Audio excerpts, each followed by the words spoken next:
My name is Christian. I am a two-year MBA in the Johnson program up in Ithaca. And I want to thank you all so much for coming. So many of you have come from so very far away to make it and be here with us today. Good morning, everyone. My name is Gözde Gümüş, and I'm a two-year MBA. I'm an MBA student at the two-year MBA program up in Ithaca, and it's great to see you all. Hi everyone, I'm Louis Cassetti. I'm also a second-year MBA student at Cornell Johnson in Ithaca. We are the co-presidents of the planning committee, but Christian and I are also going to be the master of ceremonies for this conference, which essentially means that we're going to force all of you to come back into the room after the breaks. So you're going to love us by the end. But before we get started, I just want to thank Christian, Gözde, Amarildo, and Gaurav for putting together the case competition. They spent a lot of time on it. I'm really excited to see what everyone came up with. I also want to thank, the conference wouldn't really be possible without the collaboration and support of our conference sponsors. So the Ianaldi Center at Cornell University, the OECD Development Center, Corning Incorporated, Henry Bernard, and the Ada Kent Howe Foundation and Share Capital. We also owe our thanks to the advisory council members. They include now Katie Cruz, Rob Canizares, Rustam Desai, Peter Lurson, Sam Situde, and Bob Staley for their valuable guidance and support.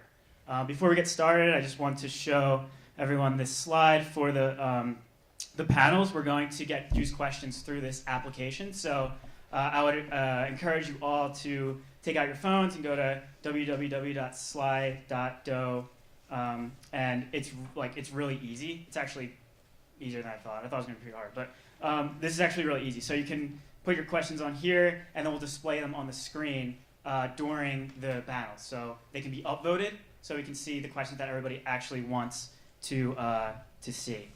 So without further ado, I want to introduce Andrew Carley and Mark Nelson to do some opening remarks on their end. Andrew Carley is the Deputy Dean and Dean of Academic Affairs at the S.C. Johnson College of Business and the Harold Bierman Jr. Distinguished Professor of Management. And Mark Nelson is the Ann and Elmer Linzeth Dean and Professor of Accounting at the Samuel Curtis Johnson Graduate School of Management of Cornell. So Andrew and Mark, I will invite you up here to get things actually rolling.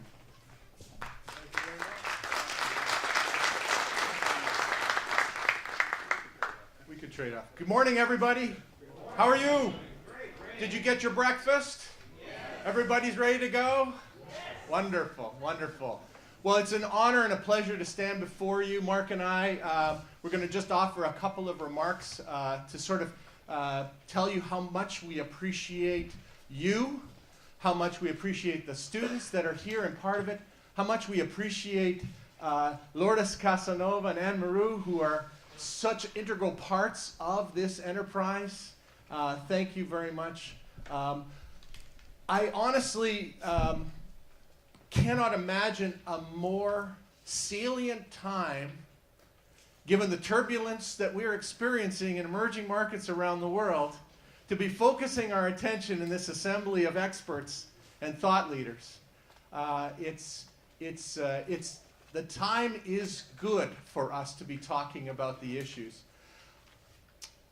Many scholars have come before us and have reminded us, we'll call it a growing wisdom, that the way to think about emerging markets is with 5 magic words: underfunded growth opportunities with problems. Underfunded growth opportunities with problems.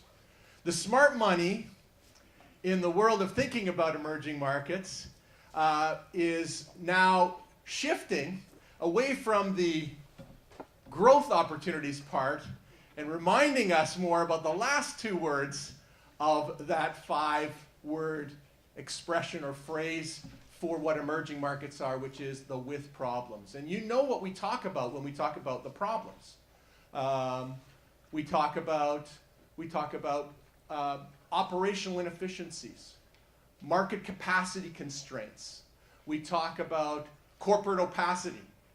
We talk about limits to legal protections for investors and corporates participating in these types of settings.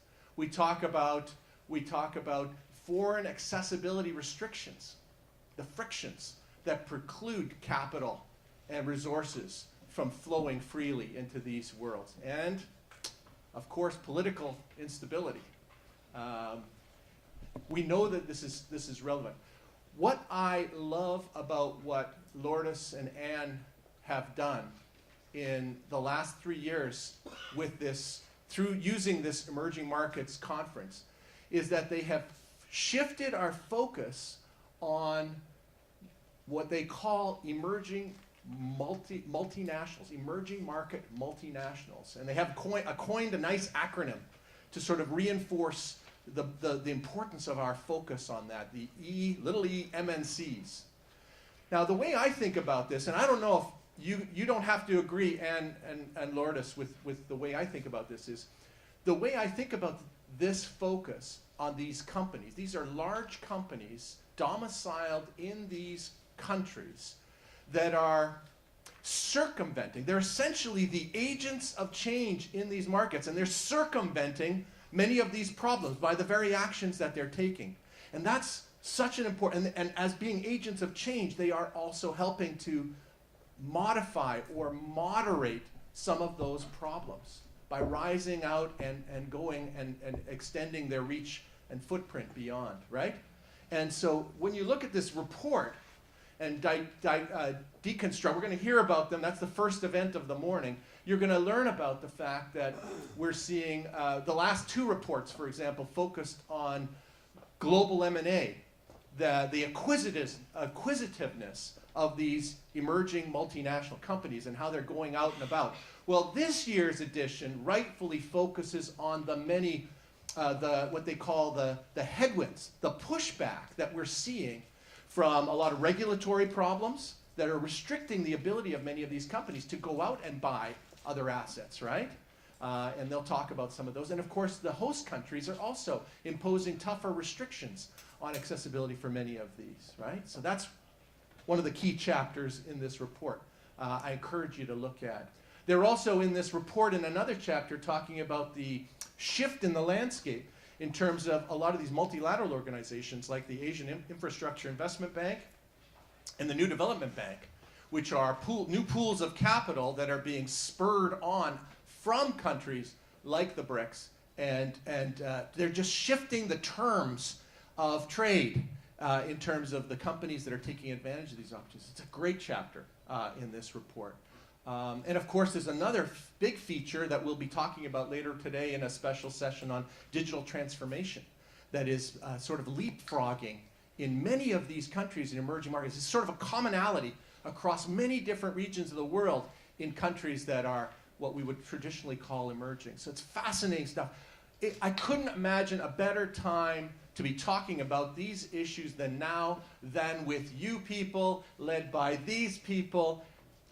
Lourdes, Anne, thank you very much for all that you're doing, and congratulations. And I'll be here, and I'll be listening with great active interest.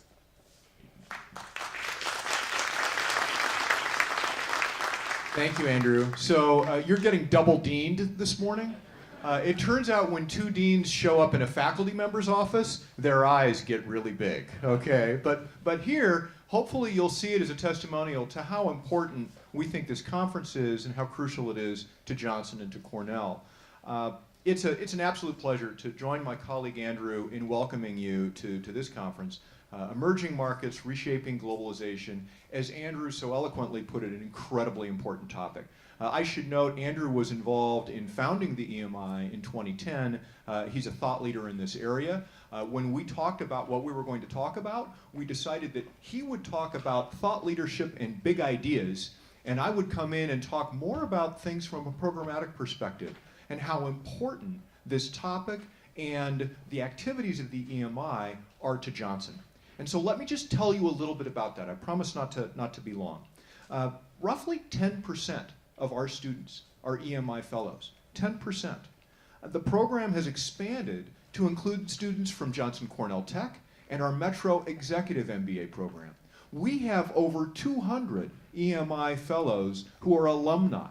I mean, that's a big, big chunk of our alumni population that have graduated in recent years. I know we have some here today. They're actually going to be celebrating their first EMI Fellows reunion here at the Cornell Tech campus.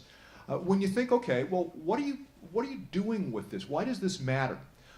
I'm a dean that focuses in part on the quality of our programs, what we do. And things like globalization, things like emerging markets, things like being able to understand and do business positively throughout the world, understanding cultures, this is critical. We're going through an AACSB review. It happens every 5 years. Guess what? We need to demonstrate how we are helping our students grapple with these incredibly important topics. And the EMI is an incredibly important part of helping us do that. When you think about the things that the EMI helps to do, well, one example is the Corning case competition. Thanks to Rustam Desai and with great support from students in our Ithaca and our Cornell Tech and our Metro MBA programs, we have 15 teams that entered that competition. We have, I think, 5 finalists. I saw Cornell, Maryland, Georgetown, and 2 Columbias. One is Columbia University here in New York City, and the other is the Universidad de los Andes in Colombia, with a team coming to us all the way from Bogota. I mean, that's wonderful. That's tremendous activity for our students. Andrew spoke eloquently about research. It's important to understand that the combination of these activities, both in thought leadership and in programs, have us ranked in the top 10 in Business Week in terms of business schools that are focusing on international business. And that's exciting. Building on this success, we're doing things like we have our EMBA program in collaboration with Tsinghua University. In our Americas EMBA program, we're teaching students in Monterrey, in Mexico City, in Santiago, Chile, in Lima, Peru. This is us extending ourselves into the world in important ways. So I'm tremendously grateful and tremendously excited about what's happening here. One of the things you do, I learned that when you become dean, you actually do less that's productive individually, but you get to thank more people. So here's an opportunity to say thanks. First, I want to thank sponsors, and Lou already read through some sponsors, but I want to highlight 4 names: Henry Renard, Rob Canizares, Peter Lurson, Sam Satude. These are all MBAs that are helping to sponsor and are helping to give back to successive generations so that they can have experiences like this, which is really cool. So please, these and all the other sponsors, a round of applause.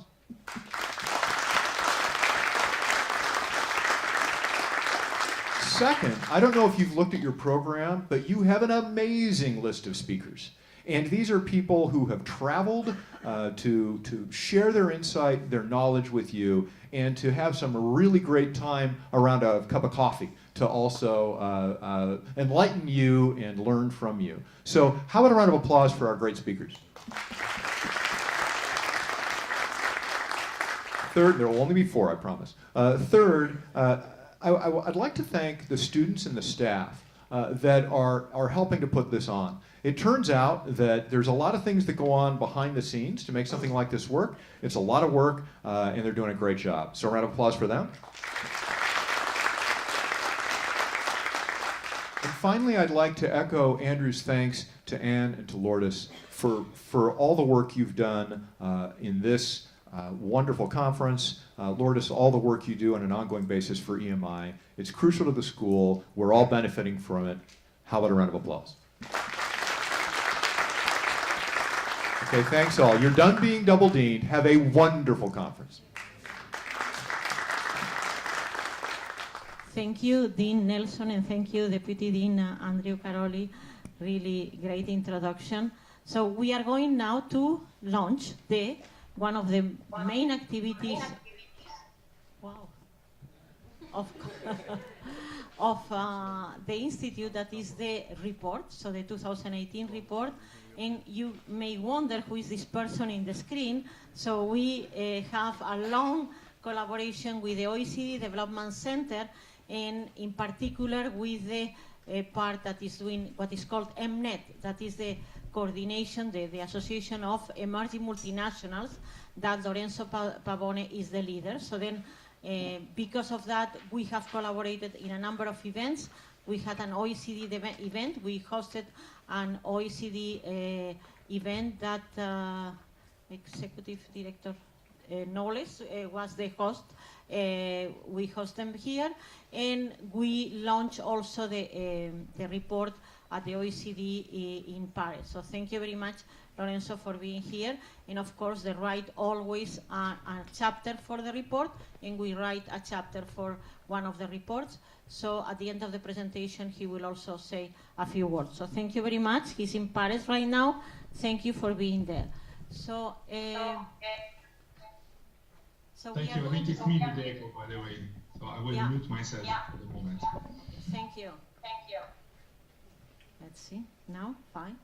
Okay. So what do we do in the report? So the first thing we do is to look at the data from the Global 500. And in the data from the Global 500, we look at how many companies are from the US and how many companies are from China. So here you can see a tremendous convergence. So the development of China is based, among many other things, in supporting their companies. And you can see how many are right now in the Global 500. And also you can see how this was done mainly after the global financial crisis. So the global financial crisis was used by China to not only support their own companies, but the companies became very global right after. Then if we look also at the most important industries, so here we have the 8 industries that are represented with most companies in the Global 500. So in 2004, just 14 years ago, there was no red, basically. And now we have plenty of red, so the Chinese companies dominate banking.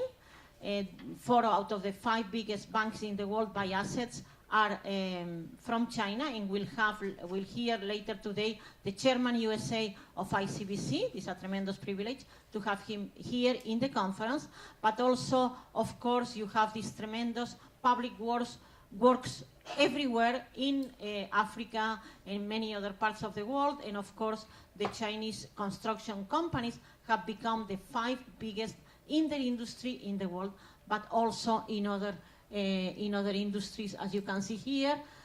Then another very interesting characteristic is that the oldest companies in the world, in the Global 500, are German, but also the US companies are very old. However, the Chinese companies are the youngest. So we are only seeing the beginning of their expansion, the beginning of their growth. Then not only that, but we looked also at data from FDI markets, and here I want to thank 2 people who are in the audience, a student, Abdella Bouhamidi, who has done many of these charts and has been behind many of these data. So thank you so much, Abdella. And also we have Jennifer Lehman, and also Judith Lopez, who has been editing many of these chapters, and we are very grateful for them, and many other students who helped with the data in this. We have Feiroz, Ares, and many others who helped us a lot, and not only both of us. Okay, so then another characteristic is these companies, the Chinese companies, and red is China and blue is US. They go for growth and they don't go for profit. So if we look at the the left is companies that lose money. So you have both US companies and Chinese companies that lose money. Then the companies that have between 0 and 5% growth in the Global 500. So you have more Chinese companies than US companies. But then if you go into more growth, clearly the US companies are more profit-driven than the Chinese ones. Okay, here also you see that in terms of revenues and of course employees, again, the Chinese companies are less efficient than the blue ones that are the US ones. Okay, let me just move. Okay, so then this chapter actually was written by my co-author, the chapter on M&As, but just for the sake of time, I'm going to quickly go over it. So China, again, after 2004, moved very quickly to, as I said, 2004, mainly the global financial crisis, 2008, started acquiring.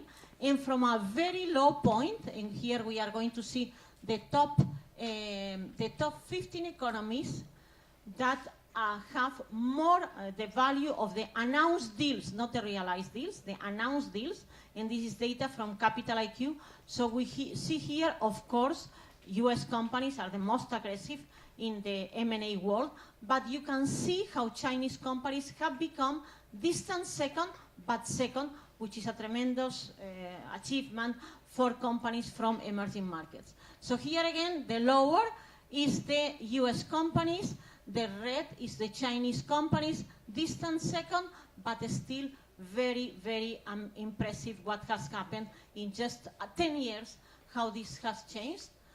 Okay, here we have the sector distribution. Again, we hear a lot that Chinese companies are moving mainly to traditional sectors like natural resources, but now they are moving more to services, and they are interested in other kinds, and we have seen that. Actually, we have a panel on Brazil, and we'll see how in Brazil they are very much in the energy sector, and they are very much in logistics and in other sectors than what we had seen traditionally. Okay, and then another thing we have done is that Chinese companies so far, red China, blue US, so we looked at different actually high-tech products, laptops, desktops, iPhones, 3rd-generation phones, and so far Chinese companies are clearly competing on price. And here again, Feiros did a lot of work on this chapter, and then we saw how the Chinese companies in general compete on price. However, we are starting to see with Huawei phones, for instance, mainly outside the US, because in the US they are not doing very well for a number of reasons. So then we see how Chinese companies compete on price, and that's very difficult because we in the West, in the US and in Europe and in Japan, we are used to have to compete and maximize profits, maximize prices, and then they compete on that with more and more excellent products. But we see a change how companies from China are also starting to have products at the top and having more expensive products. Here we have laptop prices. You have started to see Lenovo, sometimes Asus, with higher prices than the blue that can be Apple or Dell. Dell is another company that has been forced in some cases to lower prices to be more competitive. Okay. Then we looked at cost this year. That was the first time. Again, Adela did a tremendous job on this one. We looked at labor cost, energy cost, and also price of gasoline. And here we see clearly that China has still a tremendous advantage. The advantage is eroding, but definitely the average labor cost of a Chinese employee is still much cheaper. You have here the average in the dots. Germany, of course, the most expensive most expensive labor cost. By the way, German workers have the highest productivity per hour of any employee in the world.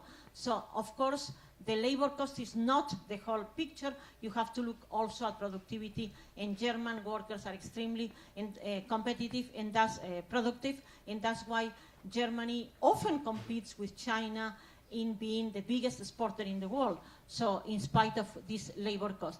But definitely still China has an advantage.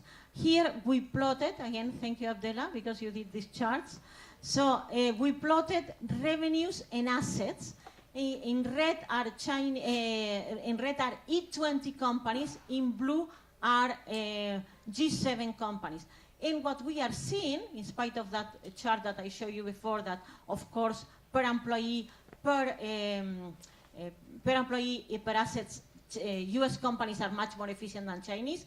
We are seeing some reds, some meaning that having the assets and the revenues, you have E20 companies, so emerging market 20 companies that are beginning to be very efficient, and we see here some Brazilian banks, Banco Itaú, for instance, that is very, very efficient as well. Okay. maybe we can, we see also the number, we looked at a number of rankings of brandings of Chinese companies, and we are seeing that Chinese companies are advancing, and the number of Chinese companies among the best brands in the world are growing. So this, what I mentioned before, the compete on price, is moving to more and more competing on branding as well, as of course Apple is one of the best brands in the world and is doing tremendously. So we hear more about Huawei or Lenovo brands that are becoming much more appreciated as just brands. Okay, so and now I'll pass to Anne.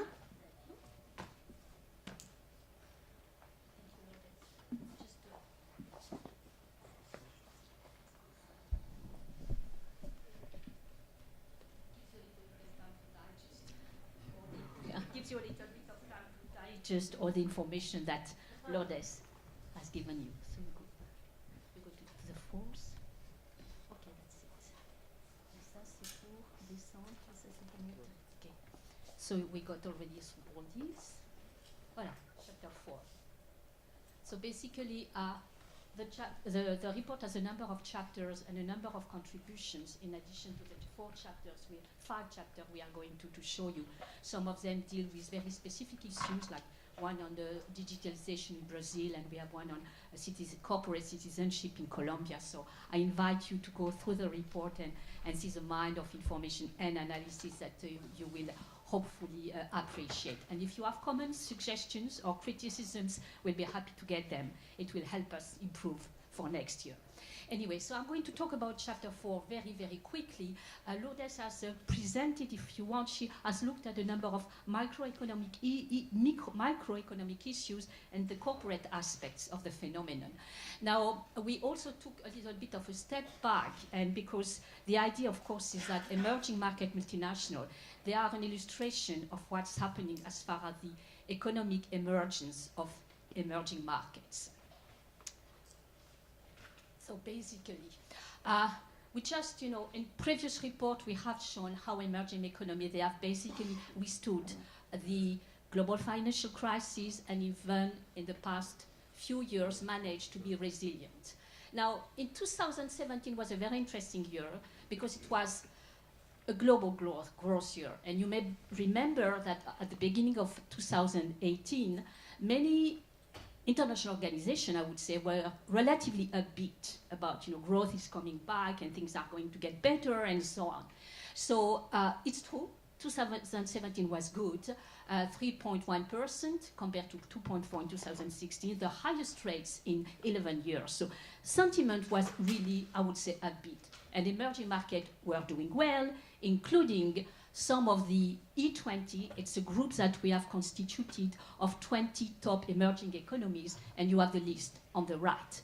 Now, the sentiment was upbeat, and then by mid-2018, you know what happened during the first 6 months of the year, and the sentiment began to change. However, projections still are around 3% over next year, relatively good, I would say, for emerging economies, but these were made around August and even September and October. There were new figures with the IMF World Bank annual meeting, and also the OECD had its own projection. Still, we are around 3%, okay, but the point is that for emerging market and perhaps global economy generally, the medium-term outlook is much more uncertain than it used to be. And for emerging economies, this is essential because they have built their growth and their development on a paradigm of factors which basically is beginning to change radically. And there are serious risks. The first one is global debt. And actually, if we look at developing an emerging economy, the ratio of their public debt to GDP is more or less the one that they knew during the debt crisis, of the 80s. So this is a real concern. Financial instability, lots of capital going in and out of emerging economies for a number of macroeconomic reasons that I won't go into, but I'm sure you are reading the newspapers. Sharp currency fluctuation. I mean, I don't need to mention the Argentina case, the Turkish case, Brazil, Mexico, at least up to the presidential elections, and so on. So currency fluctuations that we had not seen for a number of years. And protectionism and trade war, which, in my opinion, is the most serious threat. So these risks, they are very serious, and for emerging economies, they can be really, really consequential, and we'll see why. This is just to illustrate, Argentina peso during the eight first months of the year lost 50% of its value compared to the US dollar. I mean, it's huge. And if you go to Brazil and Turkish, so things, you have ups and downs.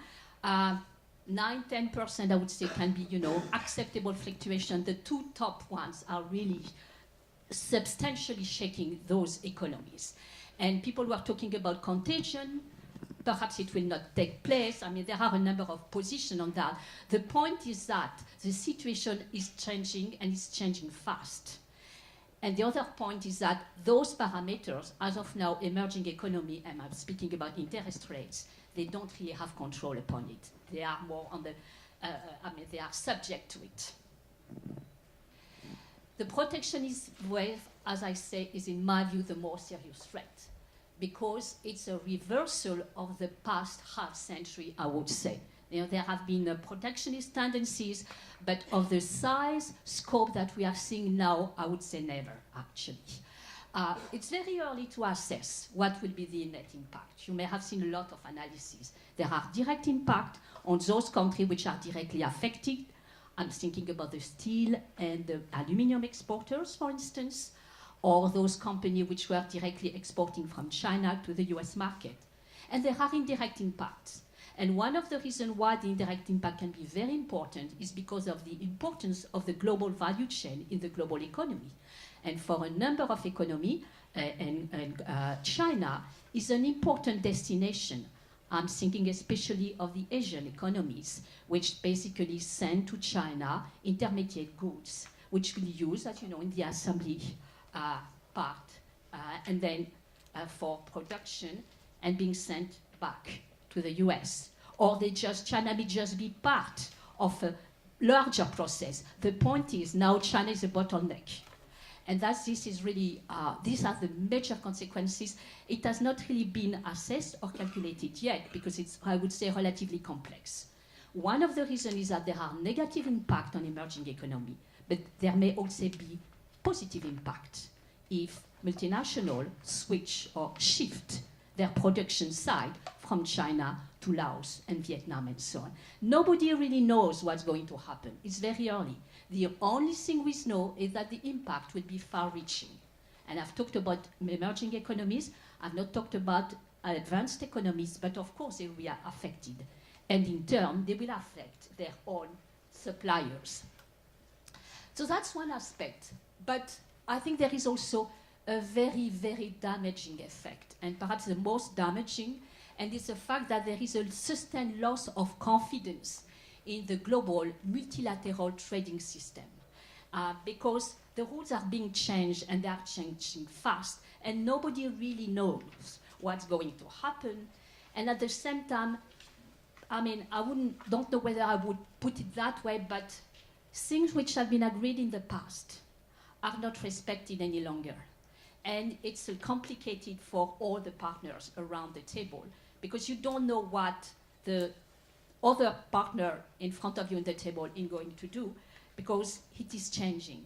So this is, in my view, in a globalized economy, uncertainty is the worst. And the fact that you cannot trust what's going to happen or you cannot trust your partner, that's also another issue. So in a way, this, in my view, is one of the most serious threats to the global trade system and to emerging economy, precisely because they have built their growth on a paradigm which is basically liberalization and trade, which is not existing any longer. And in chapter 5, the title of the report is Emerging Market Multinationals Reshaping Globalization. And in a way, they reshape it not only through the economics, but also through the soft power that their home countries have. And that's why, we have devoted particular attention to this issue. We touched upon it last year, but we thought it was interesting to put it in the elements or congregation of factors which are changing globalization. And we zoomed on the two types of initiative. The first one is the creation of a new development banks, the Asian Infrastructure Investment Bank and the New Development Bank. And the other one is the One Belt, One Road initiative. Very quickly, these two banks are very important because the distribution of power in those banks is, has nothing to see with what we have known under the Bretton Woods institution. If you take China, India, just them, it's about a third of the voting rights. In the World Bank, it's like, together, it's 8%. So it's a big, big change. And it's also very important because these are not small institutions. At the end of the day, their lending is relatively important. And those institutions, they can play a very important role in development finance. First, because of the size of their lending activity. Overall, they are definitely smaller than the World Bank, the Asian Development Bank, the Inter-American Development Bank. But for individual countries, they can be very important. Second, because they are relatively high capitalization. And third, very, very key factor, they focus on infrastructure. And for developing an emerging economy, this is essential. That's really a very important point, and that makes them very important. And who controls the banks has a lot of power, and soft power, obviously. So that's the first one. The second one is OBOR, because OBOR is a fascinating initiative in a way.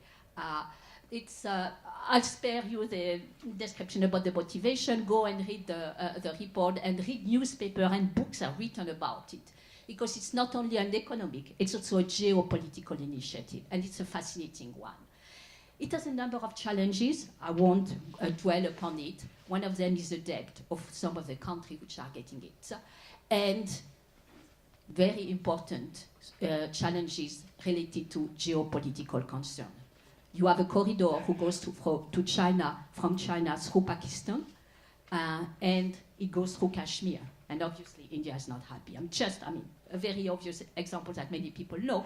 But the Europeans are worried because the road also goes through some Eastern European countries, which are members in the EU. So if you want in the EU to protect against Chinese investment, you have countries who may not be happy. So that's a kind of thing which, these are key geopolitical consideration. So at the end of the day, this initiative, in our view, they have the power to really change the global economy and the global geopolitics. And for us, they indicate, they point to a change of paradigm from the old order established since the 50s. And somehow they point to a shift towards emerging economy that aspire for a greater role in global governance. And they aspire to it because precisely they are very strong emerging market multinationals. And stop. Thank you. Okay.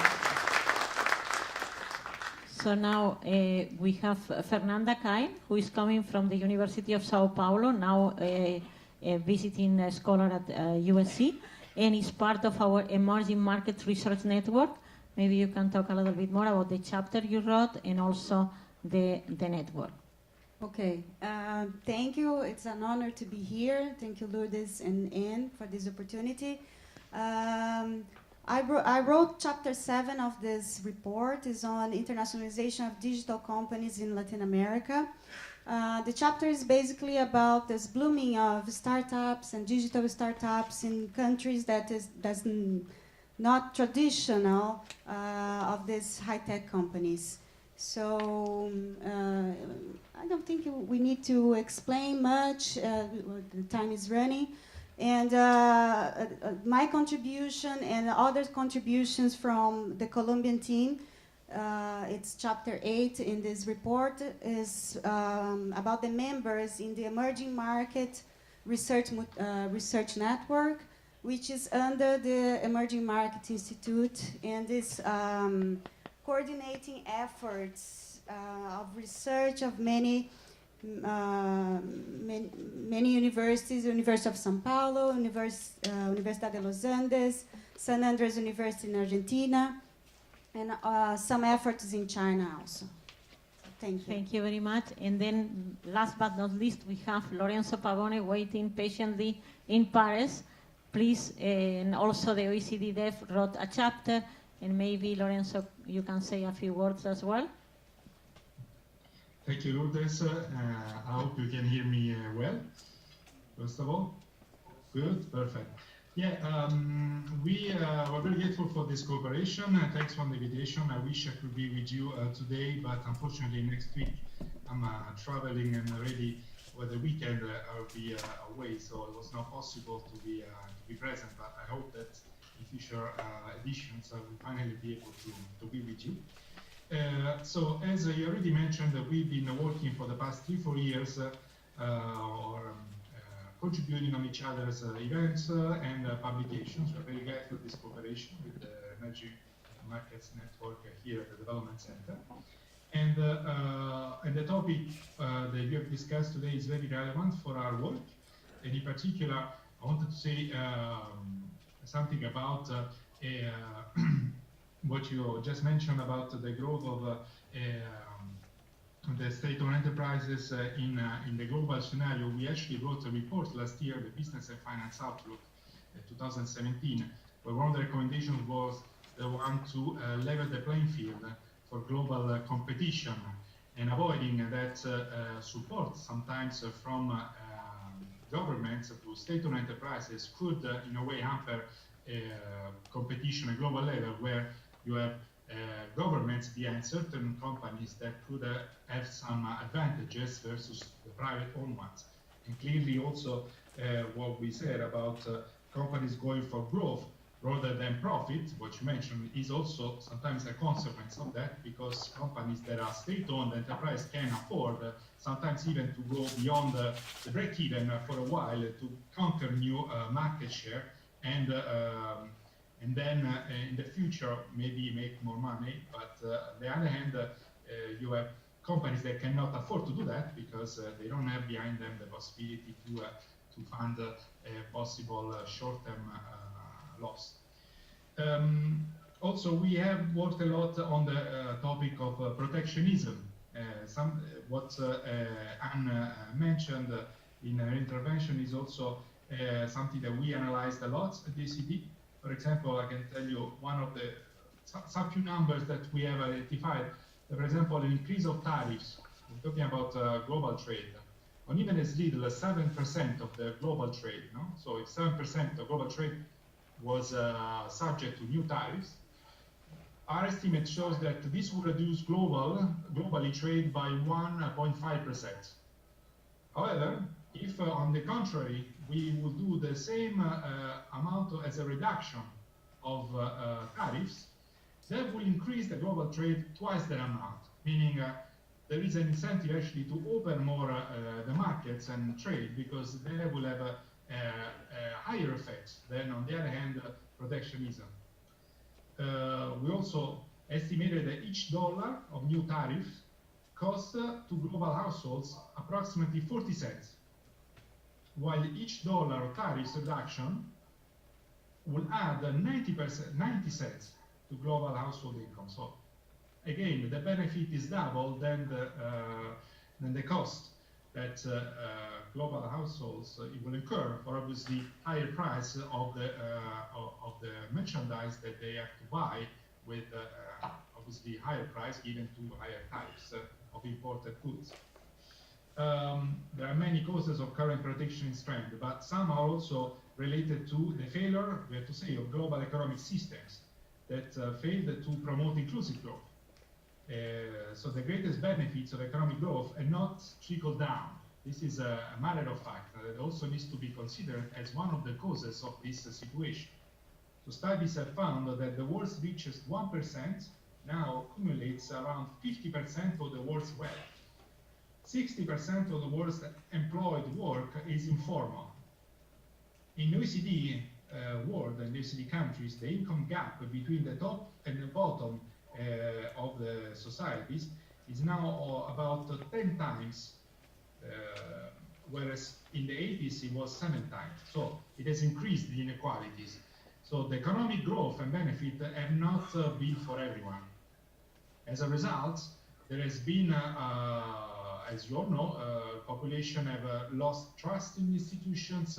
There has been, I would say, a push from the bottom to rethink the institutions and the global architecture, which also led to more protectionism and less multilateralism. These are all topics that we discussed extensively at the last OECD forum in May, and in many of our MNET meetings that Anne and Lourdes also joined. And just a few words about digitalization, which is the contribution that we did on this year's chapter. The advance of digital technologies is obviously bringing opportunities, and in this sense, there are innovations and benefits, but also, I would say, preoccupations, given what I said about inequalities. Yes, digitalization is creating jobs, but there will be also social costs sometimes and potential divides. So some estimates here at the OECD show that around 40% of jobs in OECD countries are at high risk of automation. And further 32% of jobs could face some disruption based on the development of automation, and obviously the less protected category will be the low-skilled group of workers. It's also important to note the geographic variation in job automation risk. For example, the share of jobs at high risk is as low as 4% in countries like Norway, for example, but can be also up to 40% in some regions in West Slovakia, at least if we remain in the OECD countries. In emerging markets, in particular, digitalization has been very important. Emerging markets account for approximately 90% of the global growth in mobile broadband subscriptions over the past 5 years. And adding 10% of internet penetration will add 0.77% of GDP per capita growth in developed country, but 1.12 in emerging markets, so almost twice as much. And what we identified also in our chapter is what are some of the views that the private sector have on digitalization as let's say a source of opportunities and a possibility also to create jobs and new investment for the private sector. And in particular, the participants in our meeting now in March, which was covering the topic of accelerating digitalization, so that obviously digitalization can bring access to new markets thanks to e-commerce. It's possible to reach countries that were not possible to reach with traditional sources of commerce. And also the digital technologies are creating new opportunities for productivity growth and innovation. However, there are some key elements that need to be taken into consideration. First of all, education and formal training on ICT. And in particular also the role of digital infrastructure. And in general, infrastructure is a key enabler for connectivity. So if this mix of recommendations are taken into consideration, we can expect more investment in a situation where emerging markets, as also Anne and Lourdes mentioned, now it's very unpredictable also from a financial standpoint. And we confirmed in our recent global economic outlook that increasing interest rate in the US, higher protectionism are creating situations, moving capitals from emerging markets to more, let's consider, safer markets, and that created the problems in highly indebted countries, in particular in foreign currency like Argentina and Turkey, and others like Brazil that could be also affected. Now, is this going to happen in 2019? Is it going to be a domino effect? It's hard to say. It looks like there are the situation is more stable than in past crises in emerging markets. More countries are able to sustain their economies at better, let's say, indicators, economic indicators, but still the problem is on the table. So I will stop here, and thank you again for hosting me, also through video conference. I will mute myself because otherwise I think you will hear an echo, but I'll be happy to interact with you Later. again. Thank you so much, Lorenzo. Okay, and before going to the next panel, I wanted to acknowledge two other people. One is Professor Ravi Ramamurthy, Director of the Center of Emerging Markets at Northeastern University. This conference is in collaboration with him, and he has been definitely a tremendous mentor for us in the field. And the second person is Vinika Rao, who is the Director of Emerging Markets Institute. I always do Google search, and I always say, okay, we are first and they are second. But let's see, hopefully you won't take over.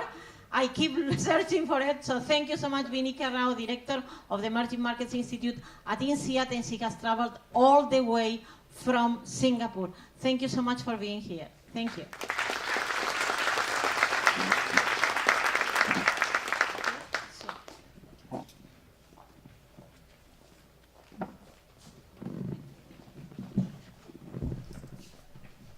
Good morning, everybody, and thank you for being here. The format of the panel is going to be as follows. We're running 30 minutes late, so I don't know what you want to do, Lourdes. But anyway, we have 45 minutes. My role is to moderate, so I have been excused from answering questions today. I will just direct them to the wise men on the panel. Each one of them is going to give you a short introduction on the topic of their interest. The subject, obviously, is multinationals and emerging markets, but we've sort of given guidance not to focus too much on the politics and the short-term economics, which obviously are exciting, obviously are important, but really is something you and I and they cannot do anything about. We are in the business of running companies, and our role is to really figure out how to succeed despite whatever curves the economy and the political environment throws at us. So we're going to focus on how to run businesses and how to manage and how to invest and how to succeed in these exciting, highly volatile, but long-term, very important markets. So I will start by giving my colleagues the opportunity to start with their opening statements. Let's start with Peter. Well, thank you very much indeed, and thank you very much to Lourdes and everyone who has been involved in organizing this conference. This is, I believe, my third or fourth time here. It's always been a fantastic opportunity to engage on very important topics. Now, I'm running economics and strategy for Alpinvest Partners, which is part of the Cornell Group, a global alternative investment manager. And so we actually do take a very long-term view. We invest in private companies. And we hold those companies typically for periods of 5, 6, 7 years. In some cases, we also take publicly listed firms. Private, we invest on behalf of our clients. These can be pension funds, these can be insurance companies, these can be family offices, endowments, and so on and so forth. Long-term investors, right? So why do these institutions have an interest in private companies? Well, they have an interest in private companies because the MSCI Emerging Markets Index is very skewed towards financials, natural resources, and industrials. So to the extent that that you want to get exposure to what drives really economic growth in emerging markets, i.e. consumers. Even closer? Is it better now? Okay, great. So to the extent that investors seek exposure to those factors that drive really economic growth in emerging markets, consumption, they need to seek exposure to those companies, and they get those exposures through alternative investment managers investing in private firms, right? So what we are doing is actually we are looking at investment opportunities in companies that could become global challengers, right? Think of an Embraer, right? A Brazilian company which is now the third largest producer of aircraft worldwide, having replaced Bombardier of Canada. There are many other examples. Haier of China, a global producer of appliances, or Infosys of India. These are the companies we are really interested in. And there are many more. Those I've just mentioned are already publicly listed. Some firms have radiated and have become global leaders. Think of an Alibaba or a Tencent, right? But there is a new generation of those companies, and these are precisely the focus of our investment activities. Xiaomi, for example, in China. And many of today's unicorns are from China and India. Several others are not. Jumia of Egypt and Nigeria is a very good example. So when you go through this list of firms that have the potential of becoming global challengers, there's one thing they have in common, and this is they focus very much on digitalization. There is a cement producer in Nigeria now operating in 10 countries. They provide online ordering services through Jumia, and this company is growing very rapidly. Right? So that's very much the focus of our investment activities. Some are leading companies in the tech space. They are highly innovative, and then there are others who use new technologies to get competitive advantages. That's good news from an investment perspective. That's good news for our clients, but it's also very good news for the outlook for emerging markets, looking beyond the cyclical issues we just learned about. Unless emerging markets increase productivity growth, it's very difficult to see how they can catch up with today's more advanced economies. And given what's going on, one third of today's unicorns are actually from emerging markets. I'm quite optimistic that emerging markets will generate the kind of growth in order to catch up with today's advanced economies. So let me stop here. Thank you, Peter. We're going to go through all the three statements, and what I would encourage you is to, as you listen, that will stimulate questions. Please write them down, and we'll come back and ask your questions. Conrad, please go ahead. Thank you, Rob. I'm Conrad Saldana. I work with a firm called Neuberger Berman, which is a reasonably sized investment management firm. I joined them 10 years back to build out their emerging market business. And I am fascinated by the markets. So that's something I started since I was 12 years old. In India, the Lions Exchange in India, in Calcutta, which is one of the old exchanges. The East India Company was formed out there, and that's the fascination of emerging markets.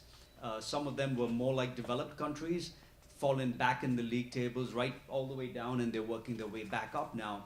So I think with a longer term perspective, I think that's where the opportunity set is from a growth standpoint. Having trading companies like the East India Company is not new. Obviously, there were pros and cons to that, but it was a big market. It was about trading at that point. There was investments made into emerging markets for commodities and for resource self-sufficiency from countries such as China that had a big resource demand that needed to be satisfied, especially in the last, I would call it 10 to 12 to 14 years. But beyond that, it's been also a manufacturing hub or a hub to export talent, services, and goods. And you can see that in Turkey, you can see that in the talent pool in India, on the IT outsourcing side, and it depends on infrastructure and connectivity that we've spoken about, because they have been constrained in terms of capital for a lot of these countries, except for China, which has seen a big, maybe artificially low cost of capital, and hence you've seen a flood of Chinese investments coming out. But otherwise, they've been constrained in places like Brazil, where cost of capital was very high. I would argue in Turkey still today, and parts of Asia. And that's where the capital, in addition to expertise, has come in for multinationals to play a big role in EM. The Europeans having smaller domestic markets, and maybe we can argue because of their colonial historic legacy, were early in emerging markets investing. They set up brands, and I think the right way of doing it, in my mind, has been setting up, including local listed businesses, so they're actually viewed as local companies. If you go to India, you go to Indonesia, Unilever is considered a local business. And it's not just the brands that they built, it's the distribution that's made them so strong and formidable competitors. You can talk about 40,000 distribution points in India for players like Unilever, and actually it's called Hindustan Unilever now, but that really is a local company. And they've stuck it out. You've had nationalization issues in the 70s, and you stuck it out to right now, and that something like a stock like that, or a company like that, a business like that, is a hallmark of what an MNC should be, with absolutely stellar ESG, which is environmental, social, governance issues. And now we're seeing the next wave in my mind, and I'll try to keep this brief because I know we're running behind, but where we're seeing multinationals coming out of EM. We'll have to see if they can fit the same parameters for ESG and maintain that sustainability longer term. You've seen it coming out of India and China in particular, where they were trying to buy brands. Tata Motors buying Jaguar Land Rover. That's something, A, to get the brands that they could never build, especially in the premium segments. Secondly, it's to diversify away. So a lot of people are worried about their local market. You're seeing a rush of money coming out of China. Part of it, I think, is defensive, because they're worried about, with the current administration signing on for a lifetime, what do they do with their money? And so you've seen outflows coming out. Part of it is defensively positioned. Part of it is just a extremely low cost of capital. When you look at low ROICs, or return on capital, for these businesses, there was a chart, I think Anne had showed, about returns being super low in these markets, and even Lotus had shown, if you look at productivity measures of capital, assets, employees, it's very low. That's something that needs to be improved, but I think that is the opportunity set, versus simplistically looking at EM as, here's where 80% of the world resides, here's where the growth is, and then you get stuck in this profitless prosperity for a long period of time. And that's what the world needs to be cautious about. Yes, have a long-term view, but know how you're going to make money in the long term as well. Thank you. Thank you. Thank you very much. My name is Demir Sabancı. I'm calling from Turkey. I'm also investing in private equity in various businesses. But I've also started my business career with some multinational companies investing in my home country. This was in the mid-1990s, and these were primarily greenfield operations. So one major Japanese automotive firm establishing a transplant in a relatively young and large population country for the relatively low domestic market penetration and relatively less competition compared to some other markets that they're operating in. But more importantly, willing to integrate a manufacturing base as a platform to the rest of their supply chain operations and be able to export as well as sell in the domestic market. And when you go back into the mid-1990s, there was the economic union with the European Union, and the reduction of tariffs and trade barriers were facilitating the investment of these multinationals in greenfield operations, not only for the domestic market, but also for export-led growth. And at around the same time, I've also seen a European major retailer coming and investing and opening hundreds of hypermarkets and supermarkets and selling in the domestic market with a growing population, but at the same time procuring from the local market heavily for its private label products or groceries or whatever it has to export to the rest of its supply chain in other markets that are nearby. So these companies had invested for the long term, and for the emerging market, this was the best kind of investor because they are foreign direct investments coming into the country, training the local workforce, providing them stable wages, eventually being profitable and paying the taxes to the domestic government, and bringing their know-how so that this know-how would facilitate the rest of the industry to be manufacturers or suppliers that can open up to the rest of the world.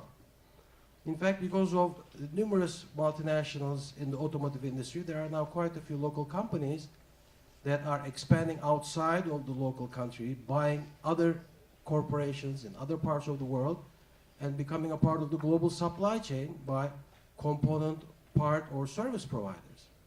So this has been definitely one of the crucial reasons behind the multinationals coming in and making these long-term investments. Apart from the large and growing population, primarily these emerging markets also have a young population, so the demographics are also positive. That's why they have a high degree of adoption to technology and innovation. And this also creates more mobility in the relatively young population who are willing to relocate and become expats themselves in other parts of the global organization where the multinationals may need them. So these are, of course, some of the advantages that we had witnessed up until recently.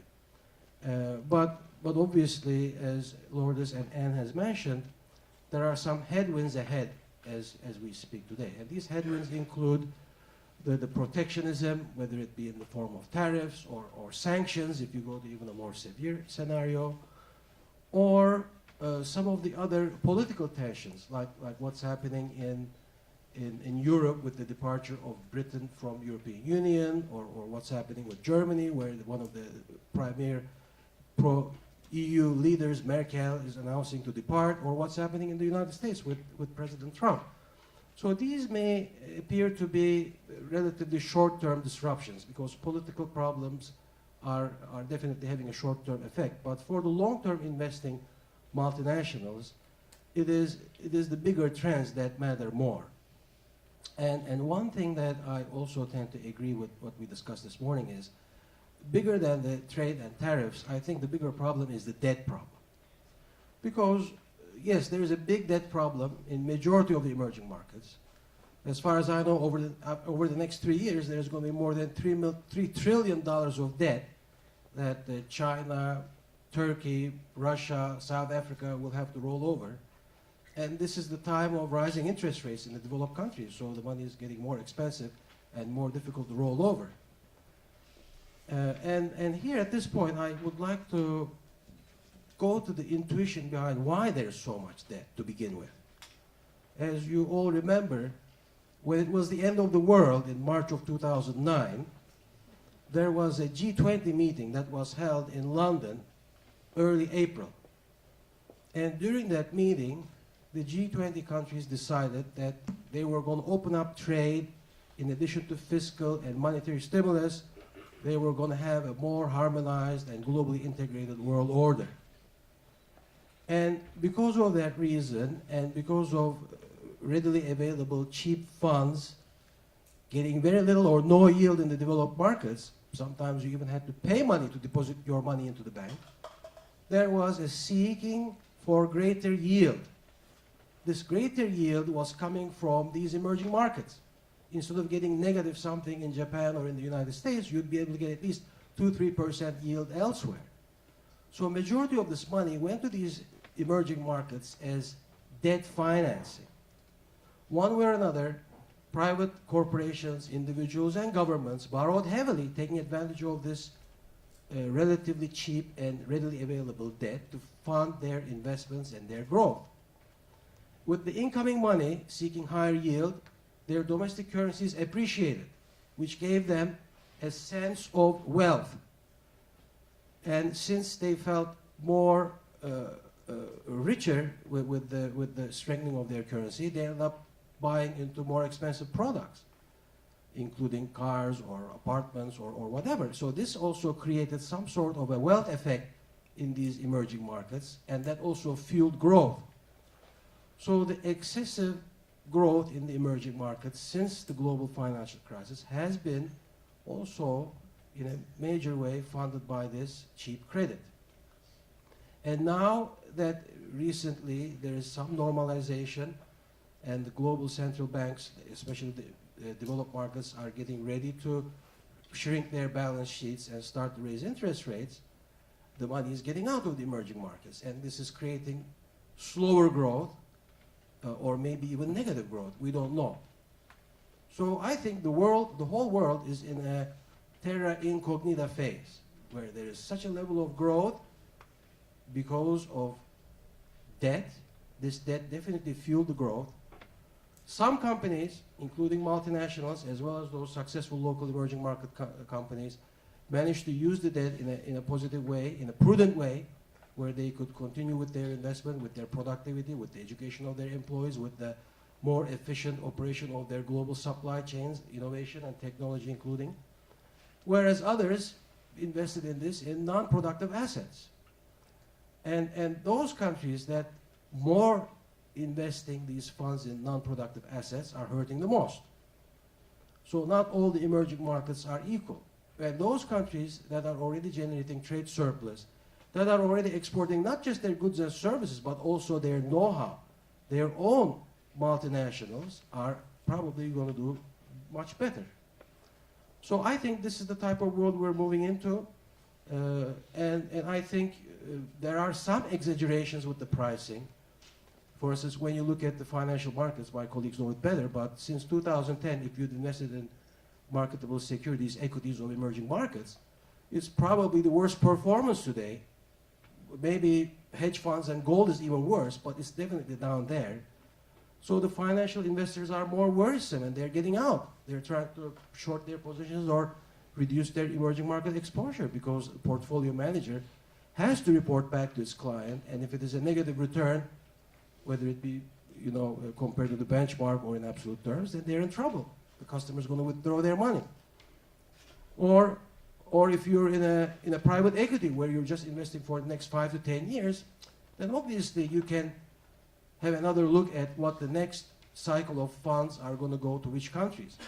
But if you're a Nestle or a Unilever or a Toyota or a Carrefour that's there for the next 70 years or 100 years, you cannot get out. You cannot reduce your position.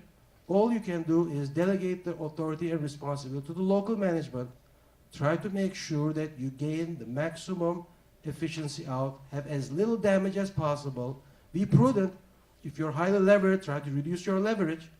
Since you're a multinational, if you can borrow elsewhere cheaper and bring the funds in, that's also fine.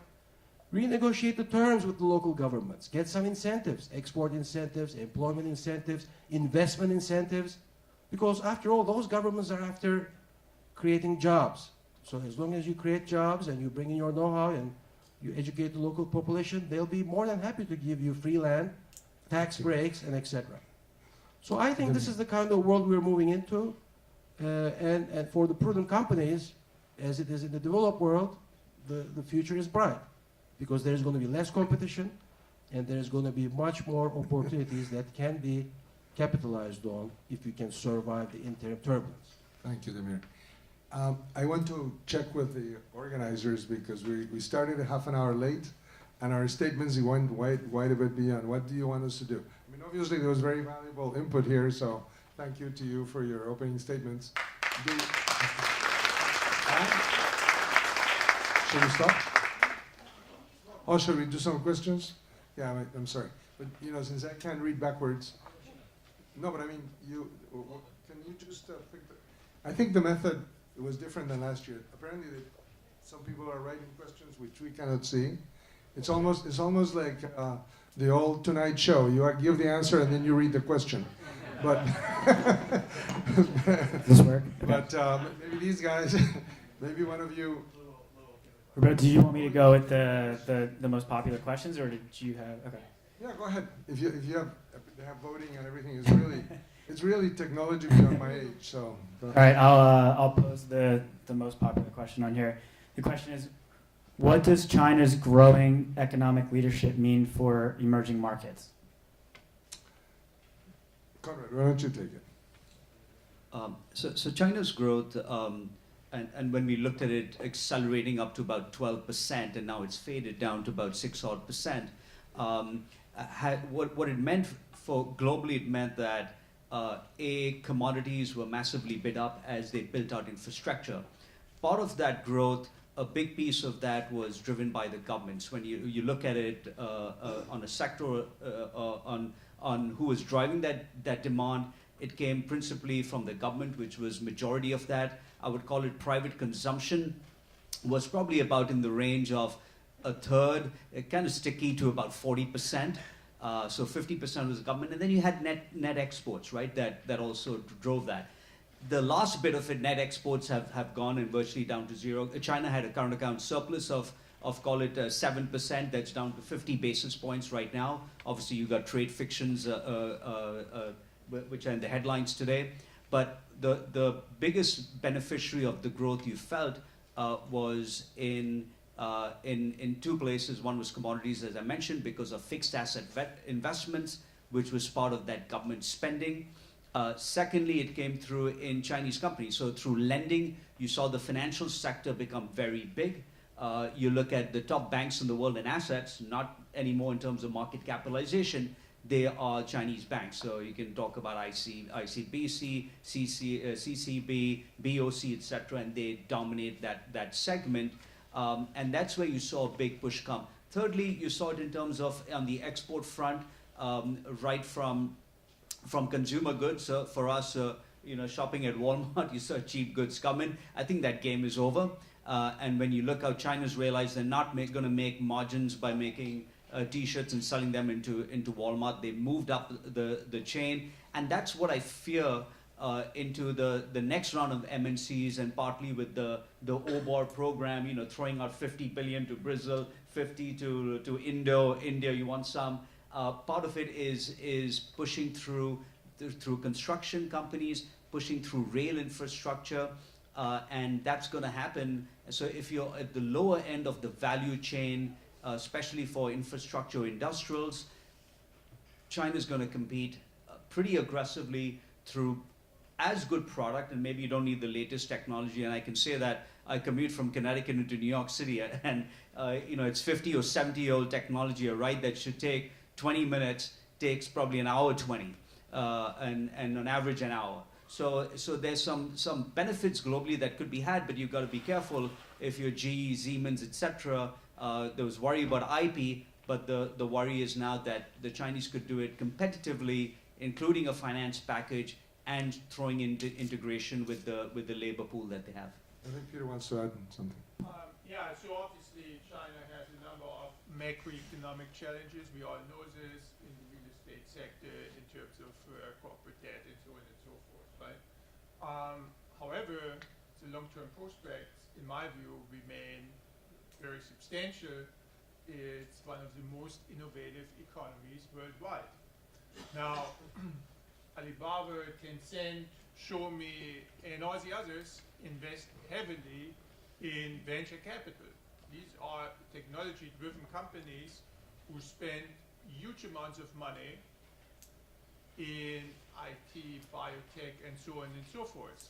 All of them have huge corporate VC programs. Many of them invest heavily in Silicon Valley firms. Let me quote Mike Moritz of Sequoia, who said, in the US, you have one Silicon Valley. In China, you have 3. Right? And so as long as China remains so innovative, I believe they remain a growth engine for the foreseeable future. Okay, thank you. Demir, do you want to add something on this? Yes, lastly, I think we just saw in the presentation that new development banks are being increasingly composed with the majority shareholders of emerging markets such as China and others alike. So if the excess capital they have is going to be available for lending in the rest of the emerging markets for infrastructure or other development purposes, that's going to be one advantage. And the second is, yes, this Silk Road is going to be an important initiative for them to keep on investing in infrastructure and commodities and innovative companies of the emerging markets as well. So China is definitely going westward through Asia towards Europe as well as throughout the African continent. So these are, I think, very visibly seen in the presentation this morning. Okay. Do you want to ask another question? Or I shall answer. Sure. So we'll go to I think this question is pretty interesting. So the question is, how do you manage / view the balance of social impact to citizens / government in emerging markets with profits and growth of investments? Is this a role business should play? Who wants to take this one? Maybe I'll just kick off. I think it's super important and we spoke about China. I just want to finish that last conversation with saying that Chinese growth is going to slow down at the percentage, and you look at 11 plus trillion economy just naturally has to slow down. They're exporting their brand of it. For a lot of multinationals, I think they face, and I worked for GE for 15 years, we faced an issue where for governance reasons, call it corruption, there were contracts you could not win. And I think multinationals will continue to play that role. I think they're taking the high road. A recent example of it was in India, Maggi noodles for Nestle. They had to incinerate because one of the labs tested poorly, but it seemed to be a little more manufactured than the reality of it. They took the high road.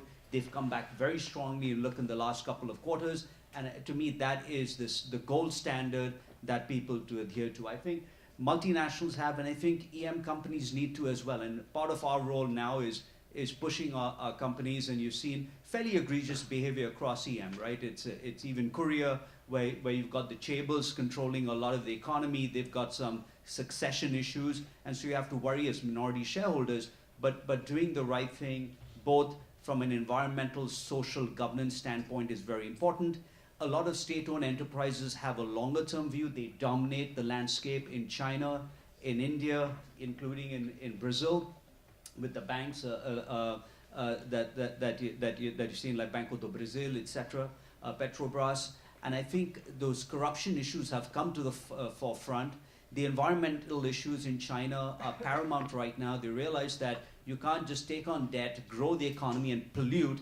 And the number one issue facing them, in my mind, is pollution, the air they breathe, the food they eat, and the water they drink. And so I think that's going to come ahead of profits and anything else. Okay, let's get back to the question on the managing of the socio-economic impact, and where there is a role beyond making profits. Somebody wants? Could you repeat the question, please? Yeah, sure. So how do you manage / view the balance of social impact to citizens / government in emerging markets with the other side, profits and growth of investments? And what role should business play in that dichotomy? Amir, go ahead. I think businesses have an important role to instigate government structural reform in most of these emerging markets. When I was coming here, I read in the news that, for instance, the government of Kazakhstan has just decided to adopt common law. So why would a country, instead of Sharia law or civil law, adopt common law? It's a very difficult practice, but at the same time, it's business friendly. Probably there has to be a reason for this country to attract investors in terms of creating jobs and generating growth in their economy. And to be able to do that, to be able to entice these investors, they have to upgrade their legal infrastructure, with the hope that this will send strong enough of a signal to the investing world that finally they're dealing with these social and corruption type negative implications of being an emerging market. I'm going to answer that question because during my life I spent a lot of time on it. And my closing statement will deal with this. But actually, the question is posed as a choice of either or. And the reality is that it doesn't have to be. If indeed you need to increase productivity in order to be competitive in the long term as your costs rise, you have to invest in your human capital. And when you do, you actually are doing a terrific job for the local economy. When you are improving the quality of goods for the consumers. You know, you may remember that there was sort of a scandal about baby milk in China. Well, when a company takes that seriously and increases the standard and provides better nutrition and less toxic products and less unreliable products, all of that is good for the local economy. So the choice is not a dichotomy of either making profits or serving the customers in the local country. You can actually do both at the same time. And this is one of the beautiful things about the careers that many of you have chosen and that I hope the students who are here are inspired to follow.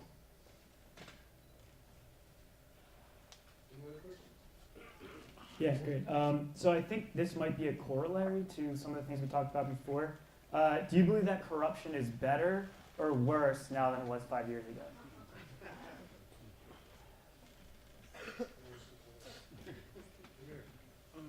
It's difficult to gauge because how do you measure the level of corruption? And the second thing is, you know, in the United States, there are lobbyists. You pay them, they represent corporations, they go to Washington, D.C., and they do as much as they can in a legitimate way, in a very crystal clear fashion, the interest of a sector of a corporation. Unfortunately, in most of these emerging markets, such institutions don't exist. And there has to be a way found to be able to influence the decision makers. And usually it surfaces in the form of corruption.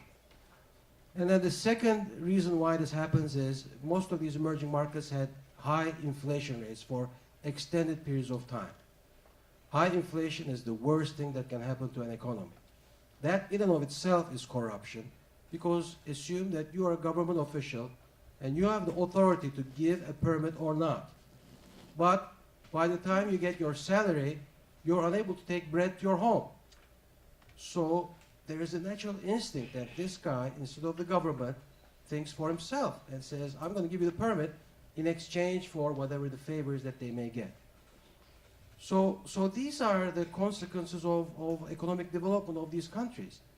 And it's very difficult to measure, it's very difficult to combat. Another form of corruption is the unregistered economy. I mean, there can be 50%, 40% of a given emerging market economy that's not even registered. So you have a competitor who doesn't pay taxes, no VAT, which is 18%, no income tax, no taxes on the workers that work for that company. Well, if you're a registered company, like a multinational, how do you compete? Your right arm is tied behind your back. So there are many forms of corruption. It's very difficult to measure where it's going. But hopefully, with the level of competition with the rest of the emerging markets, with the level of investors coming in with their know-how, with their established resources, with their established norms, they will be able to educate the local decision makers to adopt better reforms, structural reforms, so that they can be more in line with the rest of the world. I think the answer should focus on the role of multinationals, because clearly the informal economy is outside of our domain. But you know, the multinationals and their role in this area. I mean, you're hearing a lot more about corruption these days, but I think part of it is social media. So I think that's opening out for, and more telecoms, more media. You look at Tencent, Alibaba, they've created these platforms, Weixin, WeChat, and I think there's a lot more information out there. If you look at how Petrobras, the scandal broke through, I think that's good news, because now you're seeing bids for some of those assets where Exxon can come in and participate. Before it was Petrobras had to add a 30% stake and be an operator. So I think that's opening out. There's more transparency to it. There's a reduced role of the state, I think, going forward, which brings in more multinationals, foreign companies, and I think that reduces the role of corruption, and it becomes much more efficient and transparent. Yeah, I mean, as far as Thailand is concerned, we have a global standard. We will not invest in any portfolio company if there was the slightest risk of corruption, right? So that's an integral part of our due diligence process, right? It doesn't mean that we do not invest in countries that rank poorly on the Transparency International Index, right? Because that list also includes a lot of OECD countries, right? But as far as our own investment decisions are concerned, due diligence focuses a lot on corruption and also on ESG issues.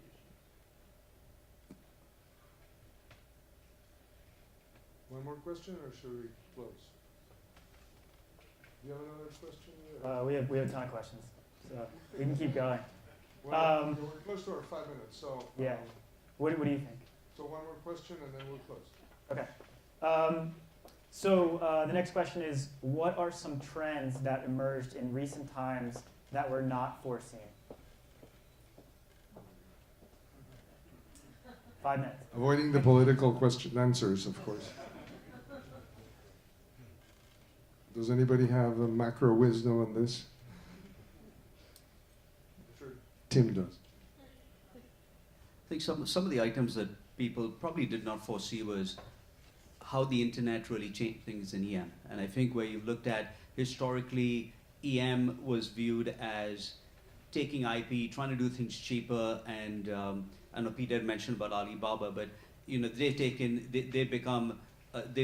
eBay, Amazon model, put it all together into payments, AWS as well, and it's all a formidable competition, a competitive beast they've created, and you can see them now going into Russia to compete. You're seeing them competing in India, and I think there's a global fight now that's taking place in terms of turf, and it'll be interesting to see how that dominates. That wasn't the case 5, 7 years, 10 years back, and so you've created a 300 billion plus market capitalization company. So I think that level playing field has happened where people historically in EM, they hadn't invested in telecom infrastructure. The state has done a poor job. Fixed line penetration is 7%, and now you're talking about mobile penetration closer to 100% penetration in a lot of these countries. So I think that's where the real change has come through. I think the other thing that people haven't seen is the political issues where the trade, we probably didn't see it until the elections changed here a couple of years back. And that's changing the game. That came out of left field. Most people in Asia spent 6 weeks over the summer worried about it for the last 6 months. In the US, they're just starting to worry about that. So that changes the dynamics, was not foreseen because the supply chain was pretty global. And that could be fairly disruptive and is also a new thing, something to contend with. Go ahead, Peter. I think there are a number of things, at least I haven't foreseen, but I wanted to sing it out maybe one. 10 years ago, entrepreneurial startups in the US attracted 75% of global venture capital. Today, China's VC market is bigger than the US market. Wow, I didn't know that. Thank you very much. So thank you for your questions. Thank you to the panelists for their answers. I would like to close by addressing the MBA students in the audience, because obviously we've had a lot of conversation about the perspective from investors' point of view. But the point to you is this. In the long term, with all these elements, where we say that EMIs are opportunities loaded with challenges, volatility, unpredictability, and risks, is this a time to launch a career in emerging markets? You're in a business school, you're learning skills, you became or chose to take courses in international business and multinationals, and you're saying, gee, I'm about to graduate, so what do I do? Do I retreat to my domestic market or do I go? It's a tough question. But the reality is that I think you heard also that there is tremendous innovation, tremendous opportunity remains. And I'd like to sort of put this in a perspective that perhaps you will have 30 or 40 years from now when you finish your career, or at least your, let's call it your paid career, because it's always good to look from the other end and see how the tunnel looks. And from that perspective, I can tell you that the management that you are about to embark in your careers, it's an enormous contributor to the development of human well-being in the world. There are many people in science, in medicine, in government, in economics, who do all kinds of things in serving their country and pushing the world to improve. But the reality is, and I actually want to recognize that Sumitra Dutta recognized this when he got here. When this Cornell Tech was being organized, it was an engineering and IT business, a venture. But he said, you know what, all of those things by themselves don't produce results. You have to have business. It is the business that converts science and products and technology into something useful to people. So your role as managers in business is what is going to make all of this useful and is going to make change in the emerging markets. So the answer to that is, of course it is a time to go. Just think how rewarding your look back will be when you realize that the same effort, excitement, and challenge that made your life wonderful, your career exciting, and hopefully what your personal life wealthy, is also going to make the world a better place. So go for it.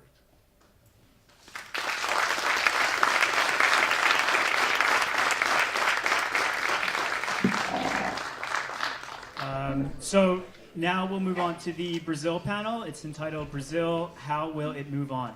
It's my pleasure to introduce Sam Situde, who is the president of the acquisition group. So Sam, I'll hand it over to you. Good morning, everyone.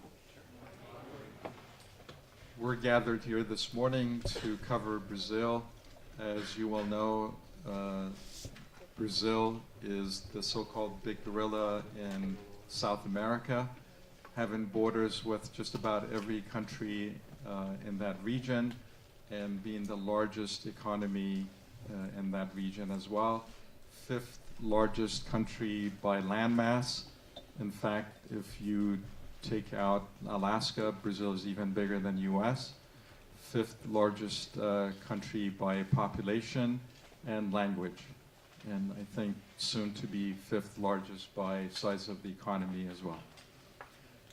So this morning I'm joined by Sergio and Roberto. In a minute I will ask them to introduce themselves and give you a bit of a background.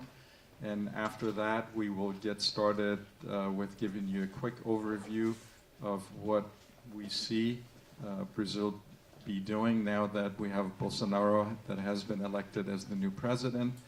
And as elections have come to an end, now it's time for them to engage and execute certain policies. And the three of us, again, have some perspective upon that. And obviously, we'll soon be happy to take some questions and try to shed as much light as possible on what we expect to happen in Brazil. Gentlemen.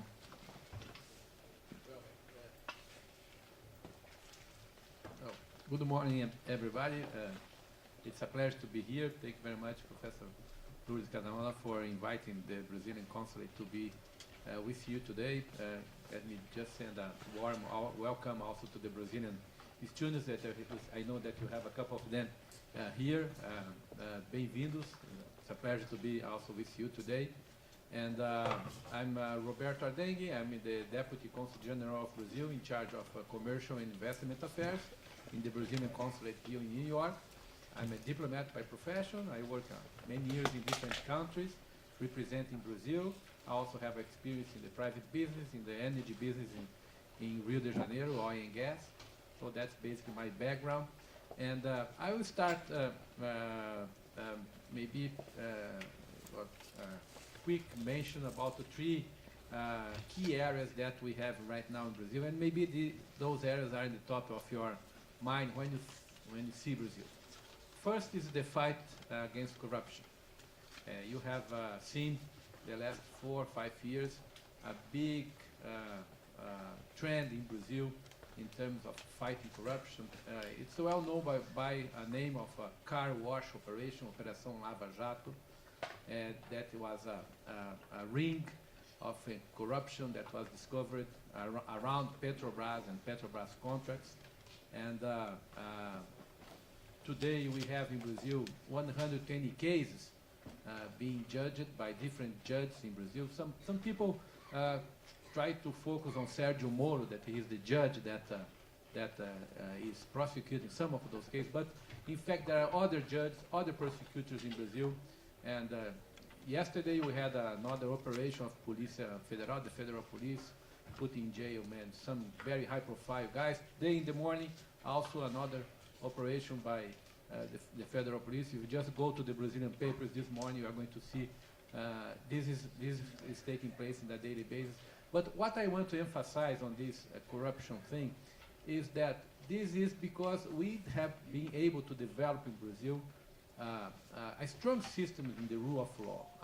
We have in Brazil independent judges, independent prosecutors. They are not connected to any government. But they are public officials. They pass a very difficult exam to become judges, to become prosecutors. We have the support of the higher courts if there are appeals, and of course people that are detained by the judge, they try to appeal to other courts. Just for you to have an idea, we have in jail a former president, Lula da Silva, that is a high-profile politician in Brazil. He has been judged and condemned to 12 years of prison in jail. He has appealed to a higher court. The higher court not just confirmed his prison term, but also increase a little bit his prison term. You have the Speaker of the House is in jail in Brazil. You have dozens of congressmen, senators, governors, vice governors, secretaries, members of the board of Petrobras, and everything. And that's why I want to emphasize the second point of my statement. That is the democracy. Brazil has been a functioning democracy for the last 35 years. We have approved a constitution in '85. This constitution was after the military regime, and since then we have been running elections every 2 years, local elections, and then 2 years national elections. The president, the vice president, the chamber, the senate, all the local authorities are elected in Brazil, and this is very strong. Like the fight for corruption is very strong in the mind of the Brazilian society. If you talk with people in the streets, you're going to see that fight corruption and the praise for democracy is very strong. It's very popular in Brazil. We just had an election in Brazil recently that only a proof of the system that is working not just very, very efficiently, but is very strong in the mind of the people. So let me go to another thing that is Bolsonaro, that maybe is also in the back of the mind. Who is Bolsonaro and what he's going to do with Brazil? And then I want to maybe to challenge some of the things that have been recently published here in the United States and other parts of the world about the elected president. Yes, Bolsonaro is a military by origin, and he's a captain from the army, but he's basically a politician. He has been a politician for 29 years before being elected president. So more than a military, he is a politician that is a seasoned politician. He has been running as a congressman from Rio de Janeiro for many years, very popular in Brazil. And during this last campaign, Brazil chose Jair Bolsonaro as the new president for a margin of 10 million votes more than the second runner. By the way, all the Brazilian elections are now electronic. Everybody goes to vote and vote in the machines, and after 2 or 3 hours of the results, you have already the final results. You had elections here Tuesday, right? And in some of the states, some of the counties, you don't know yet what's going to be the representative because you are already counting the numbers. So this is also an experience very strong because we have not just a functional democracy, but a very lively one. And the people decide to have this president because he has an agenda, very conservative in terms of law enforcement. That's an outcry in Brazil. I don't want to mention that Brazil has been tainted by high levels of criminality. Everybody in Brazil is concerned about that. And Bolsonaro has run a campaign focused on basically 2 things. One, I'm going to be very tough with the criminals, and I'm going to propose some measures that we think it's going to work in terms of decreasing the heights of criminality in Brazil.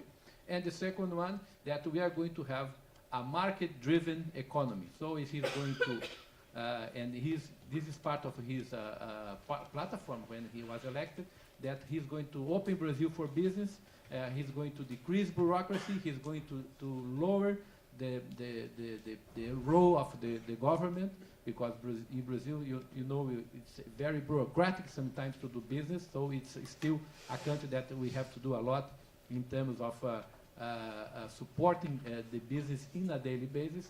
And the last but not the least, he's going to really go for the basic reforms that we need to know. Brazil, we have basically two big programs that we have to do. One is the pension fund reform, that is very important in Brazil, because that we have a system in Brazil very, very favorable to people to retire, and this is not going to be sustainable in the long term. So this is a discussion that is underway in Brazil, and there is almost a consensus that this proposal is going to pass in the Congress.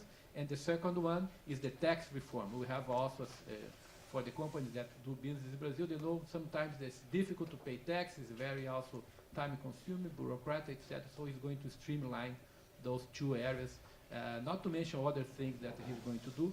He has just appointed Judge Moro, that he's the kind of public figure in Brazil to fight corruption, to be the Minister of Justice. So he's having Judge Moro in the cabinet with this agenda of continue to fight corruption in Brazil.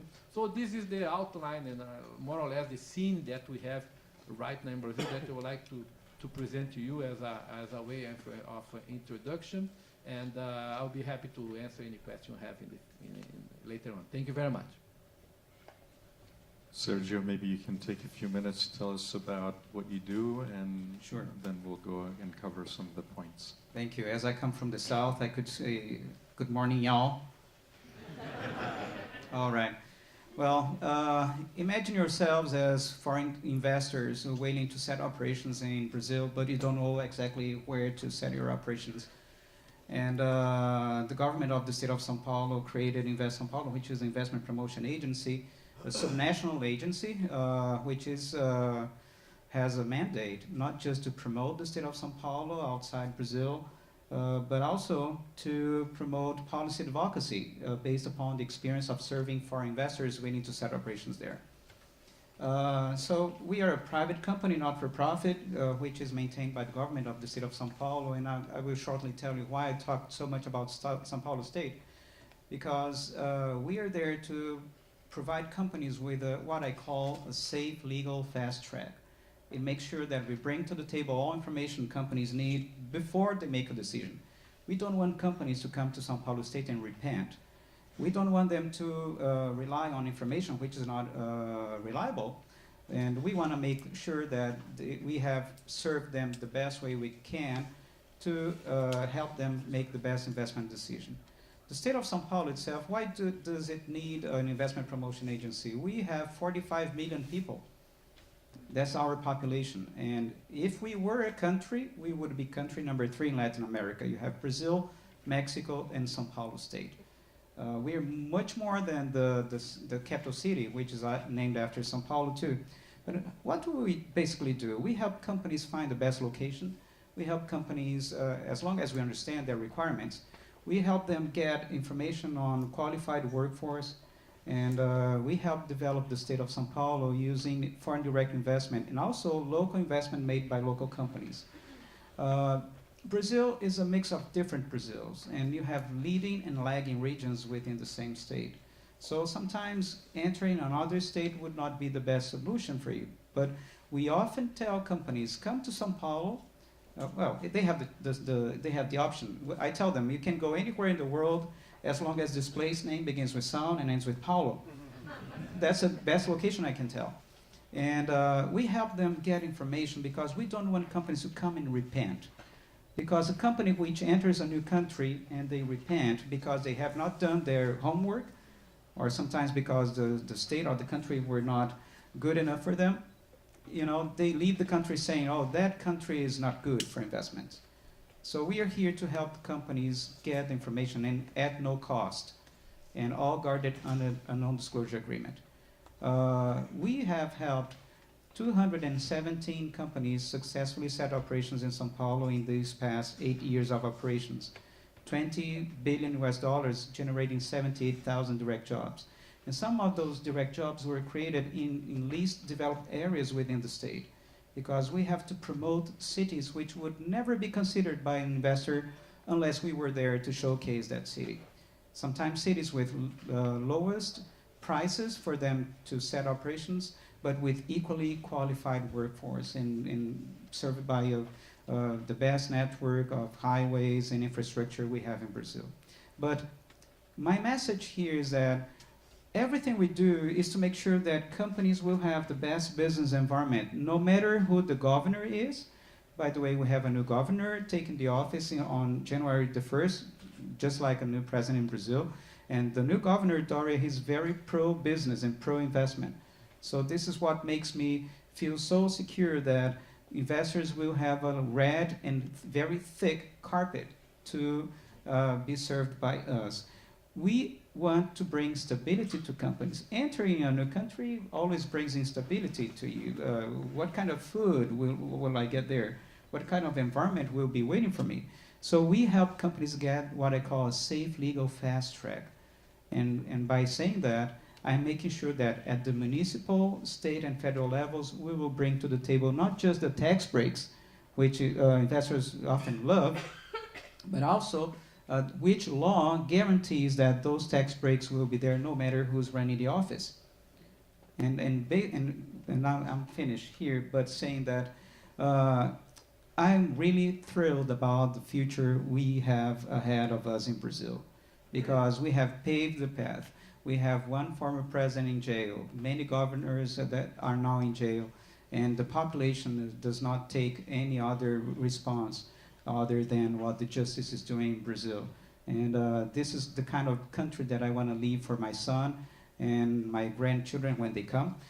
I'm not that old, but anyway, the idea is that they have a better Brazil, and we're doing a better Brazil, not just for the citizens, but for any foreign company willing to come and set operations in Brazil.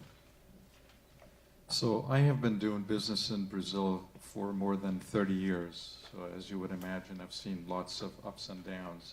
And as you well know, there was a significant recession that started in Brazil at about 2014. So depending on how you measure that, it actually lasted somewhere around 3, maybe by some definitions, about 4 years. But in 2018, we have had recovery, very anemic, but still a recovery, and expectations are that 2019 will actually see more robust growth. What are your expectations now that Bolsonaro has been elected? Many people were concerned about him, but he seems to have moderated his views. We have seen him walking back some of the decisions. He was going to combine 2 ministries. He has kind of walked that back. People were concerned about what kind of a cabinet he's going to put together. He has already chosen a woman who's going to be leading one of the ministries. He has put Moro, which, as you know, he's the one that fought the corruption, Lava Jato. And there seem to be some signs that he's moderating his positions. And as you know, Paulo Guedes is his economic advisors, and some people are talking about him bringing up the Chilean boys' economic policies that came in the 70s. It was more liberal, more open market. What are some of your thoughts regarding what will be the future of Brazil? We see some mixed signals. Just a couple of days ago, Prologic, a big US REIT, announced a major investment and partnership in Brazil. You have companies such as UBS that are getting heavily involved and making investments. Blackstone has been there, is continuing. Goldman Sachs is making recommendations. But surprisingly, if you look, for the past 5 years, there has been continuous positive capital coming to Brazil. In 2018, there was actually more capital taken out than put in. So there are some mixed signals. What are your views regarding, with Bolsonaro now being in, what will be the future of the economic situation for the next 4 years? Well, when I see someone who's about to take the presidency of a country rethinking his statements and considering advice given by qualified people, I think this is very positive. I like this very much because no one knows the answer for everything. So I like this very much. Regarding the economic downturn that Brazil faced in the past years, recent years, we are already experiencing recovery. For example, we are expecting a growth of roughly above 1% for Brazil. São Paulo is already growing at a 4% rate in GDP. And so this shows that being São Paulo, the state which has 1/3 of Brazil's GDP, and the largest industrial platform and service provider in the country, I think this is very positive for us. The idea is that whether Brazil is already addressing all the agenda that Roberto namely has stated, like the fiscal reform, the pension plans reform. This is something that the president will have to do. We need him to do that. But at the state level, we have a very balanced state, and therefore we have more capacity to invest. The idea here is that you should consider that there are companies in Brazil that have been there for more than 100 years. IBM, for example, General Motors. I'm just naming two of my customers. Embraer, which we're very proud of, is based in the state of São Paulo, and we are we are exporting airplanes to the world.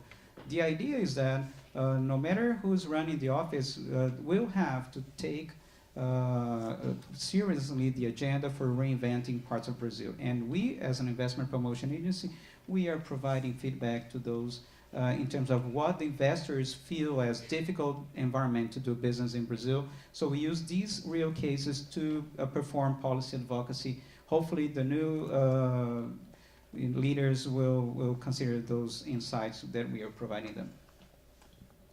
Yeah, just adding what Sergio said, I think that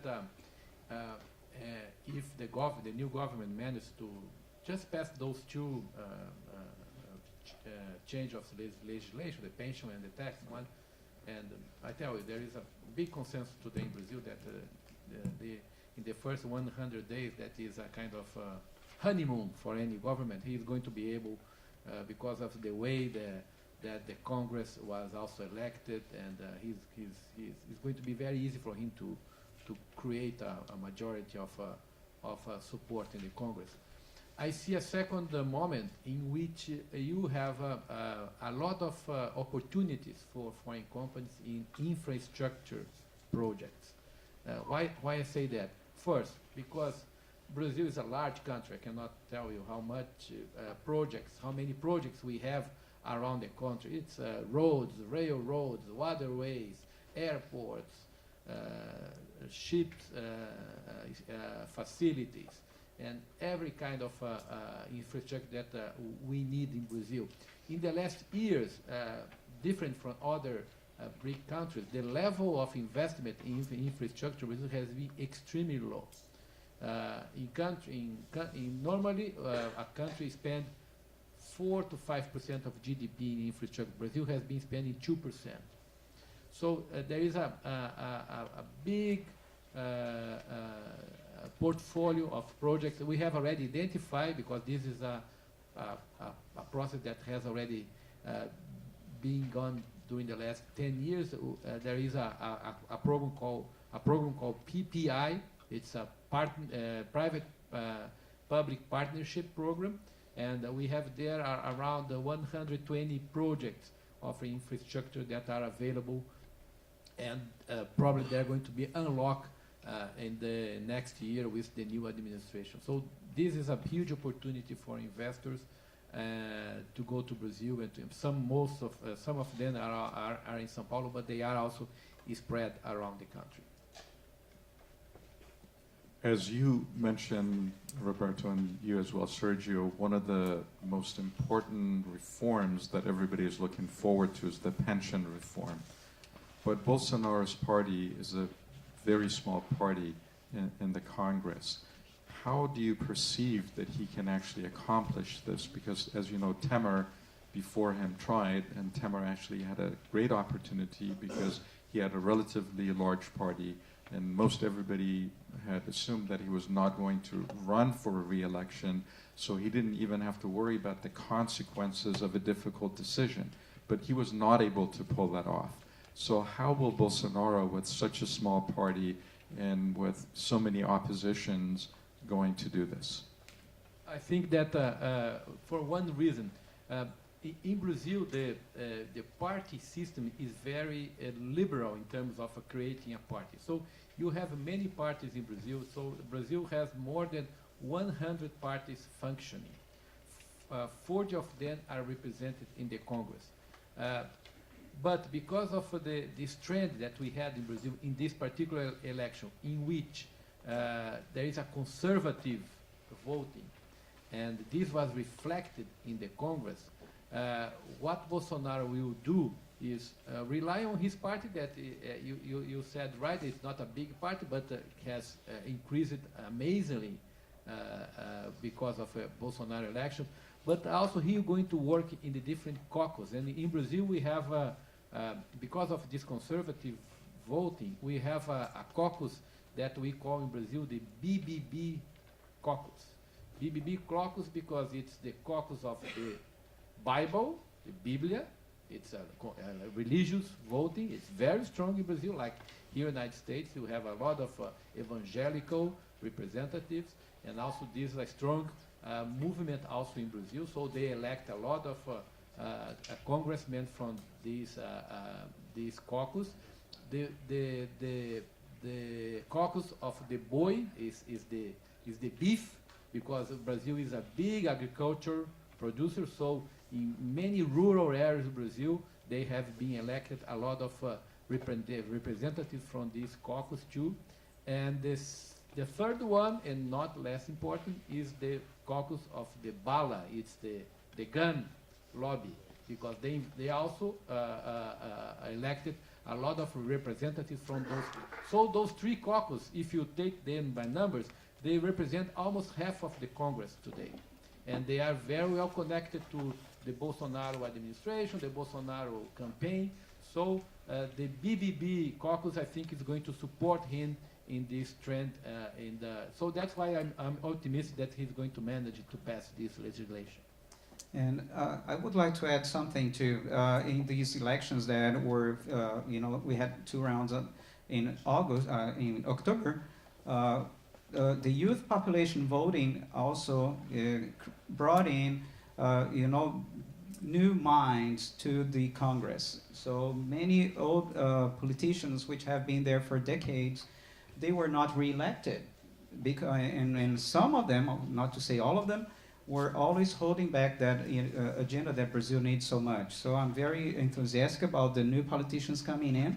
Many YouTubers, not because they have YouTube, it means that they are qualified. I'm saying that those YouTubers which are qualified were elected by the population, and so they have a burden of the population looking almost online what their politicians are doing. So they better address the innovation agenda, the things that will cut the red tape for Brazil, and many other agendas, including public safety, education, innovation, and making sure that Brazil will be a solid place for investments, and also that will help the Brazilian companies go international, because this is something that the crisis also helped us. During the economic crisis and the devaluation of the real before the US dollar, many Brazilian companies saw that the domestic market was under recession, so they targeted exports. That's why the largest amount of investments that we saw happen in Brazil in 2016 and 17, late 17, was made by Brazilian companies, reinventing their production lines or requalifying their people so that they could export their products, taking advantage of the devaluated real. One of the other policies that Bolsonaro mentioned is privatization. How seriously do you think that is going to take place? Because he, again, has walked some of that back now. For instance, talked about Petrobras would not be one of those. And some people are even talking about Eletrobras is not going to be one of the companies that will be privatized. What is your view, since at least you are still part of the government?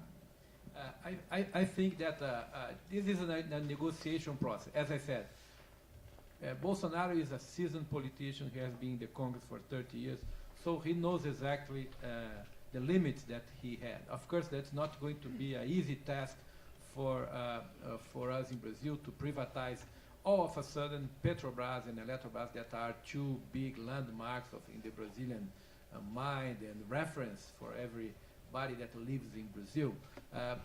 Companies that are inefficient to private hands, transferred to private hands.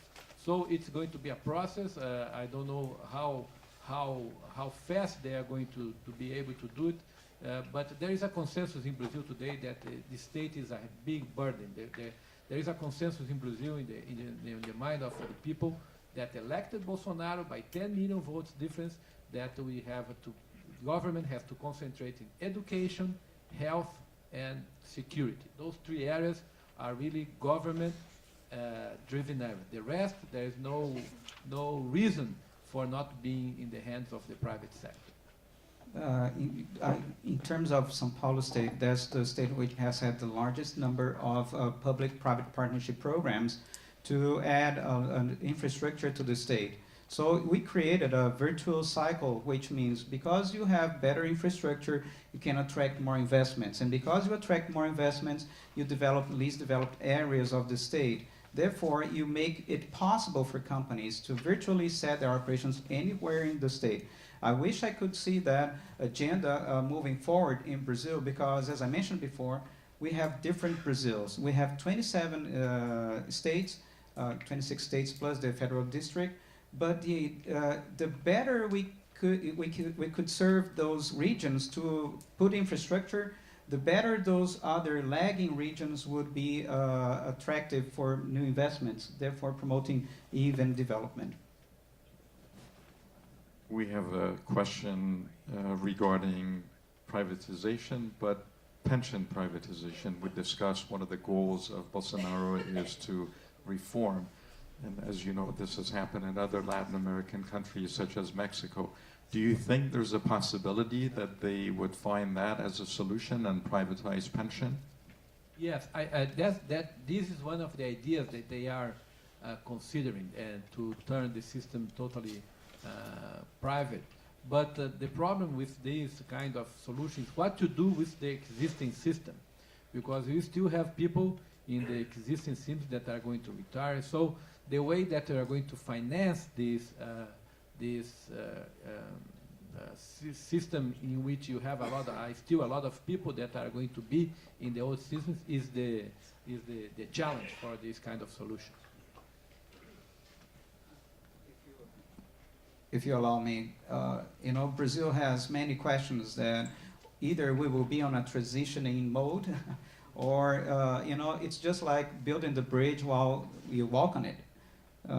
We have learned as Brazilians, we're not afraid of building the bridge while we walk on it. The only thing we have to make sure is that the bridge is targeting the right direction you have to go to. So many solutions that were not there are there now. And this is what we basically look forward, because again, the agenda has to be tackled. We have to make sure that we will have a better Brazil for everyone. We have another question from the audience regarding the possibilities of growth and good return on investment, Brazil compared to other BRIC countries. Do you have any views on that?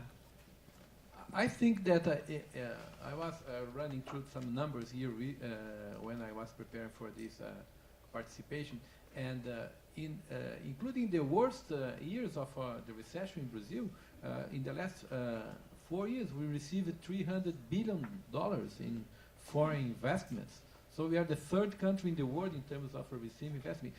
In spite of all these problems that are public, and we had an economic crisis, an impeached president, corruption scandals, and in spite of everything, can you imagine this Brazil can overcome those political and legal difficulties? Which kind of advantage you have in terms of investing in Brazil? It's really clear that we have a very good perspective in terms of foreign investment because of the progress we have made, we have already mentioned so far. So I'm very optimistic about the coming years, and I think that finally Brazil has find a good way in terms of attracting investments for the country. And my suggestion is that whether you're going to invest or not in Brazil, and whether you have many questions or unanswered questions, my suggestion is that you use the services of investment promotion agencies, just like Invest São Paulo. Sure, because the support systems in any country, for example, those investment promotion agencies, they have to be seen as a traffic sign before a tight curve, or a traffic sign which says exit now or exit a mile from now, not after the exit or after a tight curve. So the more usage you make of those support systems in emerging countries, the better your decision-making process will be, thus reducing risks and bringing to the table the reality of opportunities that are there waiting for you.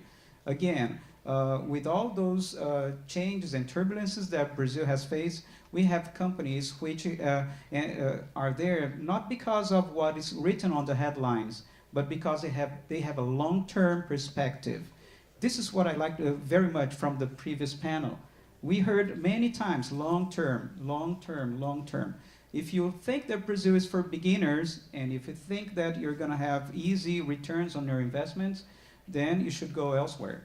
But if you want to have solid return on your investments, you have to consider Brazil really as your destination, not just for South America, but as a platform from where you can reach the whole region. But again, make good usage of the available information. And this is at no cost, and you have to use it. Otherwise, if you believe that because you were successful in Turkey, for example, or if you were successful in South Africa, or if you were successful in Colombia, it does not guarantee you success in Brazil.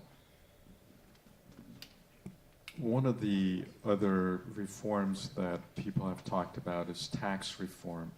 Do you think there is any possibility that, in fact, they will simplify the tax system? And especially, as you well know, there's this value-added tax that makes Brazilian companies very uncompetitive because of so many layers of taxes. What do you see in that area? Yeah. This is a big challenge because, like United States, Brazil is a federation of states.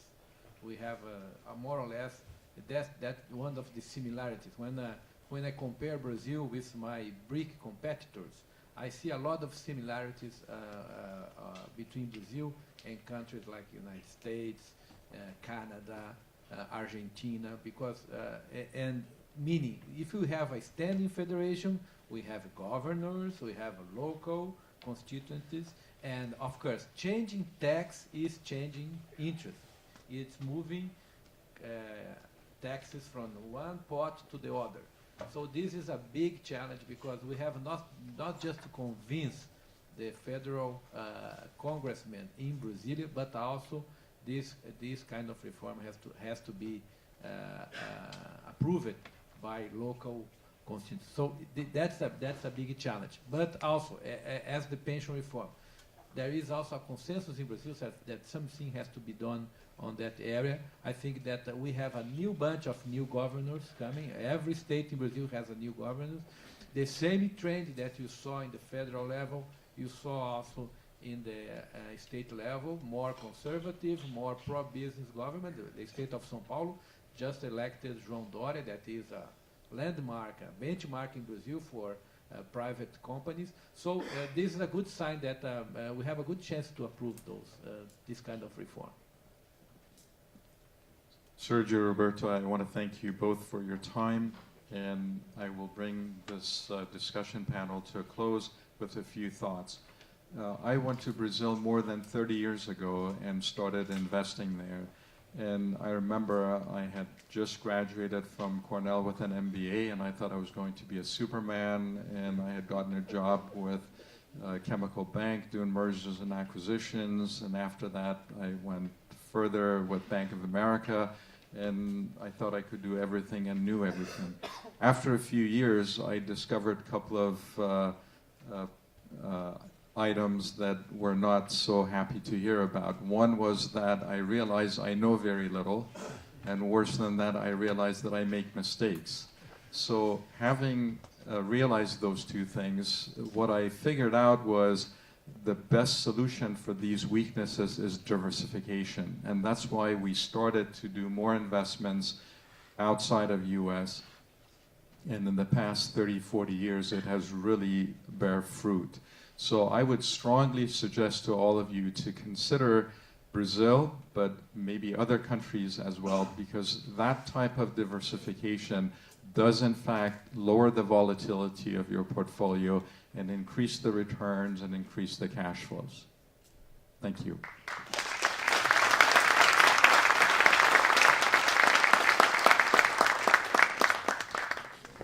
Good.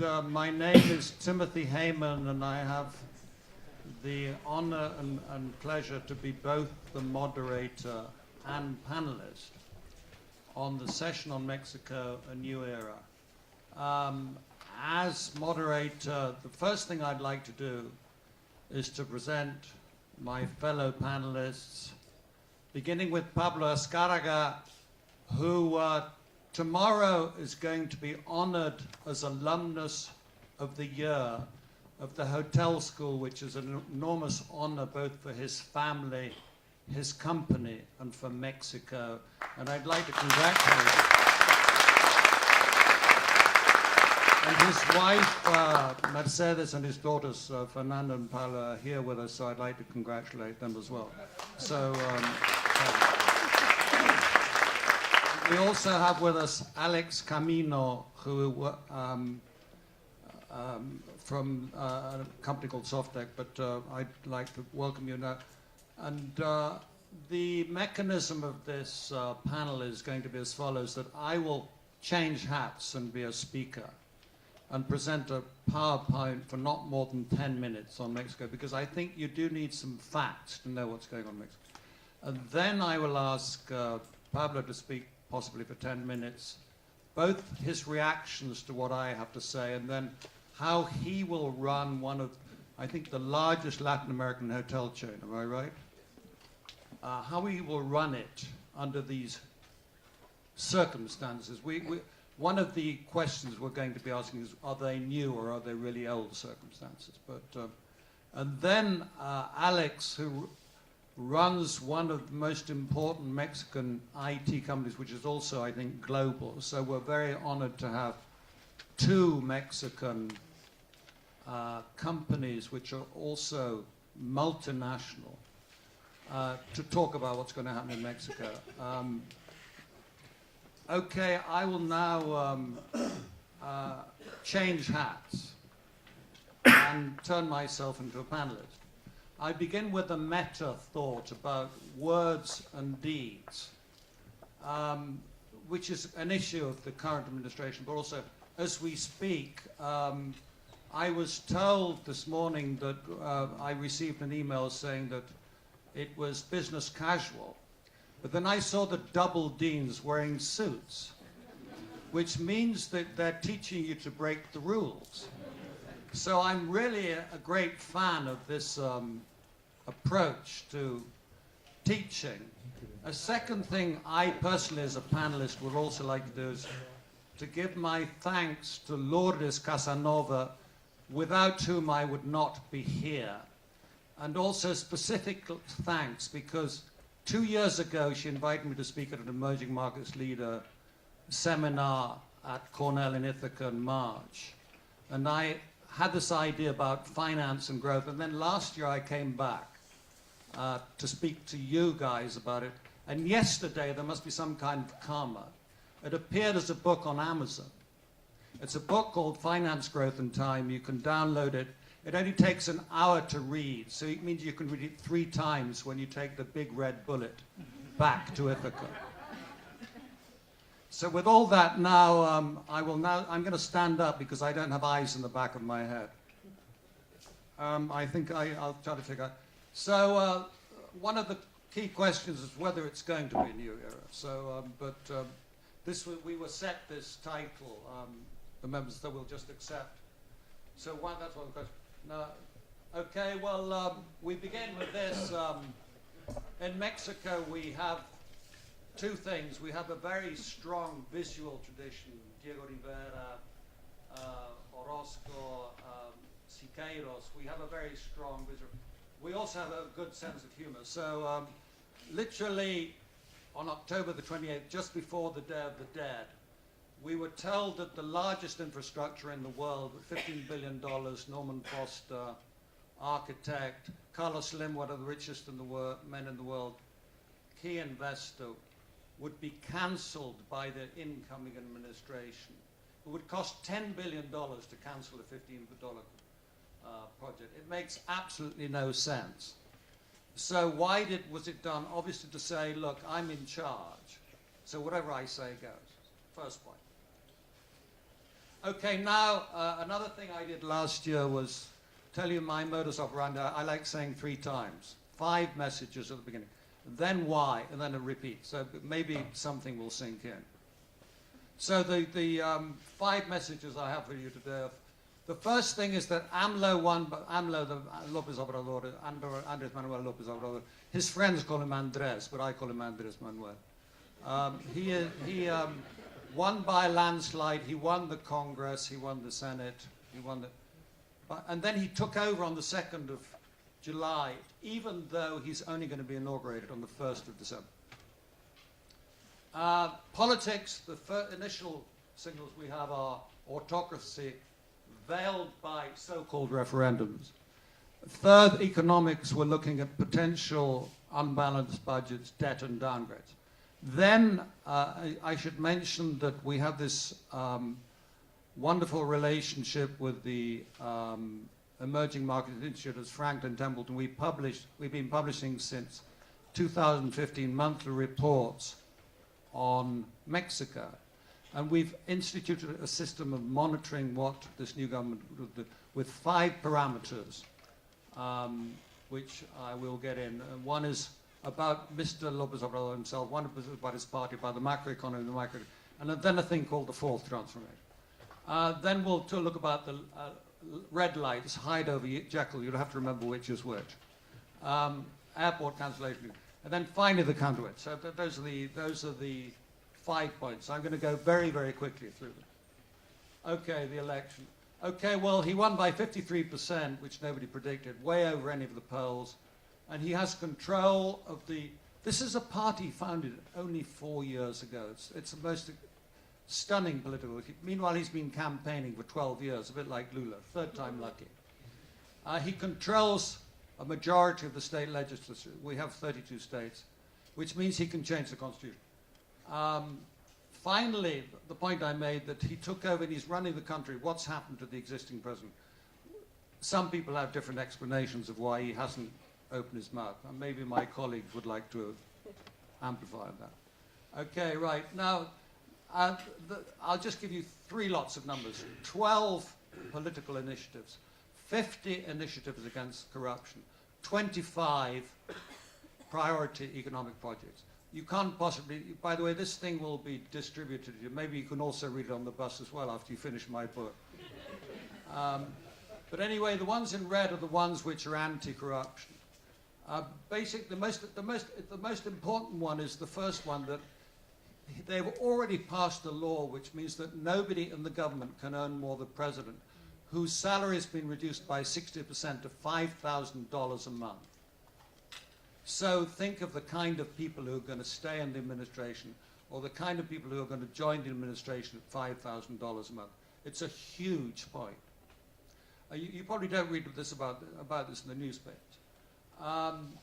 The other important things are the anti-corruption things which are in red, the constitutional change about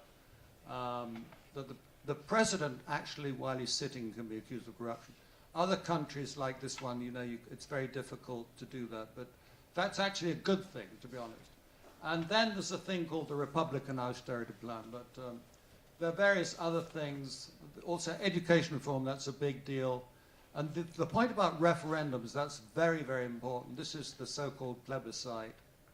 That's a big, big point because we'll get it. Okay, then there are 50 guidelines on corruption. I mean, there are things like not having more than 20 bodyguards or 4 Suburbans accompanying wherever you go. These kinds of things which go on in Mexico, which are not a bad thing. But you can download them from the website. Then the economic priority project. First was the airport. Well, that's been cancelled. And the new airport, which is a conversion of a military base, nobody knows what the plan is or what the cost is. It makes no sense. But then there's a thing called the development of the Tehuantepec, which was actually started by an Englishman in 1907, a man called Wheatman Pearson, who became Lord Cowdery, but it was stopped then. And then there's a thing called the Maya train, which has gone from 900 kilometers to 1,500 kilometers, which nobody thinks will be viable. The idea of constructing a refinery of $8 billion in his home state, which again makes no sense under world economic conditions.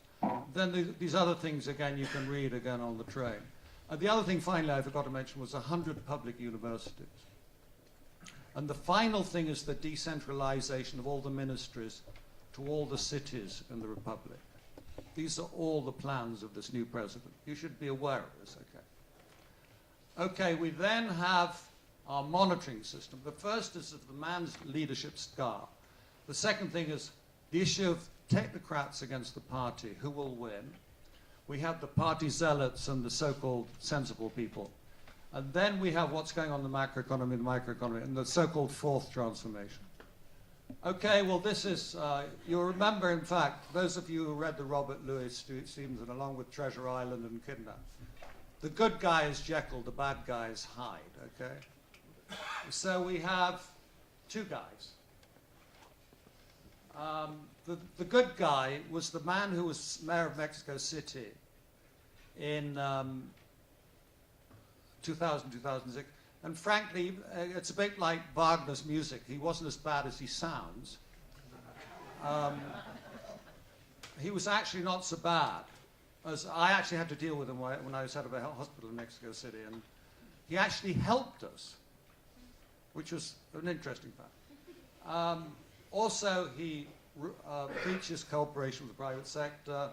He was pro the so-called USMCA, which he calls TMEC, which is Tratado México, Estados Unidos y Canadá. We've translated that into Spanish. The USMCA, the United States, Mexico, Canada agreement. He hasn't said anything against that. The other thing, he preaches government austerity, which is a good thing. He's anti-corruption, anti-violence. Most people are. And the fourth transformation, now that was, we'll talk about that in a second, but in the spirit of Benito Juarez, who on the whole was a good thing, 1856, he was a good guy, okay. Now the bad side. In 2006, he said, Al diablo con las instituciones. It looks like he may challenge various institutions we've labored to construct in Mexico, including an independent judiciary and other things. He's actually, he's set up a parallel system of people who will control the governors of each state. Then man bites dog. He actually criticizes Moody's. This is not done. You don't criticize your judges. Then he's banning oil exports and banning fracking, which makes no economic sense. And finally, cancelled the airport. That was a huge economic mistake because it's good for the economy. Again, Pablo will have something to say about that because he's in the tourism business. But also the form, a referendum where 1 million polls were cast. I voted, and only once. Some people voted 3 or 4 times. There was no way of indelible ink. 700,000 votes, so with 0.7 of the voting population, the referendum decided against the airport. Extraordinary. Okay, now the second point is on the technocrats against the, I know Romo and I'm sure various of my Mexican friends do, he actually is a financial guy, and he's his chief of staff. He's sort of sensible, but he's his chief of staff. Usua is also a trained economist, reasonable guy. Siade is also a sensible guy, and Ebrard, who's the Minister of Foreign Relations, probably. He's also, they just announced, and as I speak, you know, I'm on all these social networks. The new head of the Securities Commission used to be a banker, he used to work for Bankers Trust, so maybe that's not so bad. The politicians are very extreme zealots, and they've suggested things yesterday, 2 days ago, I'm sorry, lowering or abolishing the commissions that banks can make. And so the market immediately fell 6% yesterday. This is they can push anything through Congress that they want. Munoz Ledo is also somewhat extreme. He's about 85 years old. He's an old party hack, but he's around, and he's got an interesting, progressive, I think is the word, past.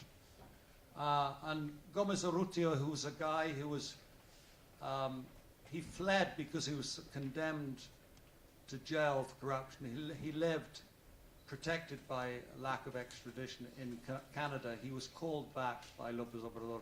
He's running the miners' union and apparently planning a whole set of strikes against mining companies. And then the other woman, she was also in jail, put in jail by the current president, who's going to last until December the 1st, and dragged out of jail by López Obrador. Anyway, but those are the kinds of people. We have to deal with a conflict between the two. Then looking at the macroeconomy, we have to look at these things: financing 100 universities, increase in LDH pensions, scholarships for 2.7 million people who don't have jobs or universities, and finally decentralizing more than 30 ministries outside the Mexico City. In fact, again, Pablo, they claim that the tourism minister is going to be in Chetumal, I think, which is somewhere on the corner of Yucatan. No other country in the world that I know has done this. The only one that makes sense is the Navy Ministry, which is in the center of Mexico City. It somehow makes a kind of sense to put it on Veracruz, which is on the sea. That's the only one that makes sense to me. Then the debt rating, negative outlook. The budget, we should know it by December the 15th, and they swear it's going to be balanced, so we'll see what happens. Okay, the microeconomy, well, we talked about the airport, which there's no alternative. The Maya train, there's not going to be a referendum. It's going to be directly assigned to somebody. No referendum on his pet project. Again, no referendum on the Tabasco refinery. Only referendum on the stuff he wants to validate. Finally, they're talking about reversing the energy reform and the telecoms reform. The fourth transformation, this is the most worrying to some. I won't obviously express my own opinion, because apparently Lourdes was telling me that we weren't allowed to express political opinions in public. Okay, well, this is in the spirit of the independence and reform and revolution. It's not, but apparently he's talking about downsizing and centralizing government, threatening the independent judiciary and all these other things. Okay. What some people are saying that the fourth chance is actually just a change of, because the National Party, which lasted from 1929 to 2000, which was called the PRI, basically people are saying we're going backwards, not forwards, which is why I question the words new era. Okay, with that I finish. The only possible counterweights would be the technocrats, don't forget globalization, social media, and markets. Okay, with that I finish. I now pass the word to Pablo, and he will give his take on what I've just said, plus how all this stuff he thinks will affect his country. Thank you, Tim. These are obviously challenging times for Mexico, but I believe that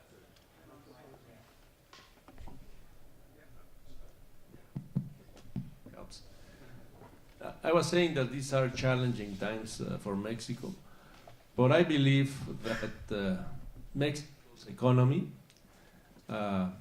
strongly is prepared for growth in the future. I believe that Mexico has wide resources. We have highly qualified workforce. Mexico's geography is a tremendous advantage, and those things are gonna play. I would like also to say that in Mexico is commonly said as well that in Mexico happens everything, but really doesn't happen anything. So I really believe that a lot of what's happening in Mexico right now, it's a political movement. Andrés Manuel López Obrador has been campaigning for 12 or maybe a little bit more years. And he has a new party, which is not really a party, it's a movement. It's a movement that doesn't have institutions, doesn't have really a lot of people with high loyalty to the party. So obviously he has to talk to his base, he has to create an ambience that things are changing in Mexico.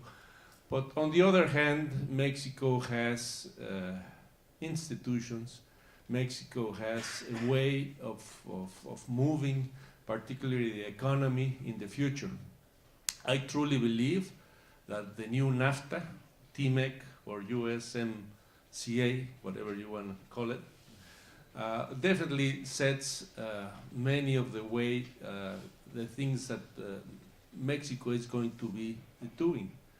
We have to remember that since NAFTA, trade, let's say, with the United States has increased around 390%, with Canada around 500%.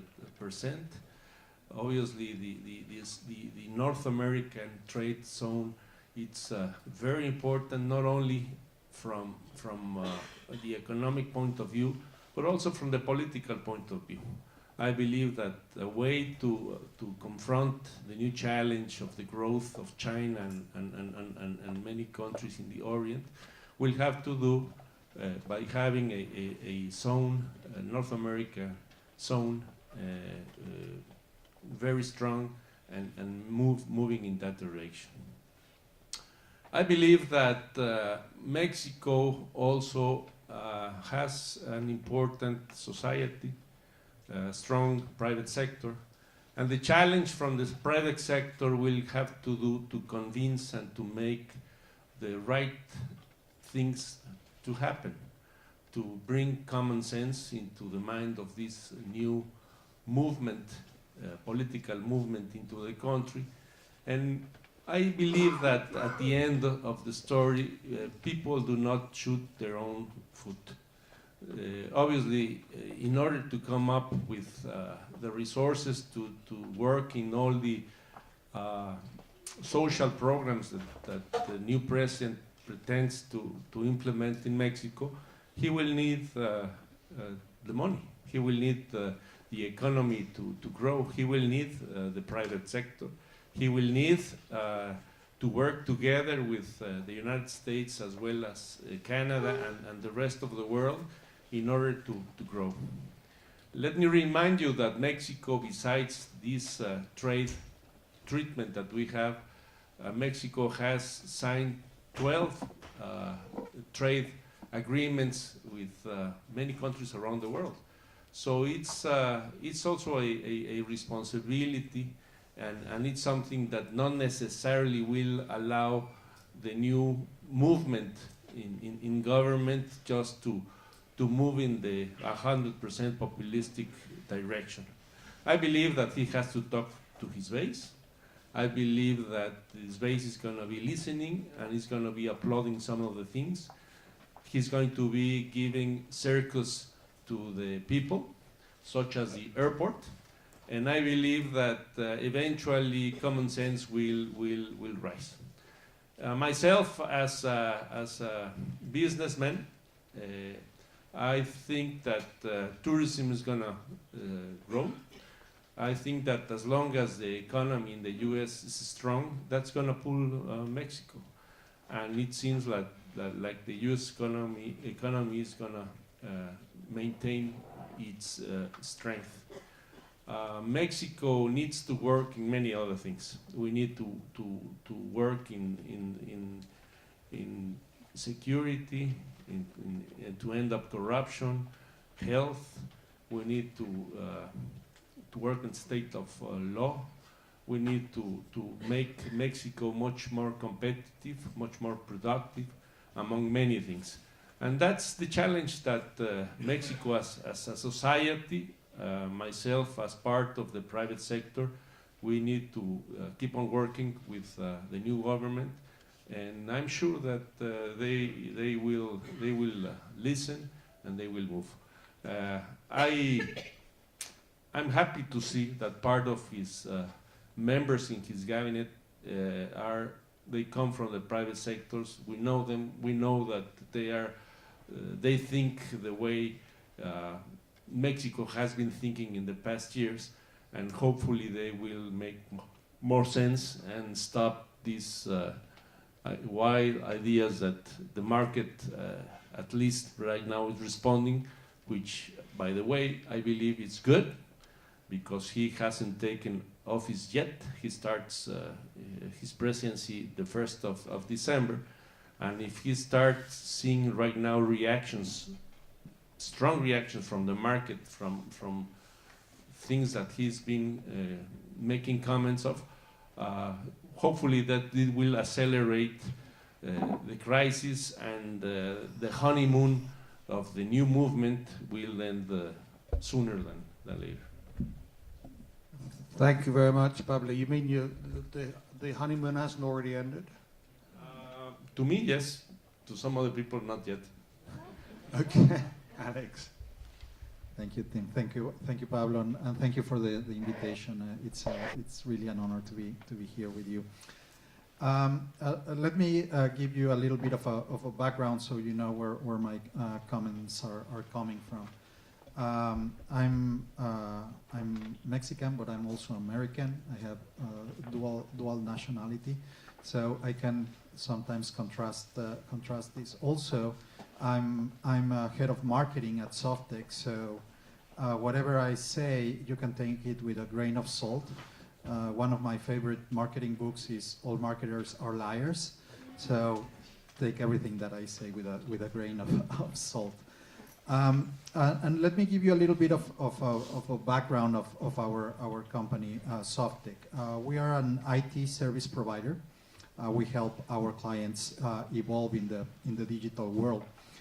And we were born in Mexico 35 years ago, when we were, our first day in business was the first day of President Ernesto Zedillo's presidency. No,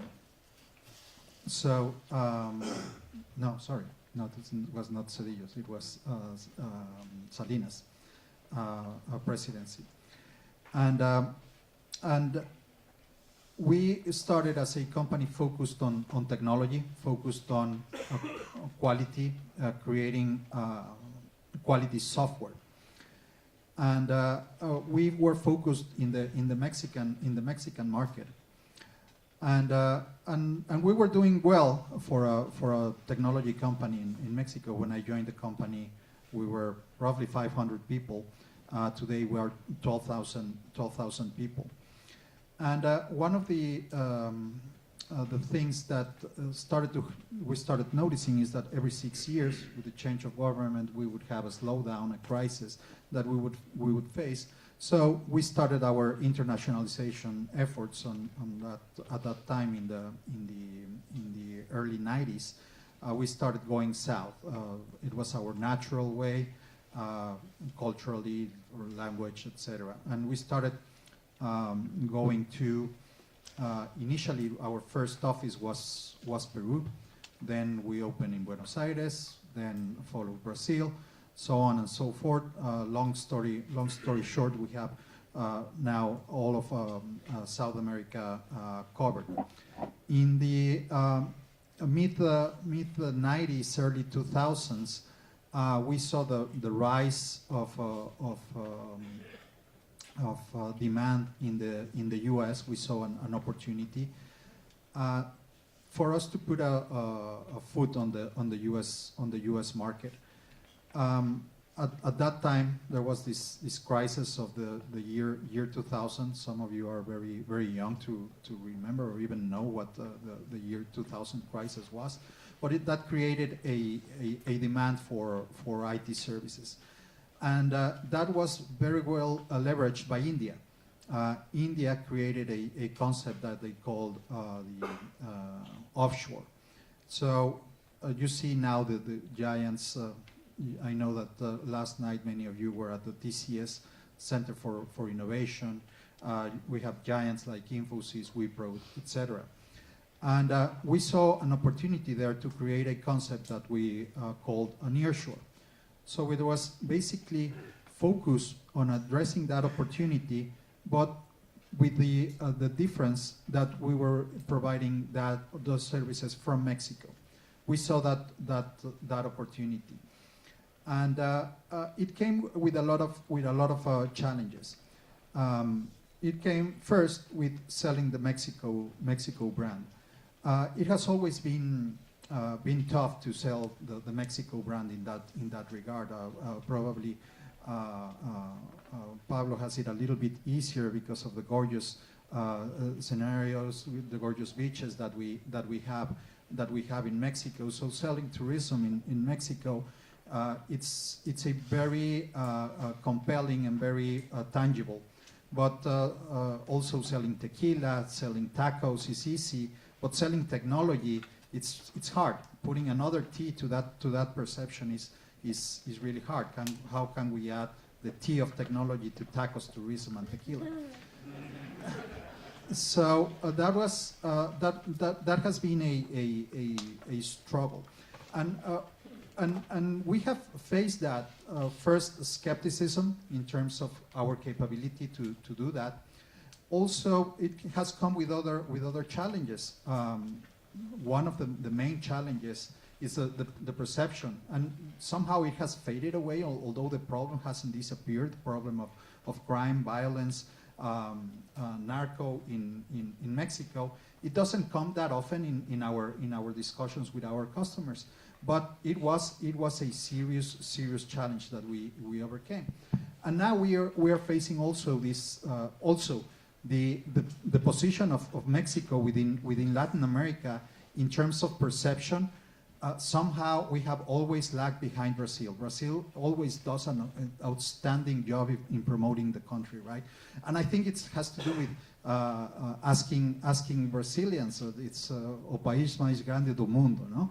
And we tend, as Mexicans, we tend to be very critical of ourselves, and you see all the perception surveys, etc. Even at the business level, it's very self-critical of Mexico. No, we just had a panel of two very good, well-articulated people basically selling Brazil. That's their job. Oh, sorry, no, but basically that's their job. Now we have to put a more realistic and face to that, and probably come up with how we are facing the challenges, and Tim is putting us the challenge of how we are going to face this new challenge of Mexico, the new, and I like the title of the panel, the new era of Mexico.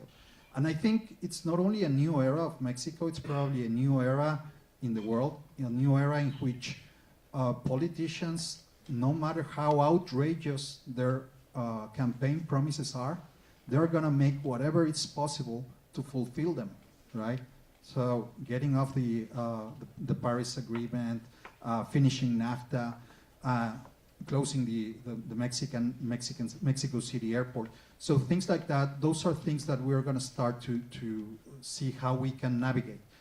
In general, and probably in the follow-up comments I can elaborate, we feel optimistic about Mexico. The Mexico market represents roughly 30% of our revenue. The U.S. represents the other 30%, and Latin America, other 30%, and the remaining is from Europe. So we feel optimistic about the possibilities that Mexico has, but also optimistic about our ability to address that with that general strategy of geodiversification that we follow. Thanks very much, Alex. I'll put on my hat on as a panelist. Looking at these questions as one which I guess refers to my own sector, which is Banco de Mexico.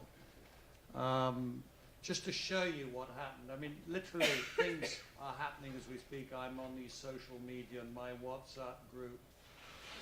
They sent me a release from the headquarters of the president-elect, which is in a place called the Colonia Roma, which is famous because of the movie which is about to win an Oscar by Alfonso Cuarón.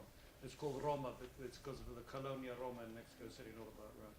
Anyway, but it came about from a group of people from his own I don't even know if it's fake news to begin with, but it's a letterhead from the company saying that we are going to respect the independence of Banco de Mexico. I'm saying I got that today from one of my friends who's a very senior banker. So they have to actually protest. I mean, there's this word in Spanish, there's no protesta demasiado, don't protest too much, but they have to say we're going to respect the independence of Bank of Mexico today. Nothing's happened to the stock market. And the peso continues to depreciate at its 2025. But that's the first point about a financial point, which I answer as a, by the way, despite my accent, I have a Mexican nationality. Just to show that I'm sort of invested in various ways. I've been in Mexico for 42 years. There's an issue directly connected with tourism, Pablo, which is the issue of whether how's security doing and how does it affect tourism? I think it's a very important question. Yes, it is. Security is a big issue in Mexico. It has to do mostly with work against different cartels. There hasn't been any tourist affected by insecurity. That takes me that Mexico has to work not only in solving crime, but also has to work in its image. We need to address in a better way that, yes, we have insecurity, but insecurity is away from tourist places. Mexico needs to change the way that we are handling lack of security and the way that it's been addressed, because not only in tourism, it's affecting other areas. I feel that if we explain a little bit better, for example, many tourist destinations in Mexico, they have less incidents of insecurity per 100,000 people compared to many cities in the US. For example, New Orleans, Miami, New York or Chicago, they have higher incidence of affections done to the population that tourist destinations in Mexico. And let's remember also what happened in Las Vegas last year when a shooter killed 52 people in Las Vegas. That's a major issue, and really nothing major happened to Las Vegas. In Mexico, somebody is affected from the crime organization, it's immediately in the news the next day, and it affects us. So I believe that Mexico, besides working on how to reduce crime, we need to work a lot in how to increase good image into the country. Right. There's another very interesting question. It's wonderful how much one learns from your questions on the USMCA, TMEC, and so on. Whether it changes anything about NAFTA. Now, I will ask each of them, but I'll just give my own take on an industry which I happen to know about, which is the auto parts industry, because one of my pension fund clients for about 18 years has been the largest auto parts manufacturer in Mexico, which is Delphi. And my general impression is that even though the percentage is changed, because an auto part might move across the border 14 times, my own view is that any company can fool around with transfer prices whichever way it wants. And that in general, when it comes to the manufacturing sector, nothing much has changed. But when it comes, what a lot of people don't know is that new chapters have been opened. And on this, I'd like Alex's view, which is, for instance, on the e-commerce sector. It's a new sector which is included, which is including also the energy. So I'd like to ask Alex what he thinks about how USMCA affects his own business in terms of e-business and all this general stuff. Yeah, in terms of our business, there were two aspects that we were paying attention. One is in terms of cybersecurity, intellectual property protection, because in the past, whenever we installed a solution for one of our clients in Mexico, we would have to import computers, import software, install it, maintain it, etc. Now everything's on the cloud, right? We don't have to do that anymore, and those clouds are based here in the United States. The cloud, at least the cloud providers. So what we see is that for our Mexican clients, it provides the certainty that under the law there's not under the new NAFTA. I call it NAFTA. The other name is very hard. I'm going to still call it NAFTA or NAFTA 2.0 because also from what I can see, and I'm not an expert, but it didn't change that much to require a change of name at least.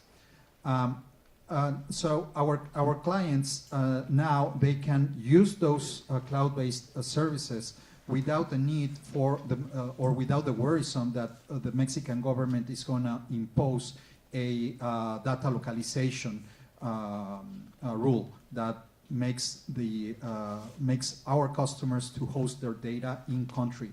That is very relevant. The other, and there was no change in this aspect, was with the NAFTA visas, the ability to have Mexican nationals or U.S. nationals working in the other country without the restrictions on the type of visas.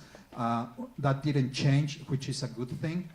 We think that is an advantage for Mexico, and because also that is having an effect on the large Indian providers on the number of people that they can bring from India to work in the U.S. I'd now ask Pablo the question, broaden it to TPP and other things. This is wonderful that one learns from these questions. Is there any way in which this web of international treaties, Mexico has one of the largest webs of trade treaties of anybody in the world, affects your tourism business? I think it helps because you have to see tourism not only of pleasure travelers, but also business travelers. Companies like Posadas, the one that I represent, we have 60% of our hotels are in city destinations. They're targeted to business travelers. So yes, tourism will do better because of all these treaties. We have seen a tremendous growth of business in major cities throughout Mexico that they have a presence of the auto industry, for example, manufacturing, I would say. So that really has a tremendous impact. I feel that Mexico has also a challenge to decrease dependency on the U.S. We depend around 80% of our exports come to the States.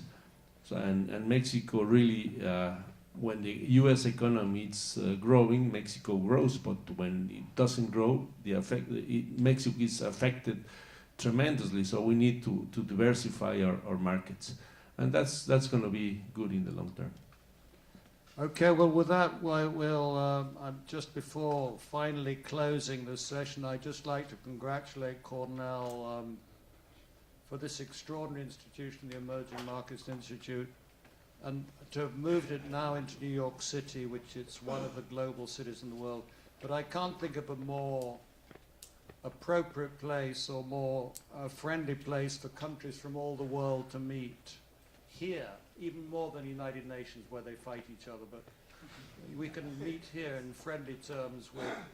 It's extraordinary for us from Mexico meeting with Chinese, Indian people, as well as our Latin American friends in Africa. It's an extraordinary forum, and I congratulate our friends from Cornell in having organized this remarkable institution, which we is still being constructed. So with that, I'd also like to thank the panelists. A round of applause for them for their remarkable.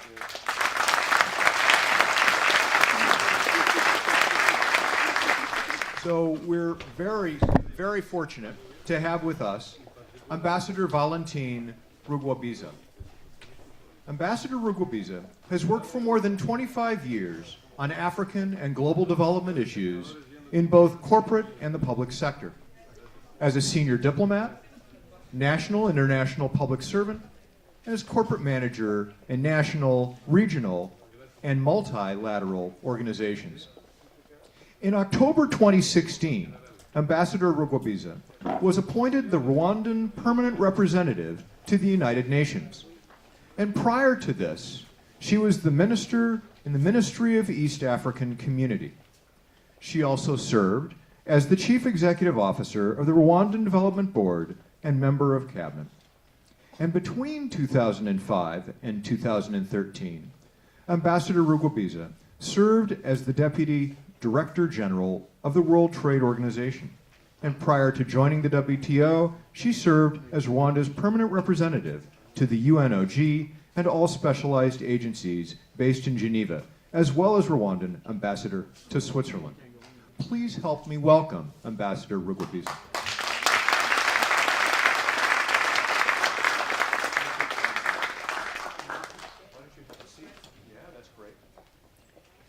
And joining Ambassador Rugobiza will be one of our own students, Oluseyi Sonaiya. Oluseyi is a 2019 Tech MBA candidate at Johnson and EM ambassador for the Cornell Tech MBA program. He holds a Bachelor of Arts degree from Stony Brook University in Cinema and Cultural Studies. He has over a decade's experience as a senior software engineer delivering highly visible interactive experiences for media brands such as CNBC, MLB, and Viacom. And the through line in his work is the application of information and computing technology to culture and media challenges and opportunities. He is pursuing business development and strategy solutions for firms engaged in those spaces. Please help me welcome Oluseyi.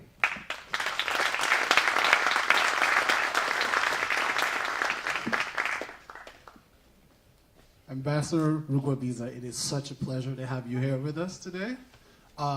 You have a tremendous reputation as an enthusiastic champion of business development and economic opportunity and investment opportunity in the African continent. Could you talk to some of the changes that you're seeing, some of the trends that are evolving in the continent that make this a particularly attractive time? Thank you very much. Thank you very much. And first of all, before answering to your question, Oluseyi, thank you very much for the very kind introduction. And thanks to you, Lord, for this invitation. It's just coincidentally, I'm coming to this conversation, just coming from a Security Council meeting. And this morning, I spent the entire morning in the Security Council, and the moderator of the previous session couldn't be really more on point by saying that the fight continues. The fights continue in the Security Council. What is most important is that this morning what was being discussed was strengthening multilateralism. The title itself says a lot for business. It means that it's very clear for all states and major economies that actually multilateralism needs strengthening. That multilateralism, what was achieved in terms of allowing companies to trade all over the world and to do business all over the world, that is no longer a given. It's no longer a given. Multilateral rules are being challenged and simply sometimes just challenged, but sometimes just blocked completely, regardless of previous agreements. I don't want to sound alarmist, but I think it's important as here this conversation is taking place. I was really, for me it was striking that this morning we are discussing strengthening multilateralism, and I will move from here to just to go and have a good conversation on how emerging markets are reshaping globalization. Now, to be able to reshape globalization, emerging markets have to be able also, and the multilateral companies have to be able to rely on a certain predictability, on rules that are not perfect, but that are predictable, and on certain certainty, to be able, while at the same time continue to work to improve on those rules, which were negotiated among all member states. So that is just, I just wanted to share what this just coincidence, the coincidence of this morning. And coming back to your question, Oluseji, to your question, what makes me, and Africa is no exception. Africa operates in the global world, it's no exception. But what is it that makes me optimistic about Africa? What is making me optimistic is simply what has been happening in the last few years. In the last few years, it became very clear for African countries that there won't be any prospect in terms of accelerating their growth, that the potential will remain limited if they are not able to really move to scale and move from the situation, regardless of how that situation came about, of being a continent with so much potential and yet with 55 fragmented, tiny markets seen at global level, that there was no way that potential was going to be unleashed until and unless those markets were really linked to each other. And this is what has been happening. Last year, in March, actually not last year, I think this year, I even have an impression that it is now a longer time ago. This year in March, countries met in Kigali, in Rwanda. All the African countries met in Kigali, in Rwanda, and decided to put in place the Continental Free Trade Agreement. Now, what will that Continental Free Trade Agreement be? It's really about just allowing all our different countries to trade with each other. We are not naive. This is not the fact that countries sign on a multilateral trade agreement doesn't make it happen overnight. But how the work is taking place in terms of exchanging schedules of tariffs, but really opening for the movement of goods, movement of people, movement of services. So this is happening. And we're speaking here of basically a market of trillions that is going to be unleashed. What else makes me optimistic is that this is the youngest continent. So we basically, when operating on the African continent, you operate with a very young consumer market. and a market that basically you can plan for the next 20 years, 15, 20 years, for the next 30 years. And that and the young and the youth is tech savvy. So increasingly we're seeing really large groups that are really tech savvy and are just able to not only innovate but trade with each other and do business together. So that's just in a really. Sorry, I diverted by going into the UN. No, not at all. But I just thought that we can't have this conversation on the campus here and ignore what is happening on the First Avenue. Because at the end of the day, multinationals operate within rules that are negotiated by states. And the negotiators are really are states. And if the negotiators decide overnight that regardless of what we have committed to, at the time of the GATT, the ancestor of the World Trade Organization, regardless of all that, we are deciding overnight that, look, we decide to ignore completely your different global supply chains and your regional supply chains. And we decide overnight, we say, well, we are deciding to put up all these different barriers, regardless of our commitment. Then you can only imagine how the impact and the major disruptive impact on world economies, but also on the potential. Of course, it also means that there is a need of diversification.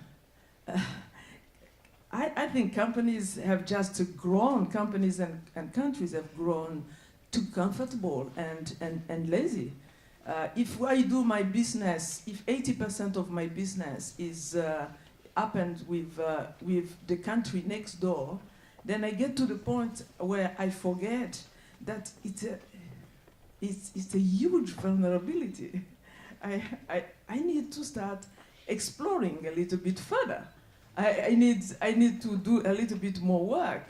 If 80% happen here, or if actually 30%, as was just said by in the previous panel, 30% happen at home, well, 30 other percent just next door, and that's it, and I've been functioning like that for the last 50 years. Well, I think the message here about what is happening is that there is a need to diversify, to go beyond, and to address these fundamental vulnerabilities. Thank you very much, Ambassador Gwezibe. That's fascinating because you're saying that there's tremendous opportunity and at the same time vulnerability. The need to diversify geographically, both within the continent and outside. But we know historically there have been challenges with the free movement of people and goods. Sometimes those of us within Africa actually had to route ourselves through Europe or the Middle East to reach other African capital cities. So what changes are we seeing at policy level and governmental level to improve the intracontinental transportation opportunities? You know, we're seeing changes not necessarily initiated by the largest economies on the continent, but change is happening. So what is, for example, you all have seen in the news that recently Ethiopia decided to remove all visa requirements. That's now for all Africans, you just get your visa at the airport. Now, of course, this made news mainly because it was also an abnormality. That is the home of the African Union, and that has been the home for many years of the predecessor to the African Union, the Organization of African Unity. And it is only today, but it also says a lot about the difference that leadership can make. It is happening today because simply the current leadership understand that there is need to open to trade, to open to people, to open to technology. And if that doesn't happen, then the alternative is very dangerous, because the alternative is push that will happen internally that are not necessarily coordinated, organized, and that will actually put at stake the entire economy, which nobody wants. So it is happening. It has happened in Rwanda for very many years. We actually, it is not only limited to Africans. Any citizen for any place of the world, any nationality, just so you get to the airport and you get your visa. Or you apply online, but it doesn't make any difference. You can get it online, but you can just take your plane and it is known you will get it at the airport. So it is those changes are happening now. There is a kind of domino effect, because all countries are interested in being much more attractive. So once they see that many more people are going to visit neighboring countries because it is made easier, then there is a kind of an effet d'entraînement in the reforms. So reforms are happening, not as fast as we'd like to see them happening, but clearly there is a change. Yes, there's a forward velocity that we're seeing there. That's fantastic, and that really addresses the issue from the passenger side, which opens up tremendous opportunity for tourism and trade. But on the freight and cargo side, can you speak a little bit about the African Single Airspace Agreement and what that lends, particularly to institutional investors and EMNCs? Absolutely. It is in January this year that the Single Space Agreement was entered into.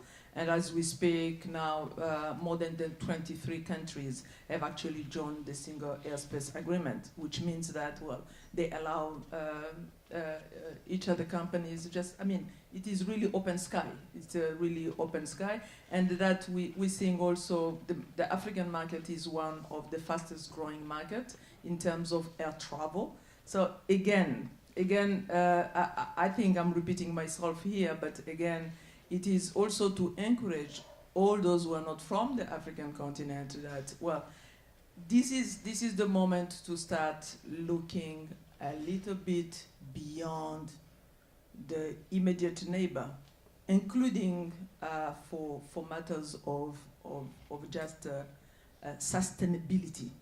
Long sustainability of the business, long-term prosperity. So this is really, I think this will be my main message today, is that while it is happening on the African continent, there are few companies, multinational companies, the Equity Bank, the Eco Bank, and so on and forth, but really this is a huge market.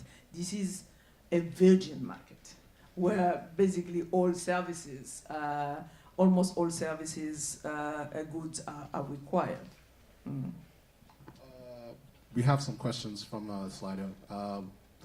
What is your perspective on China's relationship with Africa? Some see it as an economic catalyst, while others see it as a 21st century colonial power. That's a very interesting question. That's a very interesting question. By the way, the meeting I'm coming from in the Security Council is being presided by China, because China is the president of the Security Council this particular month, which in itself sends a very clear message that China felt that the most important subject they needed to be discussed by the Security Council was strengthening multilateralism. Mm? So in itself, it's a clear message. Coming to the relationship between China and Africa, I will look at it more from the African side. Quite honestly, the relationship here will be shaped by ourselves. We can't outsource our responsibilities when it comes to what we need exactly and what type of partnership we want to enter into with China or any other business partner. I'm well aware of all the criticism, but we think that in a way it has been, it has been somehow patronizing vis-a-vis Africa. as if the African continent basically is not mature enough today to know what is good for it and what is not necessarily very good for it. So we're very much aware of a number of countries that are reaching levels of debt that could be risky levels of debt. Our response to that is to say, what are the alternatives that we are creating? We are all working together to create for these different countries. What are the alternatives? Why don't we have a number of other financial institutions, private institutions, coming into place with innovative solutions? You will always have a questionable deal when a country is negotiating with having just one option. So the solution, it is to have a number of options and to be able to negotiate between different options on the table. But we have a number of African countries, we do have a good really working, and I would say a good partnership with China. Does it mean that we will take everything that comes from China? No. Clearly no.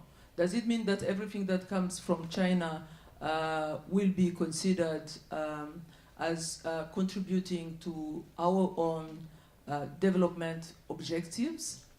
Clearly no. But again, it is up to us to have that conversation. It's very much up to us. So I will not on this, you will not see, at least you will not see me on the side of blaming China. Yes, if they have a certain way of approaching business, good and well. Let us, as African countries, organize ourselves and make sure that our own business interests and priorities are equally considered. Building on the question of paternalism and self-sustainability, self-determination, there was a question here about how, similar to the Mexico panel, how do Rwanda and other African countries change global perception of trade, investment, tech, and other opportunities globally? What really is the key? I would say that the key, of course, the environment that you put in place is very important. The type of business environment that you create, you put in place is very important. I'm proud that in the latest World Bank Doing Business Index, Rwanda really jumped the rank, and we are now one of the top 30 reformers when it comes to business reforms. But also, it's good to keep to have in perspective that when we started engaging with the reforms, the business reforms, more than 10 years ago, we were ranked 152. So today we are 29th, ranked 29 as the 29th best business environment. Now, the ranks themselves are good. We are proud, but it is mainly what they mean. What this rank mean in terms of easy of access to electricity, providing electricity, in terms of getting land titles. So you really get land titles when you apply for land titles. You get land titles in a record time of less than 2 weeks. It's really all what it means in terms of registering a new business. You register a new business in Rwanda within 6 hours. So it's really what it means in terms of business. So the business environment has played a key role in that, in attracting people. We did the hard work of making sure that we do what the government needs to do to make really business easy in the country. The rest, I will say, having a young population, we've seen the difference, ready to adopt new technologies, really very open to technologies.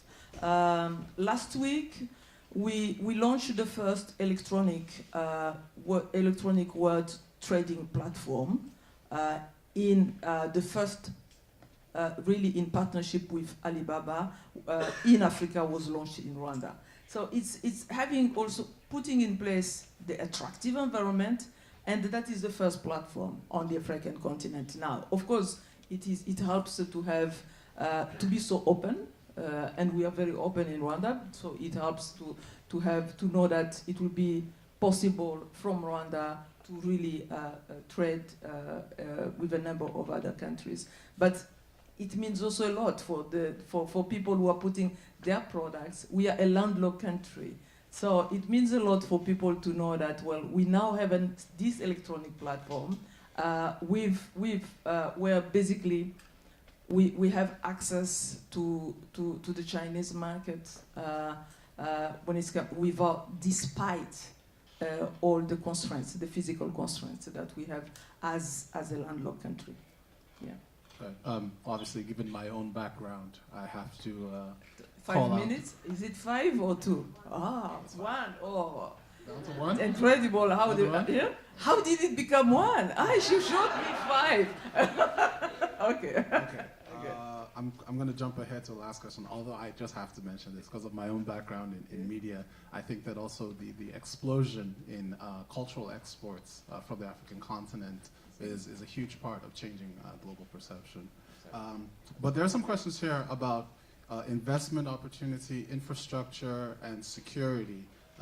You've mentioned the business environment in terms of providing legal access, land titles, easy remediation, that builds confidence. But in terms of physical also, the complementary physical confidence, what are the trends that you're seeing there? And let's end on a rousing note and let people know that this is Africa's open for business. Absolutely. No, it is. Africa is definitely open for business. At the same time, all these, we still have a lot of work to do when it comes to infrastructure. So clearly, there is a lot of work to do. Now, you have to look at that work as business opportunities. That immense work that remains to be done. You have to look at that as business opportunity. I will give you just one specific example. As we speak now, we started to build an international airport in Rwanda that it is an airport of 1 billion. We have closed the financial deals, but it is a consortium, but it will be built mainly by a Portuguese company. I think those who are in construction, Monte Angel, it will be mainly built by a Portuguese company, and the finances are already closed. So it is also to tell you that these opportunities are there. If we have a company that is a growing company, an airline, Rwanda Air, we will have a direct flight between Kigali and New York. It will be launched in June this year here in New York. So all this is happening. We launched last month. Kenya launched last month, earlier a direct flight between Nairobi and New York. So these connections are happening. Now, what about connections between Africa and Latin America? What about connections between Africa and other emerging nations? When we speak of connections today, what China did, the Africa-China relationship, business relationship is unparalleled. But what is it that prevents a better, I would say, an even better relationship with other parts of the world? So it's really that message to say that, well, the continent is full of opportunities. However, we all need to reduce our comfort zone and the comfort that we get from doing business with our immediate neighbors. Simply, in a world where the space, the physical space, becomes less and less important, it shows that we are not ready really to cope and to adjust ourselves with the tremendous opportunities that come with digital technologies. So I think I'll stop here. Thank you very much. Thank you so very much.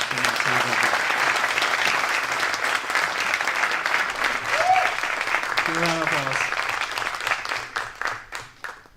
All right, so to give you guys just a 30-second context on what the case is about. The case is about an emerging multinational company from Mexico. They're an auto parts supplier that is seeking to move up the value chain. They've recently purchased an old factory from GM in Mexico, and they've decided to start making their own car make and model. So the question posed to the students was, where should they start selling? Should they keep selling in Mexico? Should they expand elsewhere? So first up, we have team, how do you pronounce your team name? Sux from University de los Andes from Bogota. Please stand together. And we have, all right, now we can do it. We have two of their teammates joining us from Bogota. So can I just give these guys a round of applause for traveling from Colombia here? All right, great. So let me pick, just putting your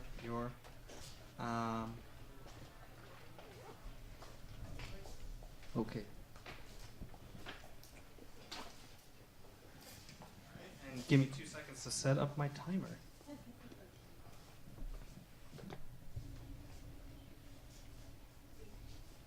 Okay. Thank you very much for this opportunity. I will start by presenting my team members. Here is Jennifer, Paola, and in Bogota are Juan Enrique and Humberto, and myself, I am Samuel, and we will be sharing with you our case proposal. First, we want to talk briefly about the political and social context of Mexico. All the morning we've heard political issues, tariff issues, about how Trump has been affecting how markets are behaving.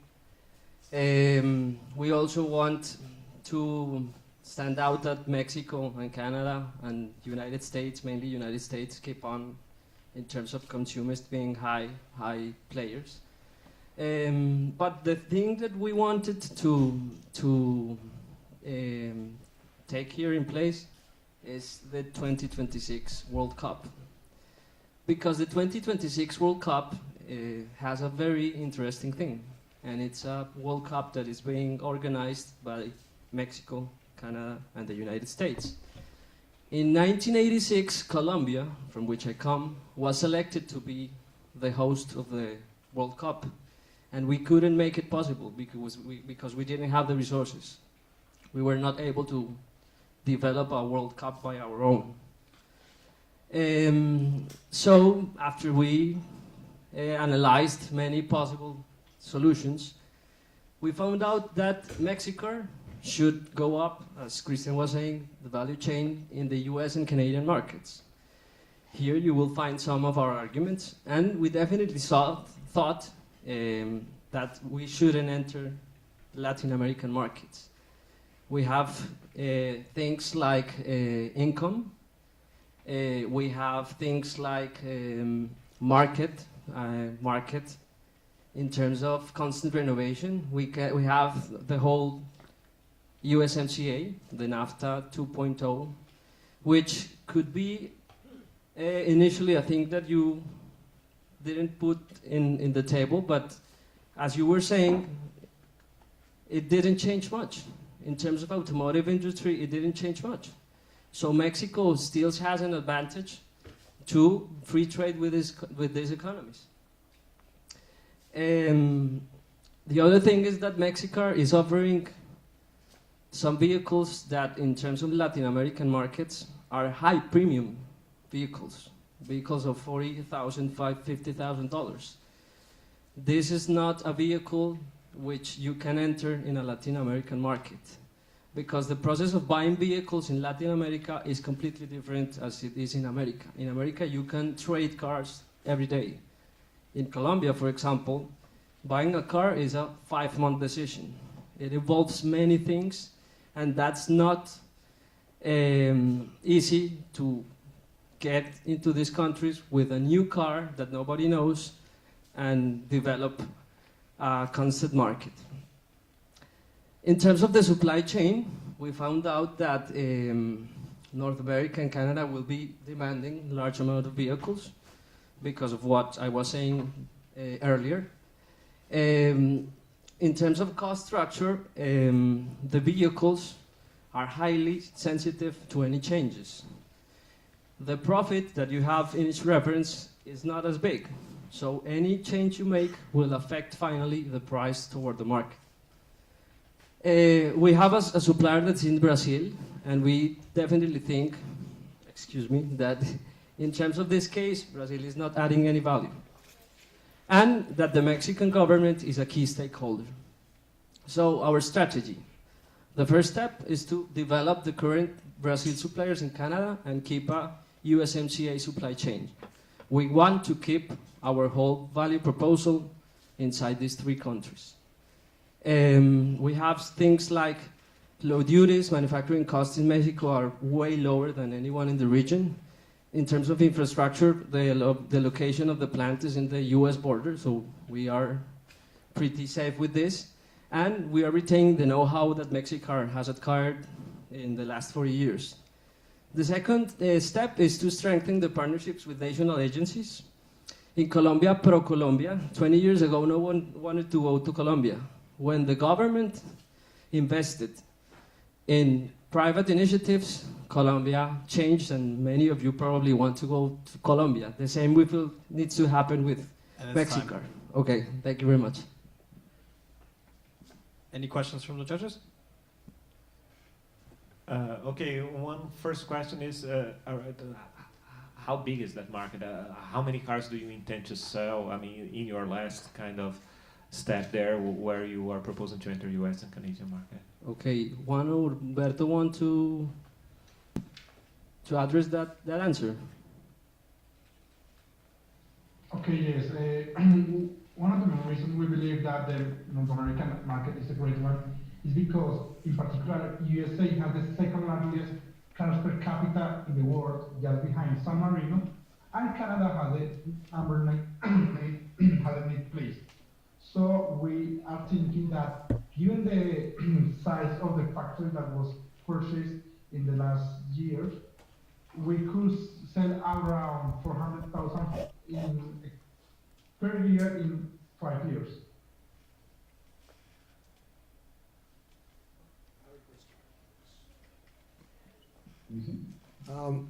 The price points of the cars, even in the US, are quite high. They're in the luxury segment. What have you thought about how you're going to position a Mexican car maker who has never made a car in a luxury segment without any brand recognition? Thank you, Rob, for that question, because that was the part I missed.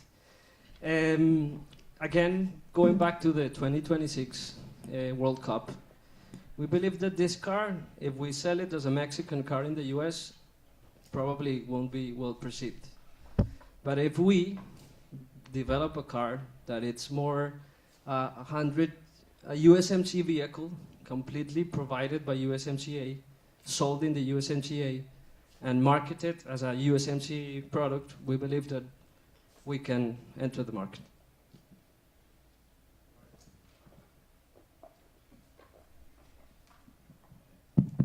I'm from Mexico. I was wondering whether you'd considered doing the opposite, which is what's done with premium tequila or certain kinds of Mexican beer, which is actually doing the opposite and saying, hey, this is good, this is Mexican, and stressing the fact that Mexico is very good at some things like tequila.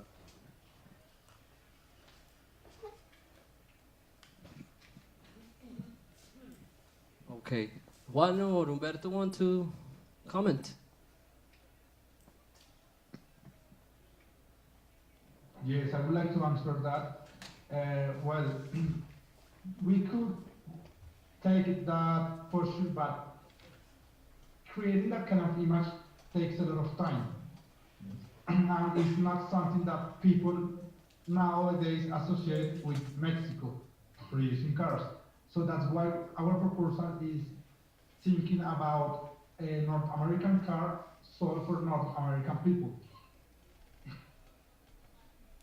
Maybe if I can add a little thing. In Colombia, a couple of years ago, SsangYong entered the market with Japanese vehicles. Nobody bought them, nobody. Because Japanese vehicles were not seen as good quality. And Japan has very high standards in other industries. So SsangYong did something that we were thinking about. And they put in the vehicles powered by Mercedes-Benz. And immediately, SsangYong had the recognition that alone it wouldn't have to enter in a market like ours. So we also believe that here Americans maybe won't perceive a value of a Mexican branded and made car. But if it's powered by America, designed by Canadians, built in the USMCA, probably we would have the factor we need to sustain our market share. Last question. You spoke about entering into partnerships with Ford, GM, etc. What is the value proposition from the perspective of Ford, for instance, or GM? What are they getting? What is that? Okay, Huberto, please give me a hand with this one.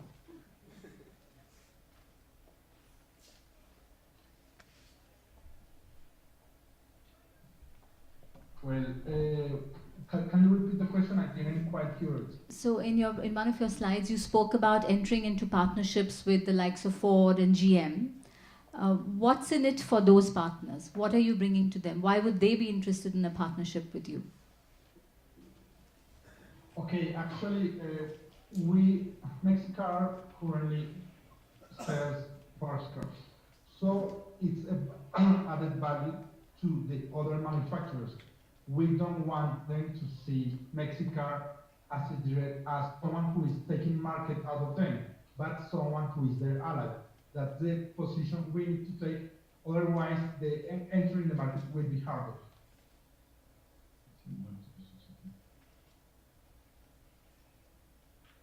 Okay, thank you guys very much. Thank you, everyone. Good afternoon.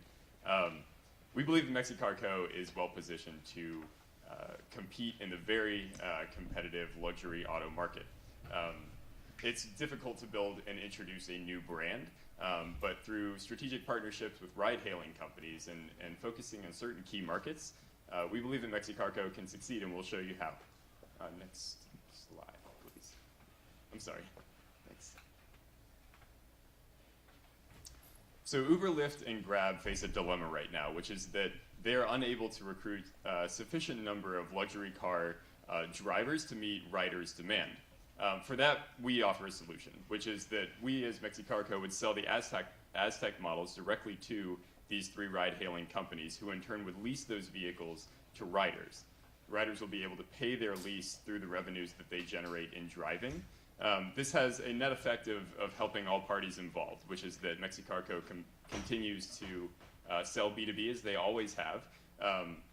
Supply of premium vehicle services remains increases for Uber, Lyft, and Grab, and new drivers that wouldn't otherwise have access to luxury vehicles will now have a means to obtain them. Given that Mexico is a part of USMCA and the CPTPP, and the high-growth ride-hailing markets, both in North America and Asia Pacific, we've chosen to focus in those two regions. It's important to keep in mind that Uber and Lyft are headquartered here in the US.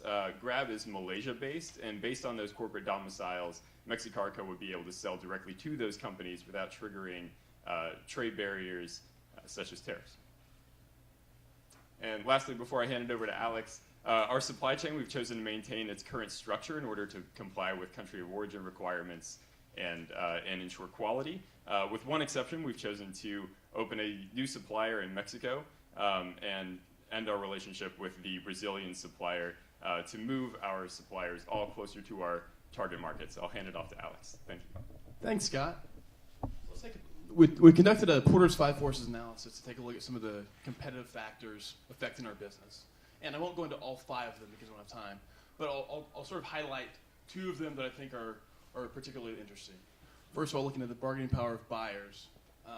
Although there are very low switching costs for the vehicles here, and it is easy to move from one vehicle to another. There's a very limited supply of substitutes in this market for black cars that are very rider-centric rather than driver-centric. And so we have a very moderate bargaining power there of the buyers. Looking at the bargaining power of suppliers on the other end, we're in the unique position of being a legacy auto parts manufacturer. And because of that, we're naturally and inherently vertically integrated. And so we're able to sort of bypass a lot of the competitive forces of suppliers' bargaining power that a lot of our competitors are having to deal with. We're able to manufacture our own parts that are inputs to these vehicles. And looking at the competitive landscape here, obviously there's no shortage of current brands that are already in the auto manufacturing market, in the luxury space especially. However, we're uniquely positioned where we offer a very niche positioning of both a luxury and a practical vehicle. Let's think a London taxi cab, for example. We have a lot of extra legroom in our vehicle. We have a lot of luggage space in our vehicle. It's a very rider-centric experience rather than being focused on the driver, where a lot of the other companies are focused and targeting their marketing. And obviously, all of this is not without risk. You look at a company that's a new entrant to the market and has a high unit cost for a luxury offering, and you sort of wonder, how we're going to market that without a brand awareness, right? Unfortunately, we're marketing very B2B. We're selling these in fleets. We're selling thousands of these to each of our major customers, especially folks like Uber, Lyft, and Grab. And so we're able to offer them bulk pricing or fleet pricing to make these bulk purchases. And looking at the trade policy risk and some of the geopolitical underpinnings of protectionist policies between the U.S. and between China and other tariff type situations, we're able to stay competitive by selling primarily in East Asia and in North America in compliance with USMCA and CPTPP, so we're able to avoid the tariff pressures that are present there. Of course, with any auto manufacturer, you're going to have malfunctions and defects, and we're taking a very... Questions? The first, so why would Uber or Lyft want to buy cars from you, given that, for example, Hyundai just announced an investment in Grab this week, GM has invested in Lyft, and so there are a lot of companies willing to put money on those ride-sharing companies, and they're probably willing to give their cars to those ride-sharing companies. Why would they buy from you? I think it's all about understanding the needs of the consumer.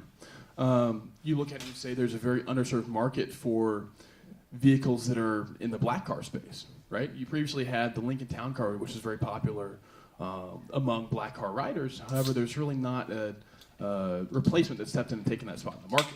To have a very customer-centric, rider-centric vehicle to participate in luxury ride-sharing is a very specific offering that I think can add value for a lot of these companies. So you say that you're going to suppress tariffs and other restrictions that your competitors face, right? And I agree that everybody's focus right now is in what happens with tariff barriers. What about another thing that not many people pay attention to, the fact that the vehicle fuel efficiency standards are changing in the United States right now, which will probably affect the policies followed by other countries. So have you thought about that too?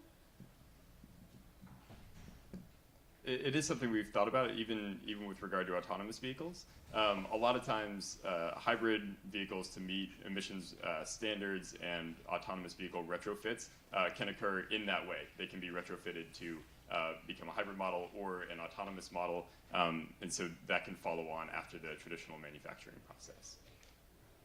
Yes, sir. I'm sorry. The requirement from the new agreements in North America include a step up of labor cost, which is rather significant. When that occurs, does the margin of the business still make it profitable, or how? Because you should expect that over time, even these companies will put more pressure on you for your pricing to come down. So your pricing will come down, your cost will go up. Is there really a business proposition there?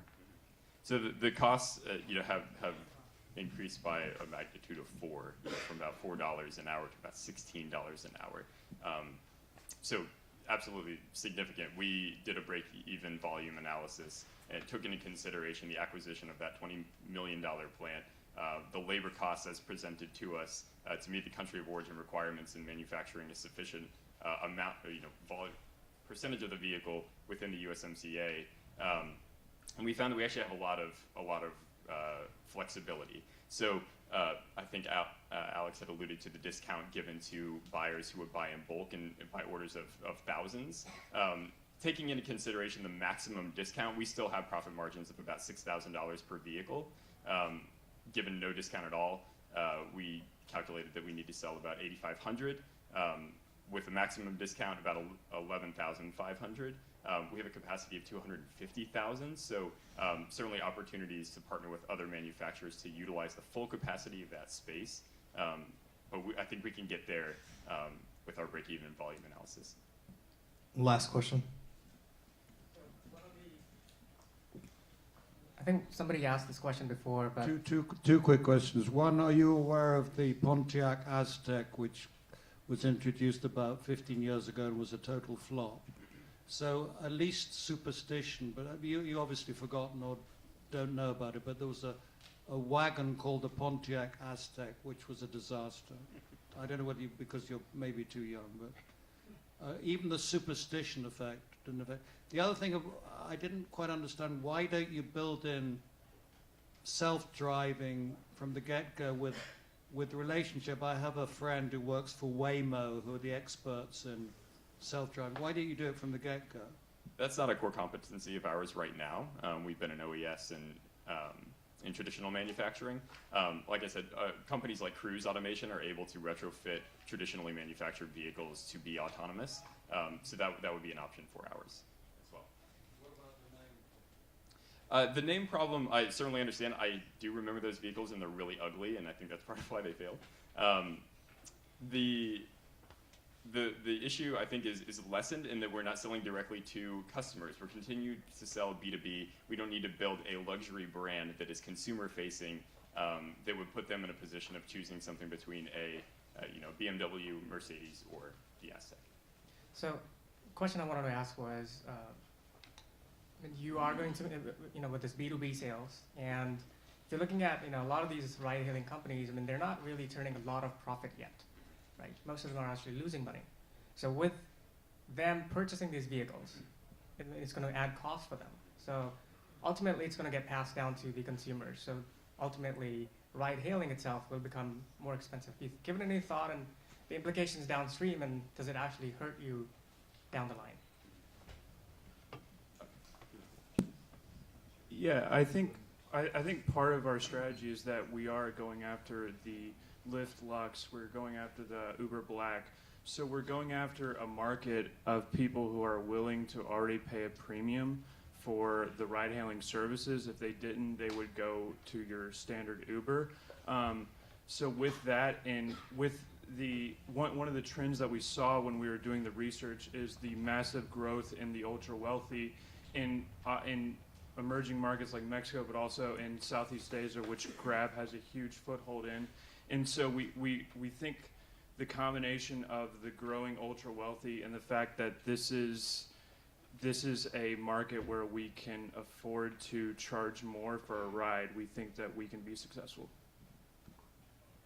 All right, thank you. Oh, sorry. Thank you, guys. Yeah, I think you go. Thank you.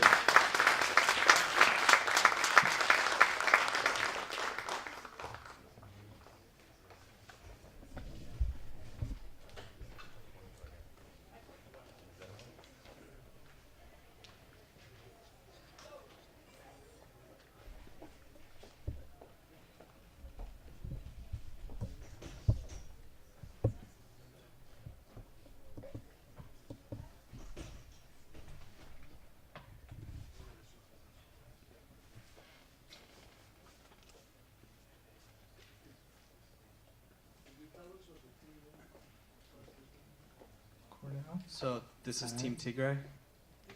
Tigray. Yeah.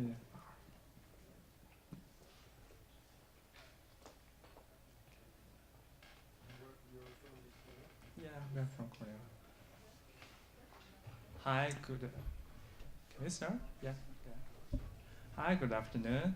My name is Zheng Wang. This is Jin Lee. We are both Cornell Johnson first-year students, and thank you for inviting us here today. And we are very excited to talk about the Maxi Cargo today with you. First, to briefly summarize the recommendation and analysis of Maxi Cargo, we believe launching the Aztec cars is actually a very great move for the company, and the company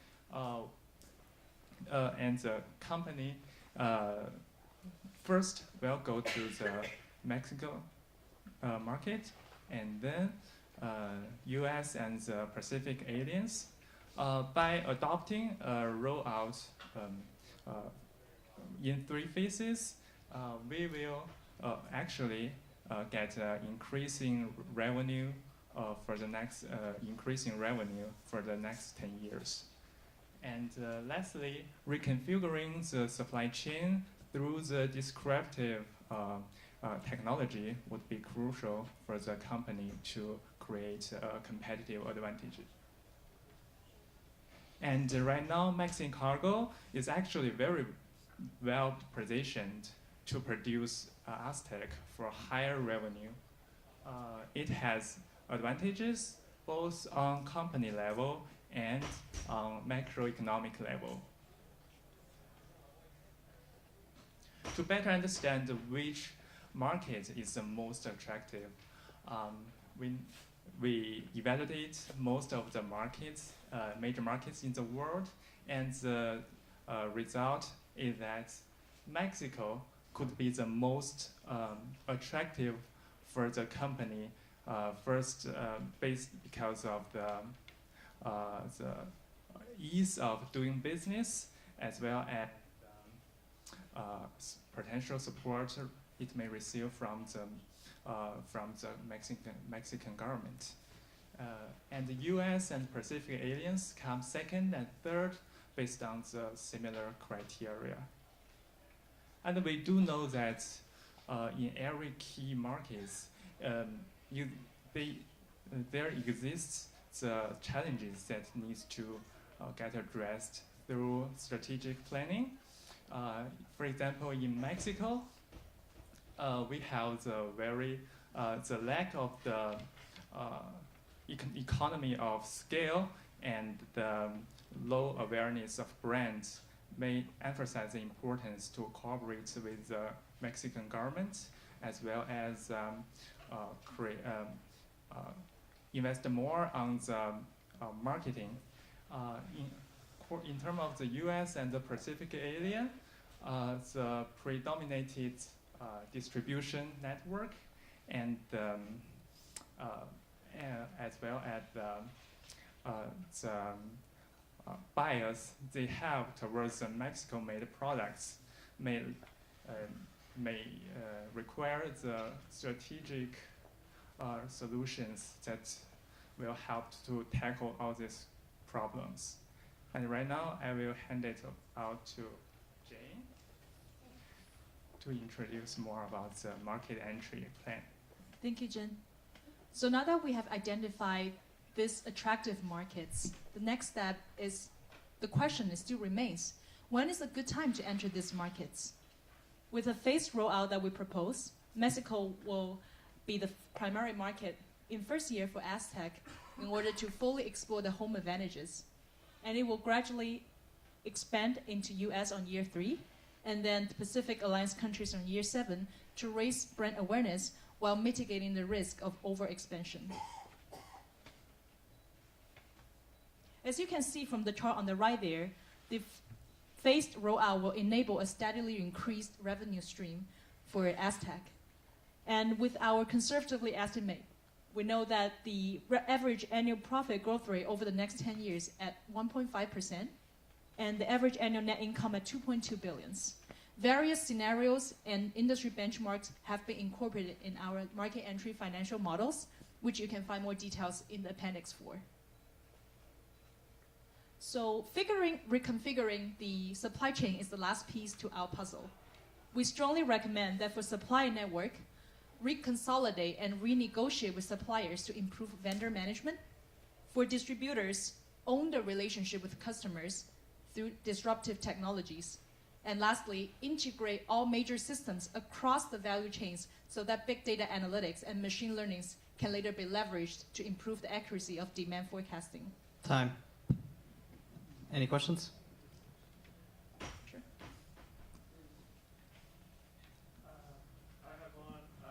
On the numbers, so BMW sold last year in Mexico 15,000 units. Series 3 and 4 in US last year were 100,000 units. I think your projections are a little bit overly optimistic that this company will sell as much as BMW like by year 3. So how would you respond to that? I can take a first crack at it. So I think you definitely have very good point. As we did look at the competitors' data from BMW, and we know a lot of the major key players do have factories in Mexico, and they already have a pretty good advance in terms of cost efficiency and production economic of scale. The number you're looking at here is a little bit on the large side, and on the optimistical side is because we kind of analyzed it and spread it out over the next 10 years. If you recall the sales trend over in our slide on here, you will see the sales actually increase exponentially once the company has make sure it grabbed a major foothold in Mexico in the first 2 years and the US. And that's why the later sales in the Pacific Alliance countries will result in larger numbers in terms of the number of unit sales. But I agree with you that during the initial 2 years, the companies will have some challenges to overcome with the major players in Mexico. That's why our main recommendation is for them to seek for government support to market this as a national premium brand so that it will be able to quickly gain the home advantages. Did that answer your question? And I want to add on that because I think actually the Mexican government is a big stockholder of this company, so it's very natural that this company could get some support from the Mexican government. And you know that in Mexico right now there's some like multinational events like G20 or APEC summits, so we can market our Aztec as official cars for all these events, so maybe the government purchase could be a solution for us to increase our sales in the first or second years. Can I ask the next question? One of the focal points of your strategy was based on the fact that you feel that they have human capabilities as a company to be able to sell both in the Mexican domestic market and then in expanding into the other countries you've suggested. Can you elaborate a little bit on what is the basis for that assumption? Of course. I will start. Feel free to chime in. The reason we say human capital is based on several dimensions that we look into. The management of the company, I think, is most crucial. Based on the information we provided, the management has a very diverse background and very experienced in the field. I remember one of the executives was also in the Ford executive teams, which should bring expertise as well as the network for the company to forward integrate into the auto manufacturing industry. At the same time, based on what I know, they've been very experienced in the auto parts manufacturing. And as they forward integrate, they will be able to understand what's the major challenges in the past when they're outsourcing the supplier parts from other companies. So I think they will be able to kind of foresee the challenges and being able to handle it before the actual emergency arises. I think those are the human capitals that I was referring to. Yes. Thank you. Okay, given that Last question. Thanks. Given that you made that step-by-step process of getting to the new market, do you think on doing the same with the other remaining 3 Pacific Alliance countries, or at the year 7 you just entered the 3 at the same time? I think actually this is a great question for Jen, since she worked in the Latin America area before in the consulate. So you want to take this question? Yeah, I think the reason why we choose the Pacific area, not just necessarily because the market size is big because each we can use this as a pilot experiment for our cars to enter the whole Latin America. But you know that it's very risky if we just operate in all of the countries, because all the countries, they actually have some slight differences. So we choose all these countries. First, they are a commercial bloc, which means that Mexico and Colombia, Chile, or Peru, they have the free trade agreement, and we can import our cars to these countries without paying any tariffs. So we could actually have some price advantage if we compete with luxury cars coming from Europe, like the BMW or Benz. So this, and actually because of the size of the market, if there's any risk, we actually could mitigate them because the loss wouldn't be have an impact on our compound growth, annual compound profit growth rate. Yeah. Okay, thank you guys so much. Good afternoon, everyone. So how many people in this room have helped launch a new business? Let's see a show of hands.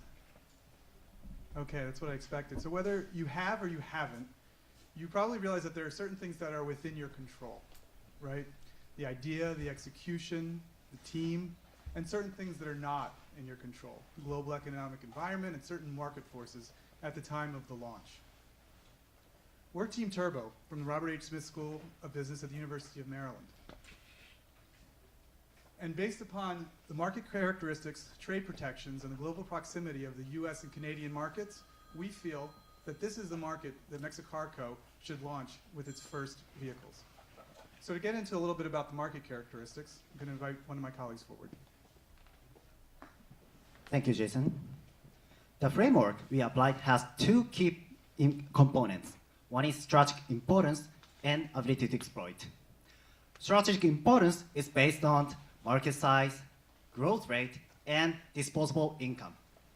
And ability to exploit consists of potential to leverage existing competencies and infrastructure, intensity of competition, and no market entry barriers. As you can see from this chart, US, Canada, EU, China are all strategically important. However, the markets Mexicarco can most easily exploit are US and Canada as a rapid entry. So now, let's dig a little deeper into these markets. Thank you, Kazuki. So, both US and Canadian market have a lucrative luxury car business for business. So we can see that from 2017, their total car sales of 19.3 million, among which 1.75 million was luxury car segment. And from the recent stock market performance of Mexicarco, we can see that the company has the capability to successfully penetrate this market and successfully beat the current market players. We can see that in the luxury sedan section, their top 10 players, and their sales is from 30,000 to around 70,000. And in the SUV section, the top 10 sales are from 40,000 to 108,000. Now, we have kind of had an estimated forecast, a very conservative forecast for Mexicarco. Here you can see that we aim to deliver 30,000 cars in the first year, grabbing a 1.7% market share of the luxury car segment. And in the year 5, we'll deliver around 90,000 cars, capturing 5% of the market share. And in these 5 years, it will amount up to more than 2.2 billion in profit for Mexicarco, which is a very good amount for a new car brand. Now we have summarized mainly 3 points how Mexicarco will be able to do that. Thank you, Rashik. Selling the cars to US and Canada is going to be faster and cheaper, because in that way we're going to sell the cars or deliver the cars by trucks and trains instead of using shipping overseas. In addition to that, Mexicarco is going to take advantage of the market intelligence and familiarity that they already have. Additionally to that, they have a managerial consistency and organizational stability. They already have an organizational structure that is in the headquarters in Mexico. So it's easier for them to use this structure, avoiding overhead, and taking advantage of its already knowledge brand in this country. So now we are talking about the geopolitical advantage that they have. Thank you, Juliana. So USMCA is going to increase the country of origin rules for component parts for automobiles from 62.5% to 75%. Now, this is not a problem for Mexicarco because 90% of their supply chain is already located in North America. But that's not true for the competition. German automakers imported almost 40% of their automobiles, despite the fact that they do a lot of production in North America. They imported up to 40% of their vehicles from overseas in 2017. In addition, President Trump recently made a comment that he's considering taxing European imported cars 25%. So these cost pressures and price increases for our competitors, as well as the pressure that USMCA will put on foreign competitors' supply chains in North America, is going to give Mexicarco an increased competitive advantage. Finally, we realize that as a new automaker in a competitive environment, it's going to be a struggle and there's going to be obstacles and challenges regardless of whatever market Mexicarco enters. They're going to have to develop brand awareness. They're going to have to facilitate credit for leasing and purchasing. They're going to have to create a network of dealerships and service centers, and also finally create a logistics network. Time. Thank you very much, and we look forward to hearing your questions.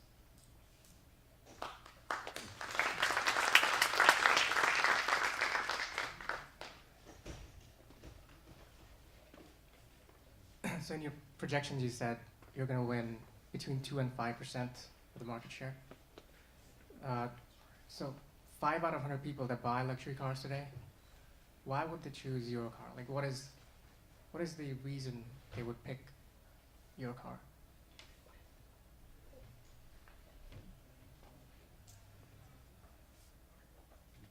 Okay, good question.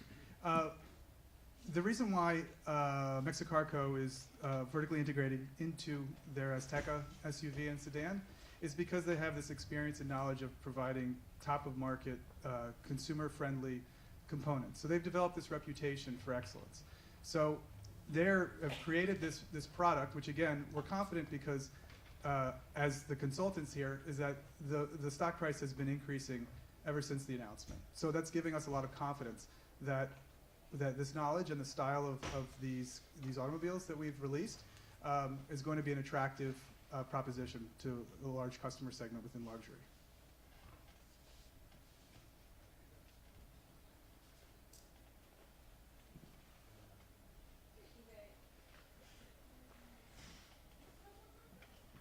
In the case it was presented that Mexico also has another agreements, trade agreements that they could take advantage of. Why you didn't think about something else, like given this instability with the United States, that something else could happen?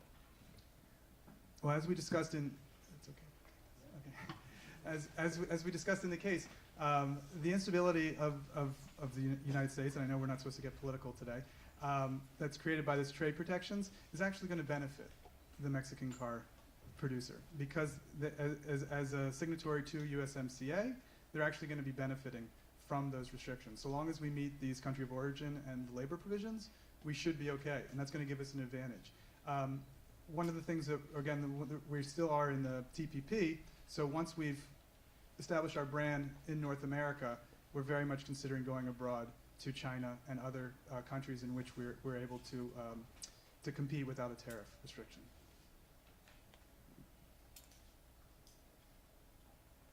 So you said before that stock markets are rising, and this is good news for you. So here's my question.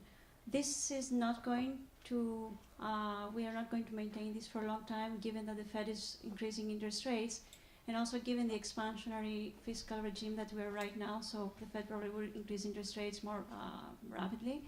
And also there is a projection for an upcoming financial crisis or recession starting in the United States by 2020, which probably will affect the main trade partners of the United States, which is Canada. So how would you diversify the risk, since you're targeting two markets that are more or less going to be affected in the same way if the projections about the upcoming crisis are correct?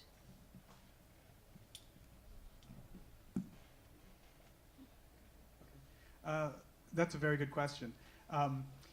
Basically, the company is doing a very cautious launch. There's only two lines. We have an SUV, well, not we. They have an SUV and they have a sedan, both in the luxury segment. Both of these segments are very strong.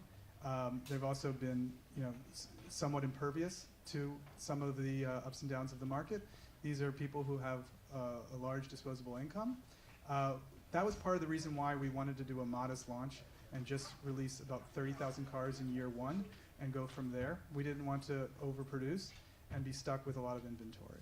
So we are hoping to be able to grow along with, to grow the brand, and by growing the demand for our brand, hopefully be able to avoid some of the shocks that you spoke about. So if I may add to that, so Mexicargo has the capacity to produce 250,000 cars, which a domestic market is not going to meet that capacity. So they have to launch in other markets as well. But as you can see, the Aztec Wagon and Aztec Wagon Sport, they have price range of $50,000 and $60,000. So we have to consider the purchasing power capability of the country's normal population. So the US and Canada support that much. For example, a normal person or a person going for luxury car market, they can buy those cars. And in like emerging markets or middle or developing markets, they are not going to be able to buy that much with that much of money, because they fall in the range of Mercedes-Benz and BMW. So it will be hard to compete in those markets. So as we're also like proposing, we're going to go for US and Canada market first, establish a brand, and have 5% market share in the first 5 years. Then and going for the other markets like Thailand and China and also Peru in South American countries. Thank you very much. Since the main business of this company is to make parts. We're out of time, I'm sorry. Yeah. Thank you very much. Thank you very much. Thank you very much for coming over. Hi, ladies and gentlemen. Good afternoon. That's Kushal, that's Anastasia, this is Rohan, and I'm Sambodhi, and we are here today to present to you of the go-to-market strategy for Mexicar company. We believe that the key takeaways that we have from our analysis are threefold. Firstly, we believe that our company should focus on the US, Mexico, EU, and China markets in the near to medium term to sell our cars in.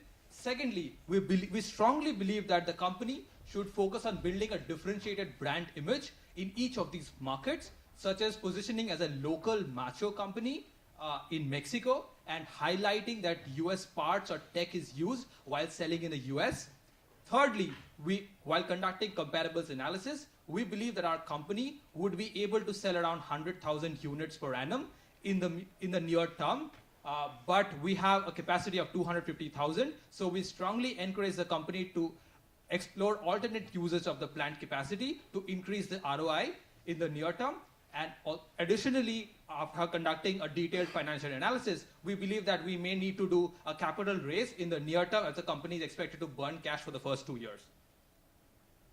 While talking about our framework, we have tried to adopt a MECE framework while developing our analysis. We have broken it down into 3 key components. Firstly, the market attractiveness, where we are focused on the size and growth in each market. Secondly, the competitive intensity in each market. And thirdly, the tariff and the trade barriers and the risk associated with each market. Secondly, we focus on the potential brand strength, because while we were discussing with experts, we believe that brand strength is something which is very, very important while selling luxury and executive cars. And thirdly, we looked at the in-depth company operations, where we looked at ease of selling in that company, in that market, the logistics and distribution network, and finally the synergies that our company will have by selling in the market. And based on that analysis, we have identified EU, US, China, and Mexico. And the green suggests the more the green, the better it is. And as mentioned by Sambodhi, the biggest markets that we're looking at are Mexico, US, China, and the EU. Starting off with Mexico, it's the 3 big advantages that it comes with is it's the home market. So it's an easy market to establish brand presence in, since they're developing a car for the first time. There are minimal logistics costs since the plant is located within the country itself. And the third one being the tariffs or additional taxes are negligible as well since it's the home market. Moving on, the second biggest one that we looked at is the US. The US is the second largest market in the world for the cars, and the surprising part was based on our scenario analysis, we found out that in all probability, based on the new rules itself, Mexico will actually benefit from the new rules since most of our parts are manufactured in the US, Canada, and Mexico region, and other competitors will face these tariffs much more and will have to increase prices, opening up opportunities for us. The EU is surprisingly a very high willingness to spend market for executive cars. For example, Sweden has 7% cars being in the executive segment, which is the highest in the world. So that is potentially a huge market for us to enter as well. And finally, the Asian tiger, China. That is currently the largest market for executive sedans and should definitely be on our radar. So I'm just going to touch up on our go-to-market strategies. So we see that we understand that executive cars are primarily produced in European Union and specifically in Germany, so it would be a little challenging for us to enter the market with Aztec wagon. But at the same time, we realize that there are some key benefits to being a Mexican car. We know that Mexico has technological capabilities and human resources to produce this kind of cars. We know that BMW is entering Mexico to produce cars there and building their largest facility. So we understand that there is no one strategy that would fit all these different markets. And for Europe specifically, we're going to brand our car as an exotic, unique, exclusive, bespoke car. It's something that nobody has. Everybody drives BMW and Mercedes, but nobody has it but Aztec wagon. In China, we will position our car as a high-value car. There are a lot of up-and-coming millionaires, and this car would be targeted specifically to them. So we also looked at our dealership and how we're going to distribute the car. Thanks. Questions?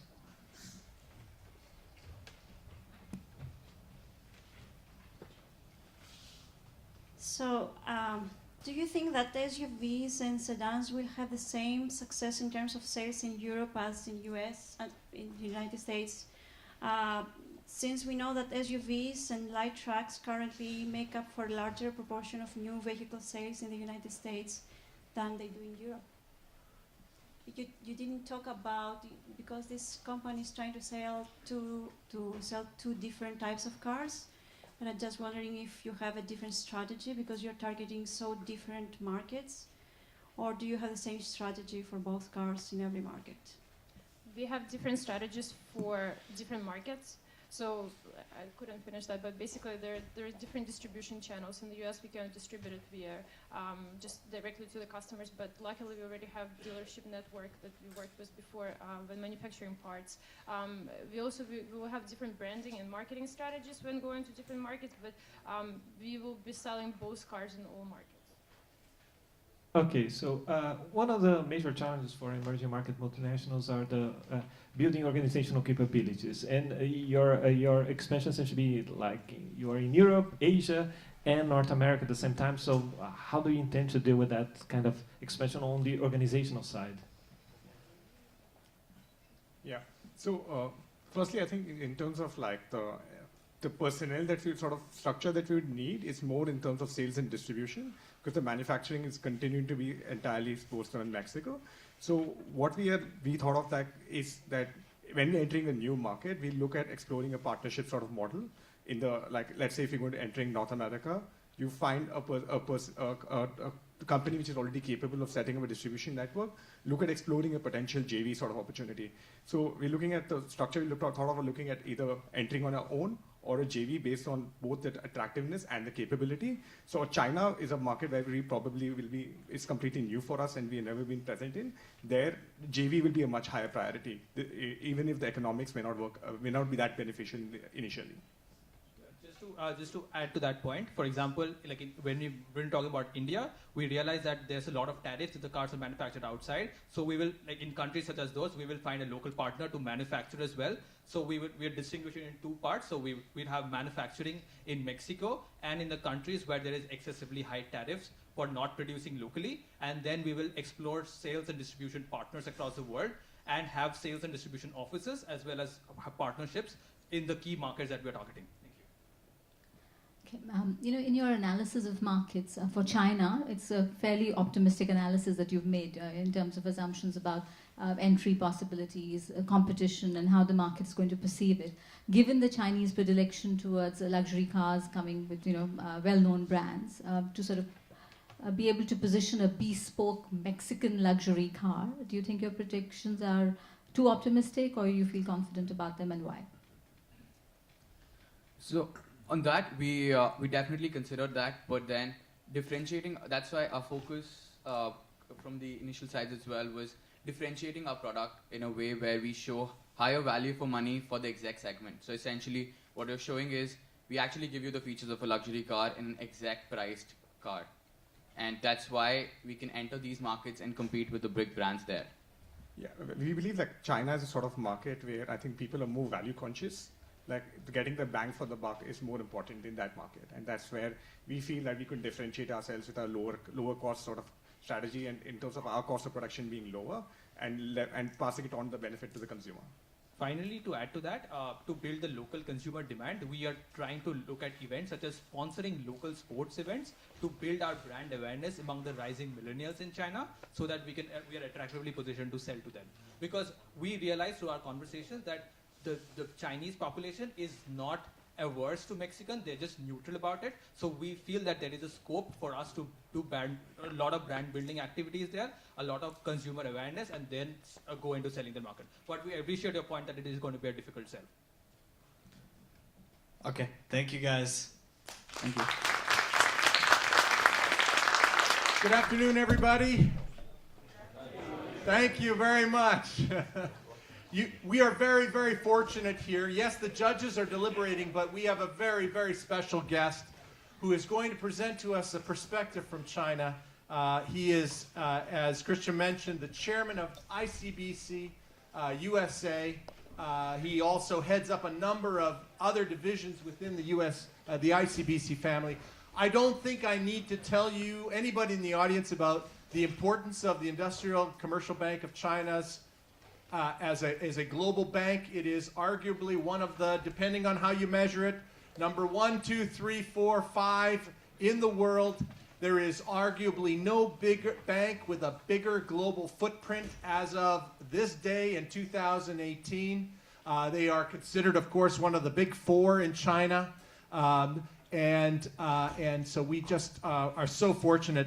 Mr. Xiao Yuchang he's been with the ICBC for, goodness, it's since the early 1990s, starting in one of their branches in Jilin province, and he has risen through the ranks to this position of influence. He's been deployed I mentioned the global footprint of the bank in its Paris offices. He's been involved in the Tokyo offices. You could tell us more about all of those things.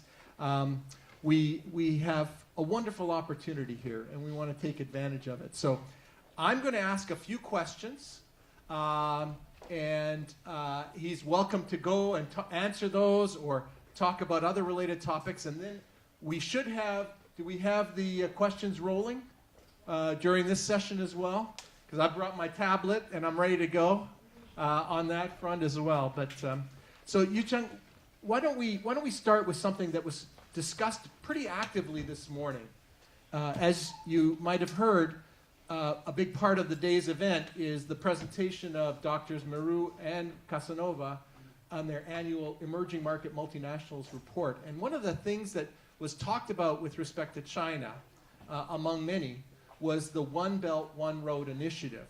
And of course, the One Belt, One Road initiative is arguably maybe multi-trillion-dollar enterprise in the grand scheme of things. It has this broad swath, and presented the map of it, presenting it through through the Silk Road.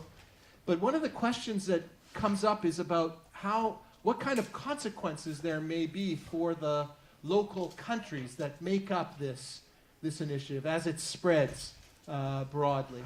And maybe you can comment on what role ICBC itself plays in fostering that initiative and in the development of those local markets. Right. Thank you, Andrew. I want to start with the appreciation of the invitation. It's great to have the chance of here. I know afternoon going to be a little bit tired, but I will try to make any of my comments short. So back to the question about the Belt and Road initiatives. I've been involved in many projects over there, so I really see this is a great opportunity for new spot of the economic growth in the future. And I realized there's definitely majority or very good part of it is positive to the global GDP growth. And there's also some spot you need to be really careful what along with the project in the countries as well. So I'll give a quick review on what we're doing or China is doing right now, and ICBC have been involved. So total current project volume, I think in the past 10 years is about $0.4 trillion. So you'll see it's great, like I mentioned, it could be in the future really traded still along all the around the 70 countries. While ICBC so far been in the area, been one of the most active banks over there. We've been financing about 400 projects, and the total volume is about probably about around 10% of the total volume is about over $100 billion in total. So I want to give the few aspects of what we are doing, and also what we see the good and bad in local economics.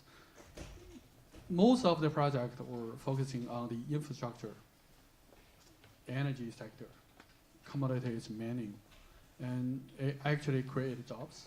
And definitely, I think the core thing about the Belt and Road initiatives is, like President Xi mentioned, is connectivity. So we see connectivities over here. I see millions of people being a beneficiary in that area, and economic growth is very good.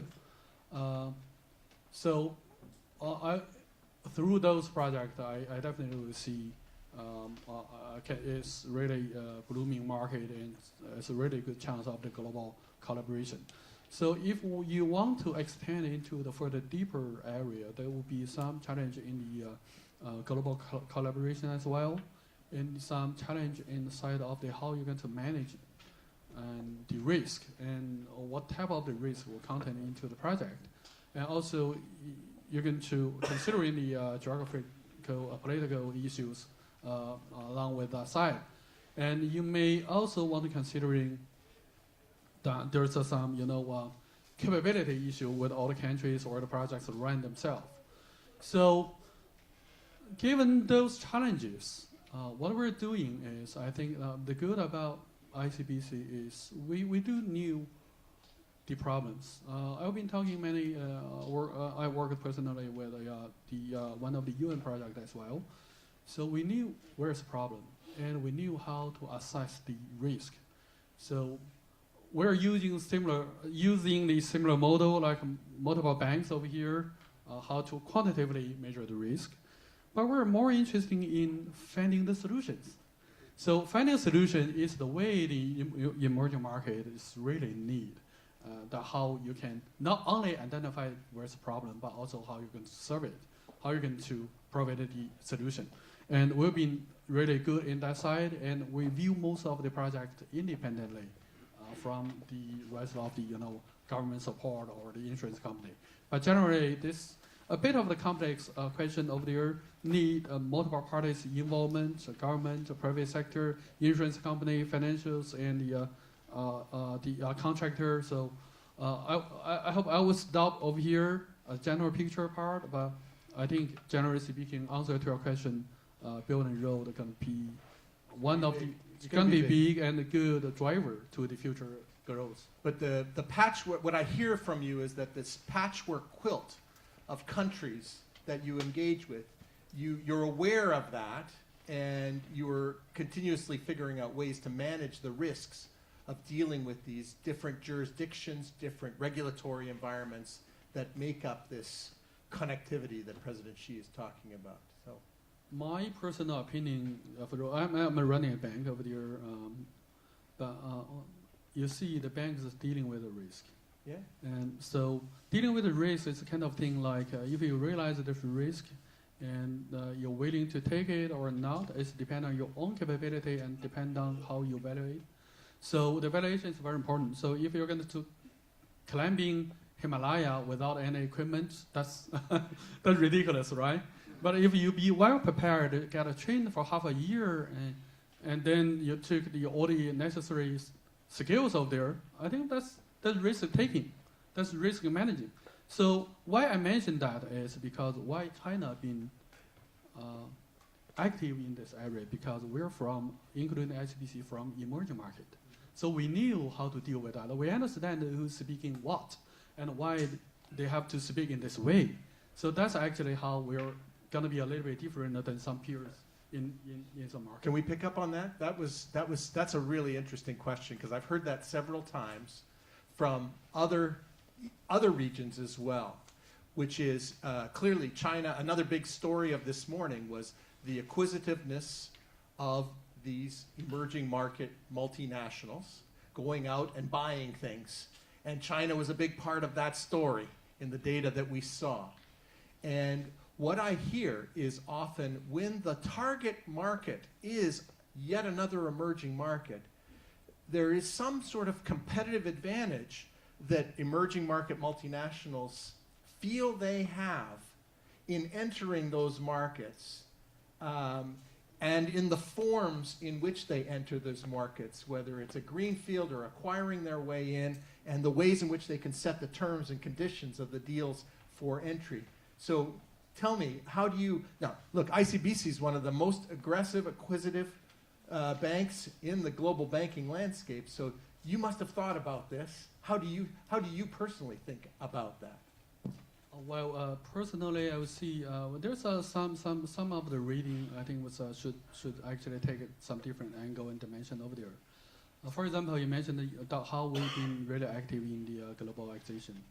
We did, but we get it done very carefully. It's compared to most of the Chinese banks, not really doing this merger and acquisition a lot, but SBC have done 19 of them. But none of the no single one deal failed so far. And we never tapping on the certain area that we feel the risk we cannot really take.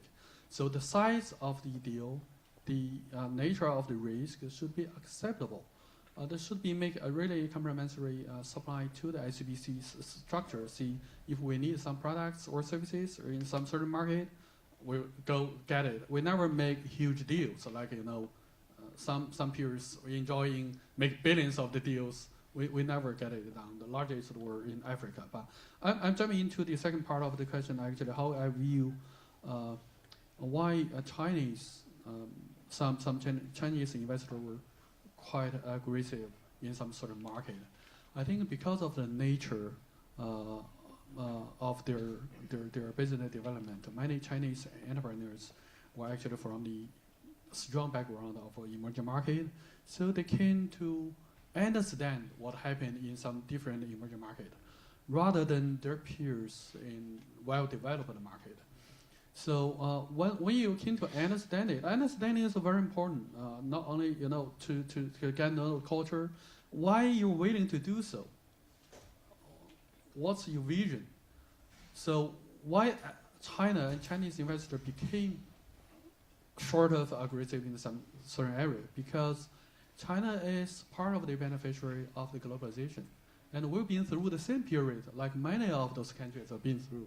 So when we're seeing that how we get over there, a little bit step over there in 40 years to next years of the openness, we see the potential in some certain peer countries, and we feel obligated to bring those knowledge, experience, and our own maybe capital as well to that market. So I think that's why those investors thinking very interesting in the chance compared to some other countries. There's a bunch of students who are Emerging Markets Institute fellows, and they're listening to every word you're saying right now, because that's, in some sense, that's what they want to see themselves as being, as those that can lead businesses into complex countries like what we're talking about, and that you seem to have developed a way to think through and logically reason the risks and opportunities that are presented in there. So let me ask another question, because I know that there was a big announcement last year by ICBC to push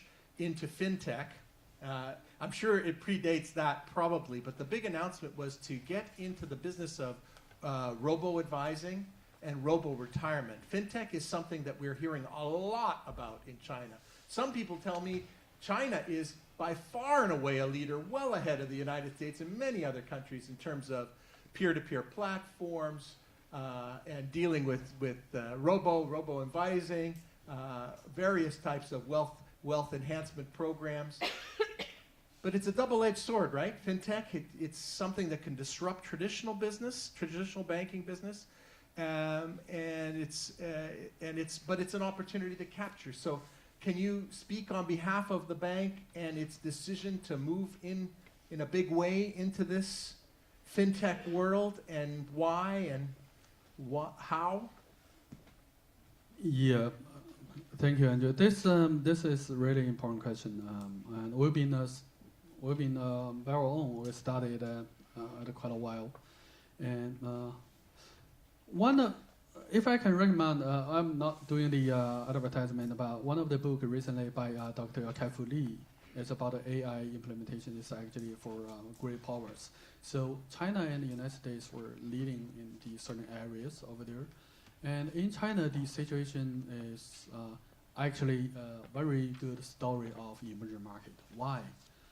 The first is China don't have the much of the thinking cost like in the European countries or like in the other developed market. Back in Paris, when I set up the branch for ICBC in Paris, and we've done one thing very interesting, that we do simple technology, is the texting message for the mobile, to notify our clients their balance or something. And we did a little bit of advertisement in the Champs-Élysées over there, and the consequence is one article from a newspaper saying why Chinese banks are doing so, why no French bank should be appear, pioneer in that area in Paris market. So what happened is, in some certain developed market, people were used to the transitional way of the financial services. So for example, like Europe, the Czechs still play 20% of the total settlement in Europe. And while in the United States, still something around 10% or 6 to 10%. So you see, it's pretty hard to change the behavior pattern for the people. But young generation is how different. And China actually skipped out those certain areas. I'm seeing, the over 800 million of Chinese people don't have credit card. So you never think about that, right? So you need a credit card to do the consumption, to shop, to do everything over there. Here in the States, every single person had about 6 credit cards. And many people in China don't have it. That actually drives the jump on the fintech part. See, people directly go to non-cash settlement. They don't need credit. We pay. And they don't need credit from the bank. They just get a credit online. So how would that happen? The first point is, so you are seeing the big change in China. It's very fast. And actually, ICBC is the bank as pioneer in that area because we feel we drive our clients. We need to meet where is clients' requirements. We need to pursue their satisfaction. So we're doing our best to mitigate in that part. Traditional bank, in my personal opinion, the very personal opinion, in the United States, you can see in the future, I'm not really sure what's the future type of the banking. Only thing I can be very sure is you don't see 10 years later the traditional type of the banking. Right now you have. That's very true. You have to get ahead of it. You have to get ahead of it, and you have to understand how you can do it. Okay. Questions are coming in like crazy. Okay. So I want to try and satisfy as many as we can. So sort of, we'll make it rapid fire. Okay, you ready? So question number one relates to this. How is China and maybe ICBC promoting financial inclusion in China? Maybe you just answered that. Yeah, I think I mentioned that financial inclusiveness. Yeah, that's see it expanding. You see it expanding, and the banking industry had been reformed so many years, and I think that's still keeping changing. Yeah. So I think that's the only thing you see the changes. Shadow banking. Many people see shadow banking as a huge risk for the Chinese economy. What do you think? You're not a government official, but obviously it relates to the regulated and the unregulated sector, right? And so what do you think is being done, and how do you think about it? I do believe the shadow banking is a problem of China, but not limited to China. Well, I see a lot of things happen in China in the unregulated area. So the one thing very good for Chinese regulator is they saw things over there and they put the regulations. They became very interactive with all the things happening in the market. So I do believe the Chinese regulator have done a really good job. But unlimited to that, I want to see one point is actually shadow banking is quite a big problem here in the States and also in the global west. If you see the traditional banking balance here in the States is banking book or about something about 18 trillion US dollar in last year and this year. And you see the asset management firm. So the total asset AUM in globally is about 120 trillion. Yeah. So in China, the case were controllable. One of the reasons is because the banking is play a very important role in the finance. And the rest of the world, in many words, the investor play a very important role of the finance. So that is actually part of the shadow banking side over there. So I think the US banking system is very healthy. I don't see in 10 years going to be big problem happen, but in the shadow banking, in that area, if something going to happen, it probably will be triggered in that area. In the U.S. In the U.S. Yeah. So you're basically right-sizing the importance of this. A lot of talk, but dimensionality is not always just China. Okay, here's another one. We talked about this morning, which is about the new development banks. Asian Infrastructure Investment Bank, New Development Bank, and it says, what are the opportunities and difficulties of partnering, competing with these new development banks when the developing project is in emerging markets? And I presume that means in the context of ICBC partnering. I see this is a very interesting question. We do not actually. So let me clarify, not clarify, but back to something you asked about the BRI. So in the project finance area or in the certain finance area, ICBC were not really the kind of the bank we're going to take a whole project out and make it private and keep the low down to our table. We keep the transparency over there. We are not a policy bank, so we are a commercial bank, the one thing. Second is, in the emerging market and project, I'm working on many sustainable growth projects as well. ICBC is one of the leading bank in that area. So what we're doing is we have to get the multiple policy banks, area banks, insurance company, everyone involved into the single project. So you cannot really do everything by your own. And so the global collaboration in that area is very, very more important. So we really don't really compete with those banks that we're actually working all together with them, and their cooperation is actually key, I think, for the emerging market. These are good relationships that are building. Okay. Exactly. Okay, here's a touchy one. You may want to avoid this one. What's your view on the Chinese housing market? Is it a bubble?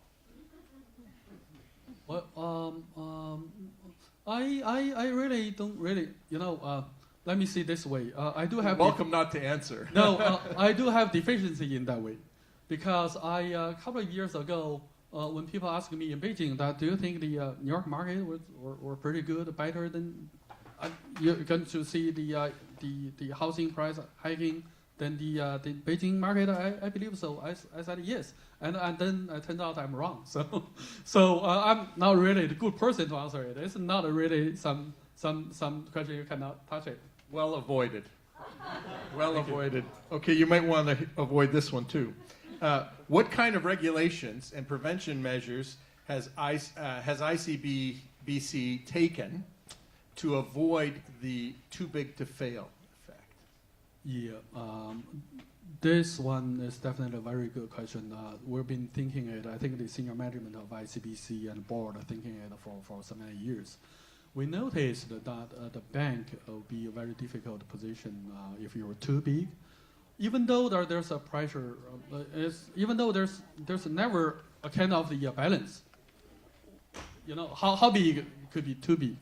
And you oversee over here in the United States also, even though some banks not really have the balance sheet grow, but they have the central bank part, the asset management grow. So we need to do, actually, I think the kind of the asset liquidation and also the securitization, including all the efforts ICBC have made, is also trying to bring more efficiency in the capital utilization and bring safety into the banking operation, and also they're trying to use a better method to manage the bank growth. But I want to highlight one thing, is there's no standard for the too big to fail bank. There's no standard on it, a quantitative standard, but there's some banks too bad to fail. So whether or not you're big or not, very importantly, you manage your bank well. That's actually the truth. But the Chinese Banking and Regulatory Commission and the PBOC, you believe they have their perspective. They may not have formal stress tests like we have over here in the United States to judge these kinds of things, but you feel that they have a good feel for it. Okay, good. Okay, we have, I think, 2 minutes or 3 minutes left, so I'll try and squeeze 2 in. If you had to, in your opinion, tell us which is the most important of the countries that constitute the Silk Road, so going back to One Belt, One Road. So which is the one that is, you think, the most important one to China, in your opinion? Frankly speaking, this is not really an easy question. I will see every one of them. Because, not because I want to answer it like a government official, because, you know, you're targeting the emerging market. The role of the emerging market is to grow. So all the growth is good for the economy, to China, to the world. Okay. Well, last one. This one is interregional. So ICBC is the second biggest owner in Argentina of the bank, right? So its question is, how do you think ICBC is managing the current crisis in Argentina, the devaluation of the peso? Yeah, thank you. We've been pretty good in managing it technically in the, not in the board in that bank, but I think that we've been managing it pretty well through the hedging tools technically. But more importantly, to manage the risk and to enter the cycle, very important thing to know is to know your no and to identify your unknown. So the management risk mitigation is to manage your own strategy and then to mitigate the risk that you really don't know. So I think that we've been so far been very good at keep growth, even though the volatility.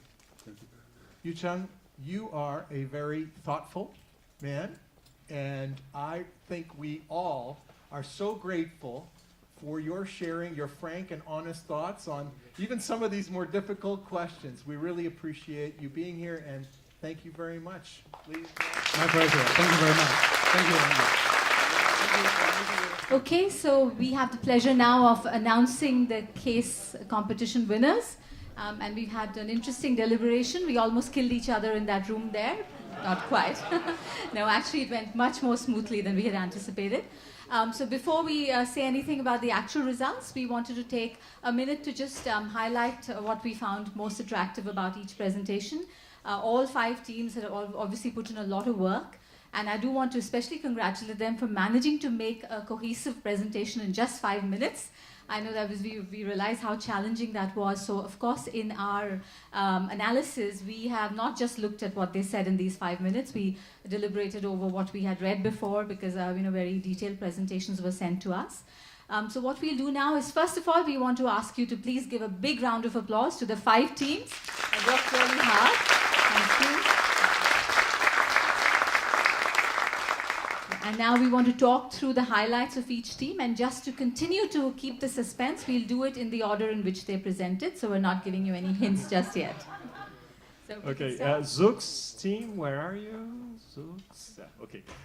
So we liked a lot the overall logic, the strategic logic that you had, especially, when you were talking about this, developing the suppliers first as a first step, and then going to the market. So you grasped this challenge of emerging market companies that you have to develop capabilities over time. So you have a good, I think, trajectory for this company. So the strategic logic behind was very sound, and congratulations on that. So the second team that presented was Georgetown. Where is Georgetown? There you are. Okay. So what we liked very much about your presentation was you had a really innovative, very sexy strategy, in terms of going directly to sell cars to the 3 providers like Uber. You took into account the fact that there were huge challenges in introducing a new product to a market and came up with something that was an interesting solution to that problem. So congratulations on that one. And we have third, yes? Yeah, Group Tigre over there. So what we like the most is the fact that you build the strategy starting in Mexico, then going to the US, then taking the Pacific Alliance as an opportunity to learn and get to the Latin America. So we really like that as a specific strategy to build capabilities and be able to get to new markets. So congratulations. Team number 4, which is Turbo. One of the things we really liked about your presentation was the fact that you started off with, you put this framework in front of us on how you're actually making this decision of where to go and why you want to go there. I think that was pretty impactful for a lot of us. And the fact that, one of the things that I really liked personally was the fact that, your projections were modest, so they felt more realistic. And the fact that, again, you've considered the supply chain, the fact that you need to have capability before you actually go and target and penetrate a new market. So that was also something that we really liked. And finally, we had Team Bravo. Where is Team Bravo? There you go. Okay. So what we liked very much, again, forecasts were realistic, and you took the trouble to find an alternate usage just in case Plan A didn't work. You did have a Plan B. Any consultants in that group? we sort of thought there might have been a few. You covered all possibilities, and so yeah, that part was very well done. So okay, so now to do the final announcements on the actual winners. Just to keep the suspense going, we're going to start from number 3, Team Bravo.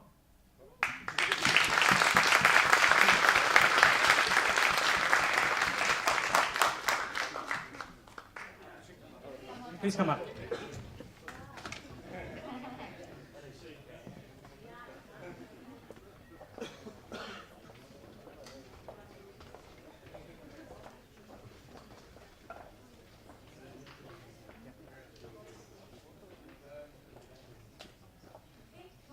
Coming up.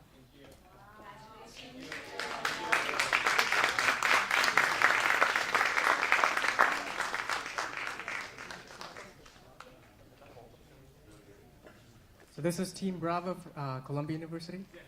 Okay. The second is Georgetown, coming down.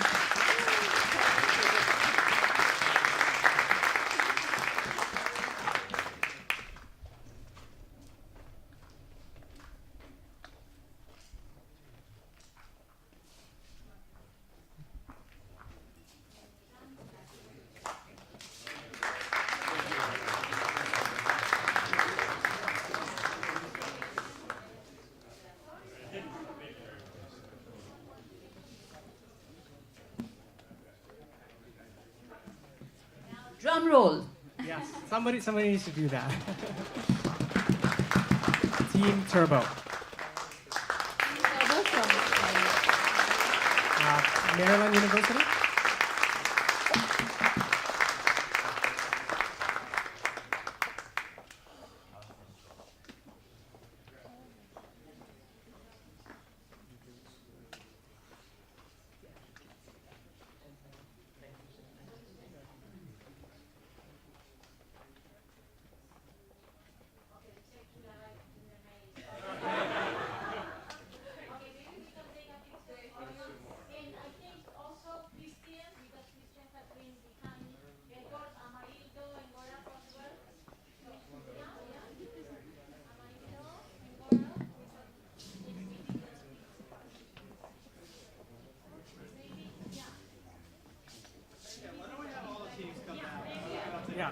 Maybe we can have all teams. I mean, this has been a tremendous effort. I want to thank all the participants. Of course, as I said, the team from UniAndes who has traveled all the way from Colombia. And of course, all the teams and the team at Cornell as well, our home team as well. And Georgetown, that was the winner last year, so something is happening at Georgetown. Last year the winners, this year number 2. You have to share the secret with us. So thank you all. Maybe we can get all together and then take the picture together. And definitely Christian, Gaurav, Amarildo, who is, I believe, in class this afternoon. So, because the classes are going on. So thank you all. Thank you.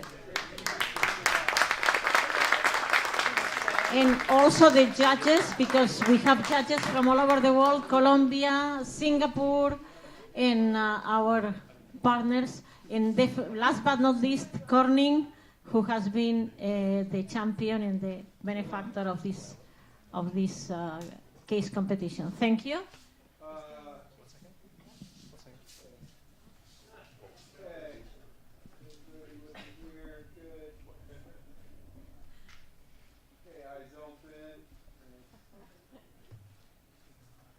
Everybody say Mexicarco.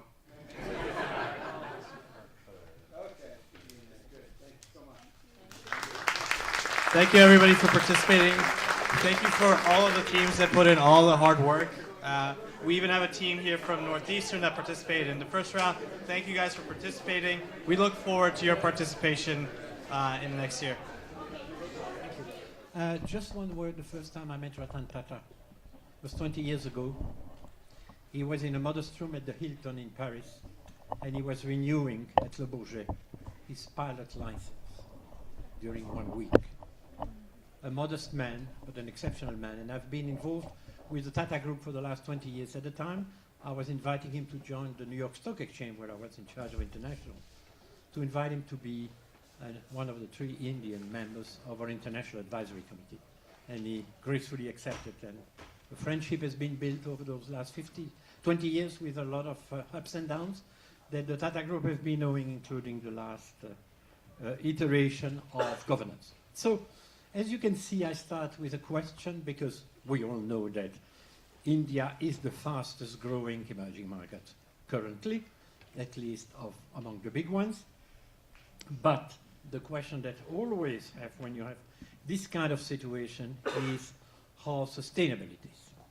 So I don't have anything to move slide by slide, but that's fine.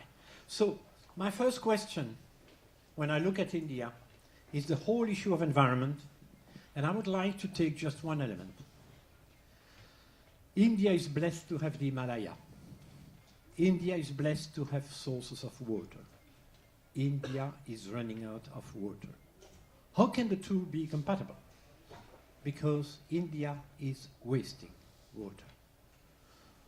For 1 gallon of water that goes from the Himalaya, 20% arrive in Mumbai. The rest is evaporated, is wasted, is not channeled the right way.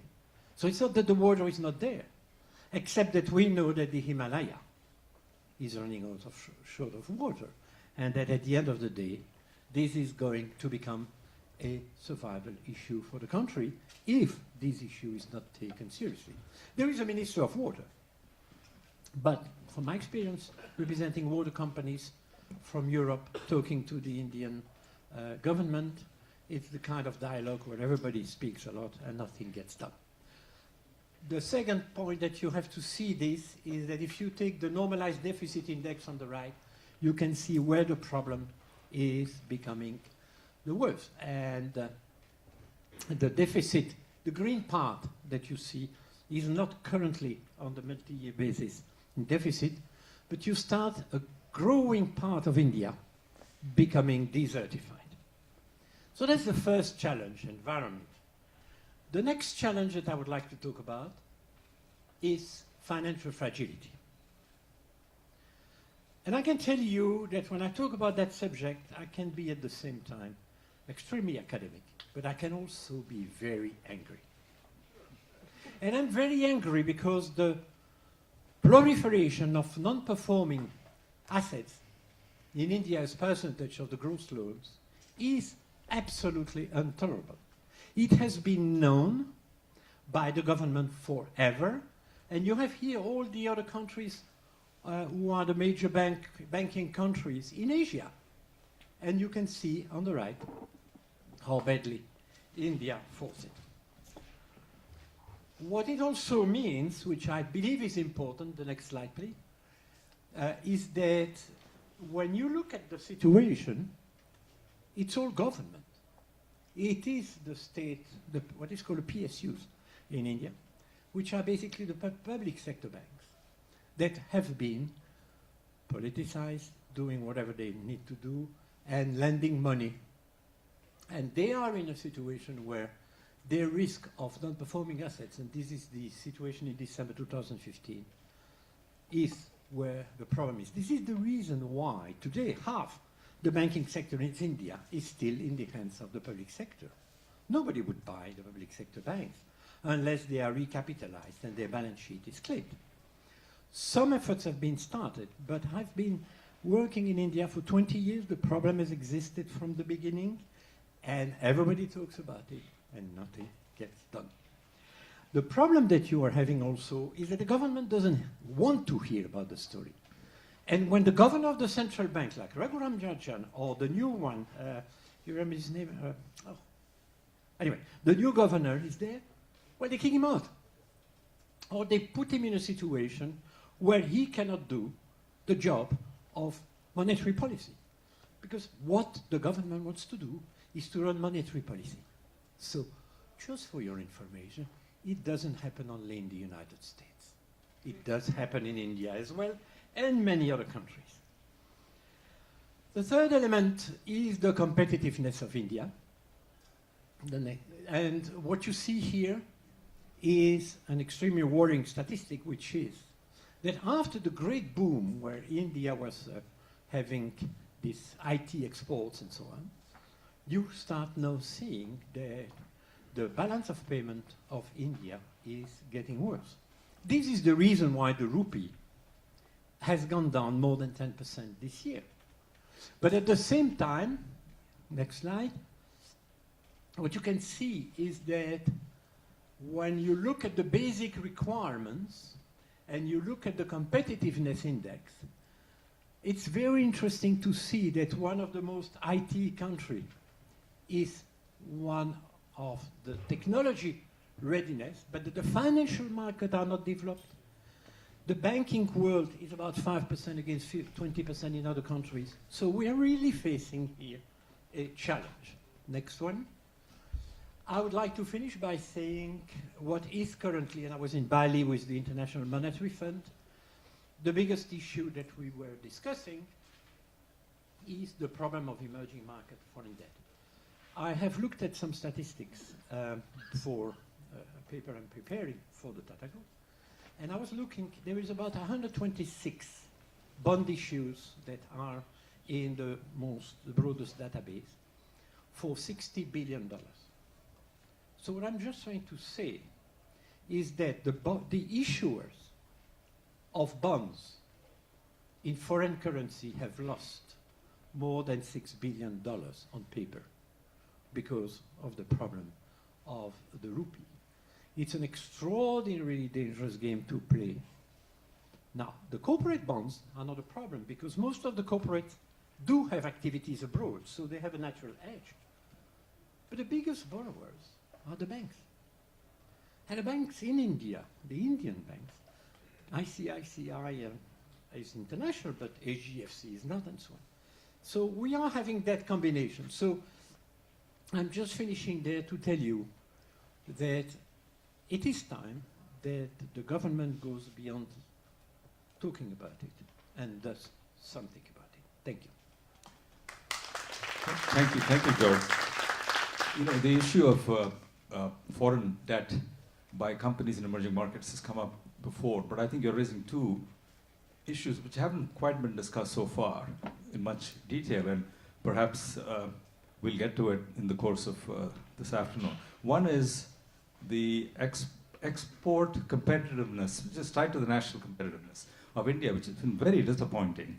And if you look at the numbers, you'll see that China exports in 2 months what India exports in a whole year.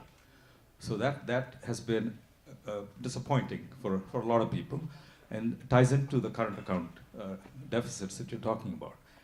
The other piece of that is related to that is the manufacturing, which is one reason why the exports haven't taken off, is because the Make in India program has not done nearly as well as people hoped for. So maybe you can enlighten us on what is holding India back on some of these fronts, and maybe add some of your own thoughts. Let me start on a positive note, because I think we've heard too many negative things. So if you look at India, in the last 15 years, the average GDP growth has been around 7.8%. So clearly, it has a track record of high growth now. And anything below 6% is almost feels like recession. So I think that is the mindset now. And you have demonstrated high growth. Second is the economy has also demonstrated its resilience in the sense that even at the peak of the global financial crisis, when the world economy was contracting for the first time since the Second World War, India was still growing at a pretty healthy rate. So there is some resilience, which means that it's an internally driven economy. The third is, I think, which issues that were being raised. If you become complacent with reforms, if you don't fix your infrastructure and let other things, then growth is not guaranteed. We saw that happen during 2013 when the growth fell to 5.6%, which was causing a lot of pain. So it's not nothing is guaranteed. I think that's the key point. But I think in a global context, the latest IMF statistics show that the contribution of India to the global growth is around 12.9%. US is contributing 12.3%, and China is contributing around 26%. And if you project it 5 years ahead, then China's contribution to global growth rises to about 28%, and India's contribution becomes 16%, and US contribution declines to 8.5%. So these are the three largest economies in the world in terms of purchasing power. So I think the issue is there are many disappointments, I agree. I think I can't touch on each and every aspect, but let me touch on 2, 3 very, very briefly. One is what you raised is the manufacturing sector. Now, India actually has a different story.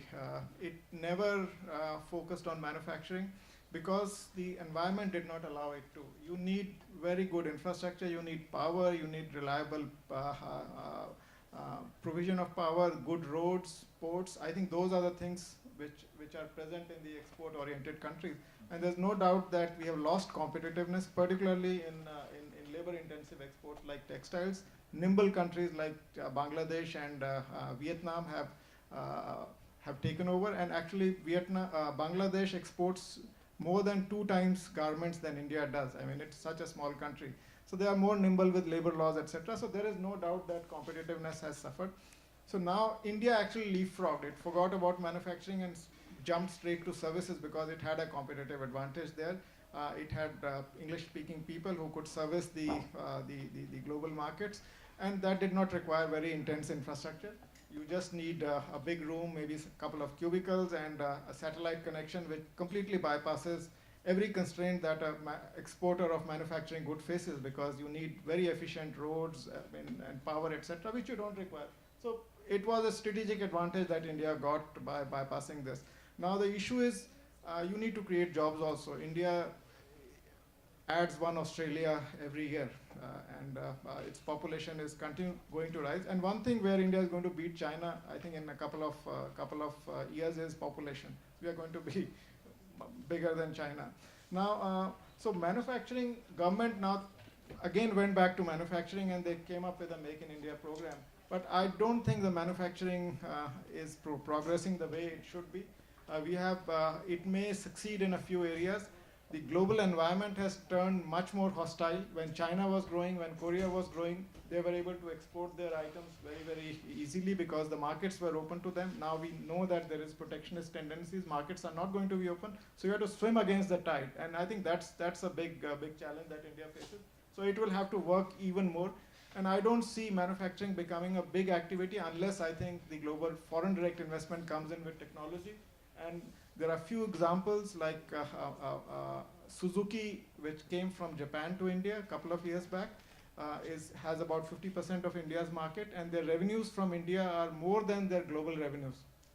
So you can still succeed. I mean, despite all the problems. But that's not a general case. I mean, these are few examples. Can I jump in, because you said a lot of very interesting things, and I want to pick your brains on one or two aspects. You know, when Modi came in, it looked like he was going to be the reformer who could actually make some of these things happen. And forget about duplicating or matching what China has done. I would be very happy if India had one special economic zone, not 100, one, where you had 1 million people employed. And I don't think that has happened yet. So that's one question. What is our implementation capability in the public sector really so bad? We can't find one state within the country that could copy a solution that's lying out there waiting to be grabbed. And as part of that, let me also mention that, and you're right, that every day you wait, the tide is going to get against you, is going to get stronger. But in some ways, there are also positive sides to this. Yep. It's not all headwind, because the fact that the US is putting so much pressure on China means companies are really desperate now to go somewhere else, and they would love to go to another country with a large labor pool like India.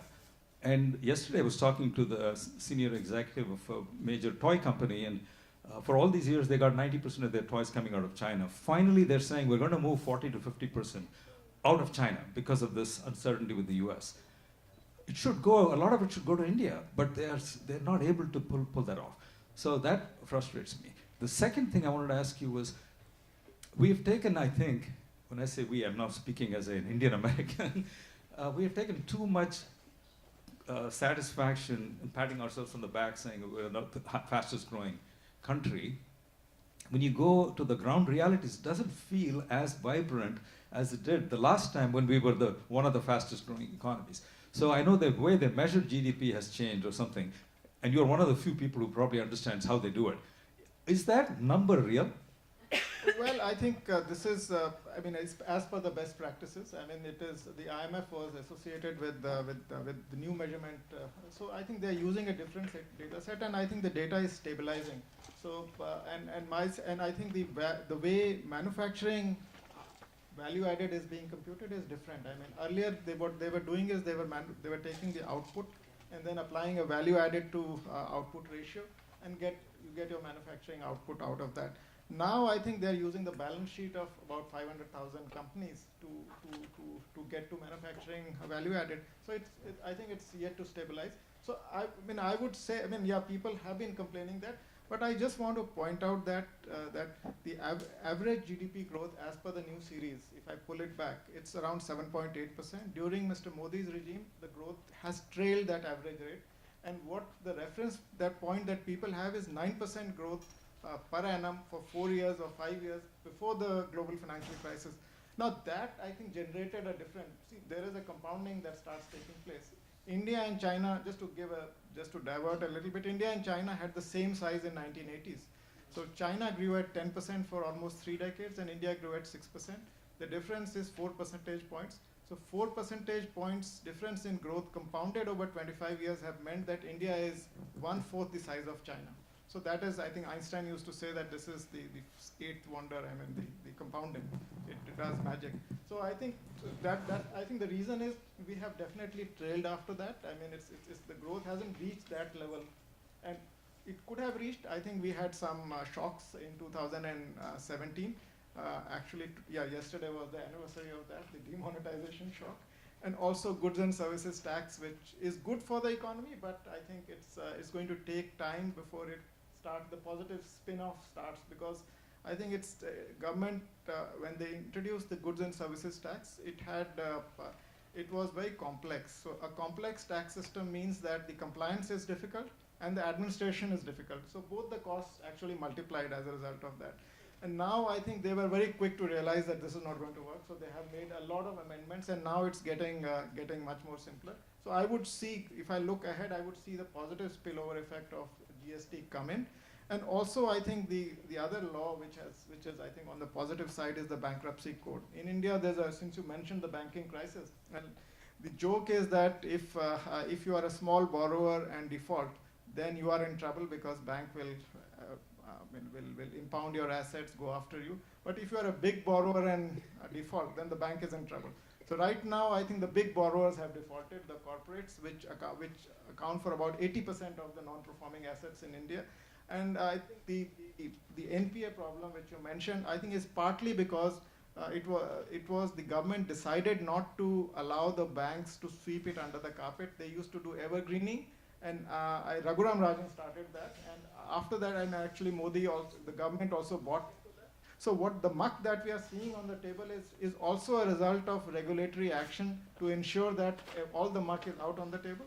And now the cleaning process has started. It's going to take at least 2 years to fully clean it up. So I think, so once that happens, then the financial sector is able to lubricate the real economy.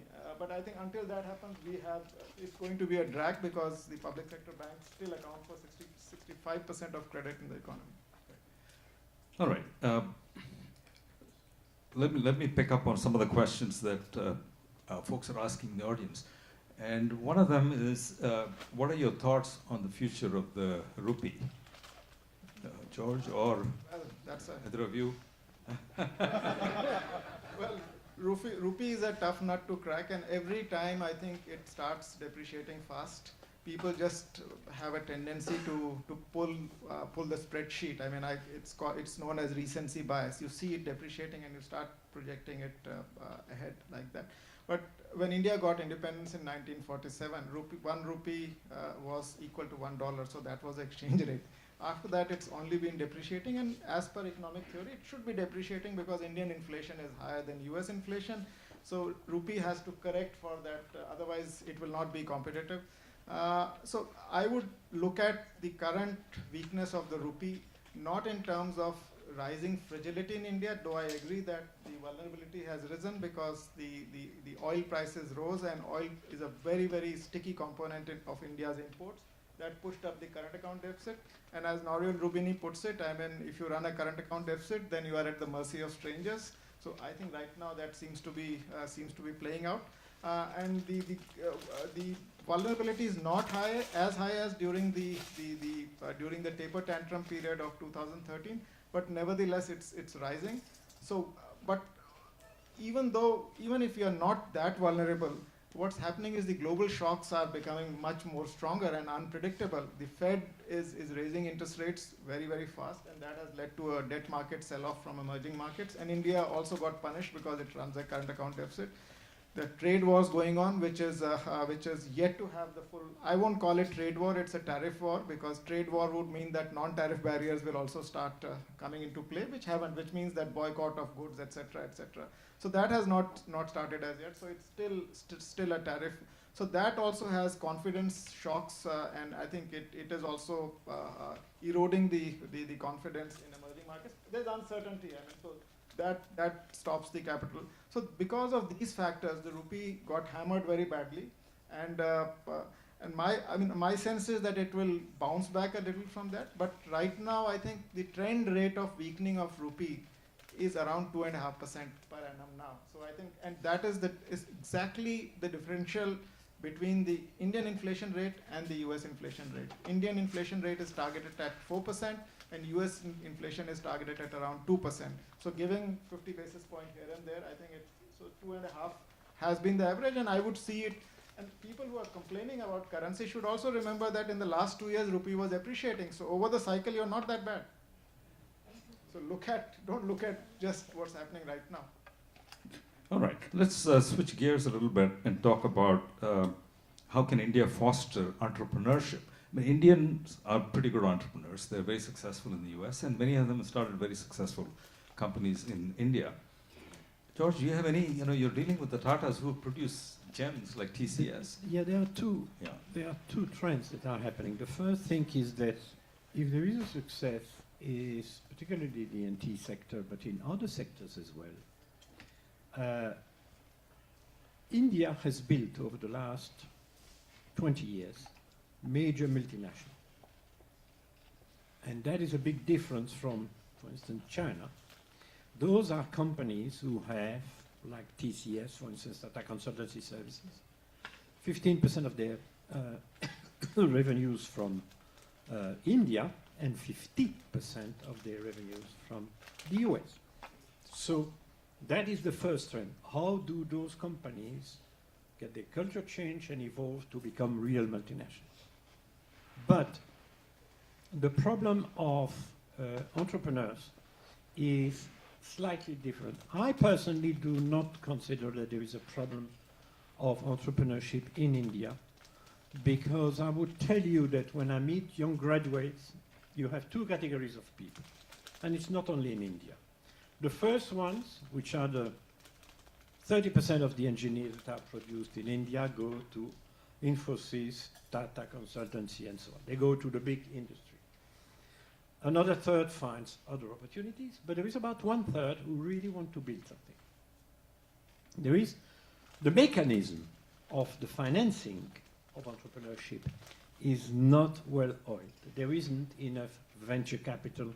There isn't enough private equity in the country. In other words, you have to do it, and when you have a great idea and you want to scale it, you are almost forced as an Indian entrepreneur to move to the US, or for that matter, by the way, to Germany or other countries, because there you are going to find the financing and the structure that you need. So the difficulty is not the entrepreneurship, is the scalability, because the money is not there. Anything you'd like to add? So I think probably technology will help. I think through cloud, etc., you can probably get more resources. People are trying to do that, and I think there's some appetite for taking risk now, and I think but it's not at the scale as it is in US. I mean, in other economies, it's improving, because we've seen some unicorns also come up in India. I mean, Flipkart, which has been acquired by Amazon, I think, and Walmart. Walmart, sorry, and there are some other companies, Snapchat. I mean, not Snapchat. I think Snapdeal. Yeah. So which have managed to come up, and I think they started very small. But what is interesting is, I think if you the trend that I see, this is not through a big sample or something. By talking to people, is that everybody wants to get into this fintech and that space, and they think that there is a higher probability of being successful there. You put in efforts, and you just need a small place. And so there is, I think, a lot of that activity also going on. And this platform is I think it requires internet and many other things where India is still lacking. It's not only finance, but I think the more action is in the fintech segment, where India has actually made some strides also. Okay, there's a question about whether the Indian government, which has set a target of creating 100 smart cities, with a budget of only $100, I think you mean 100 million, it must be. I know we are very frugal in India, but I think that's pushing it. Is this realistic? Well, I think, I would say that you have to make cities livable first. I mean, they can become smart later on. And I think the challenge there is that many of the cities, they are not, you can't have greenfield, because it's like, look at Bombay. I mean, to make it smart, you can't erase Bombay and then build it again. You have to work, it's a brownfield kind of a thing. So there is a lot of constraint. So some of the cities, I think, will become smart in that sense. But I think it's a big target to chase. I mean, but there is activity going on. I mean, because we've been advising some of this activity in India. I want to go back to what is becoming for me my pet peeve or frustration. I can say this because I'm from India, so I can be critical. Sometimes we think we have to be ambassadors of the country and paint everything in a rosy light, but we are in an academic setting, so we should be honest and talk about weaknesses and so on. I used to think that the early miracles that happened in India with 8% growth was a tribute to the Indian private sector. Because the Indian private sector is so good that if the government meets it halfway, that's enough. They'll take care of the other half.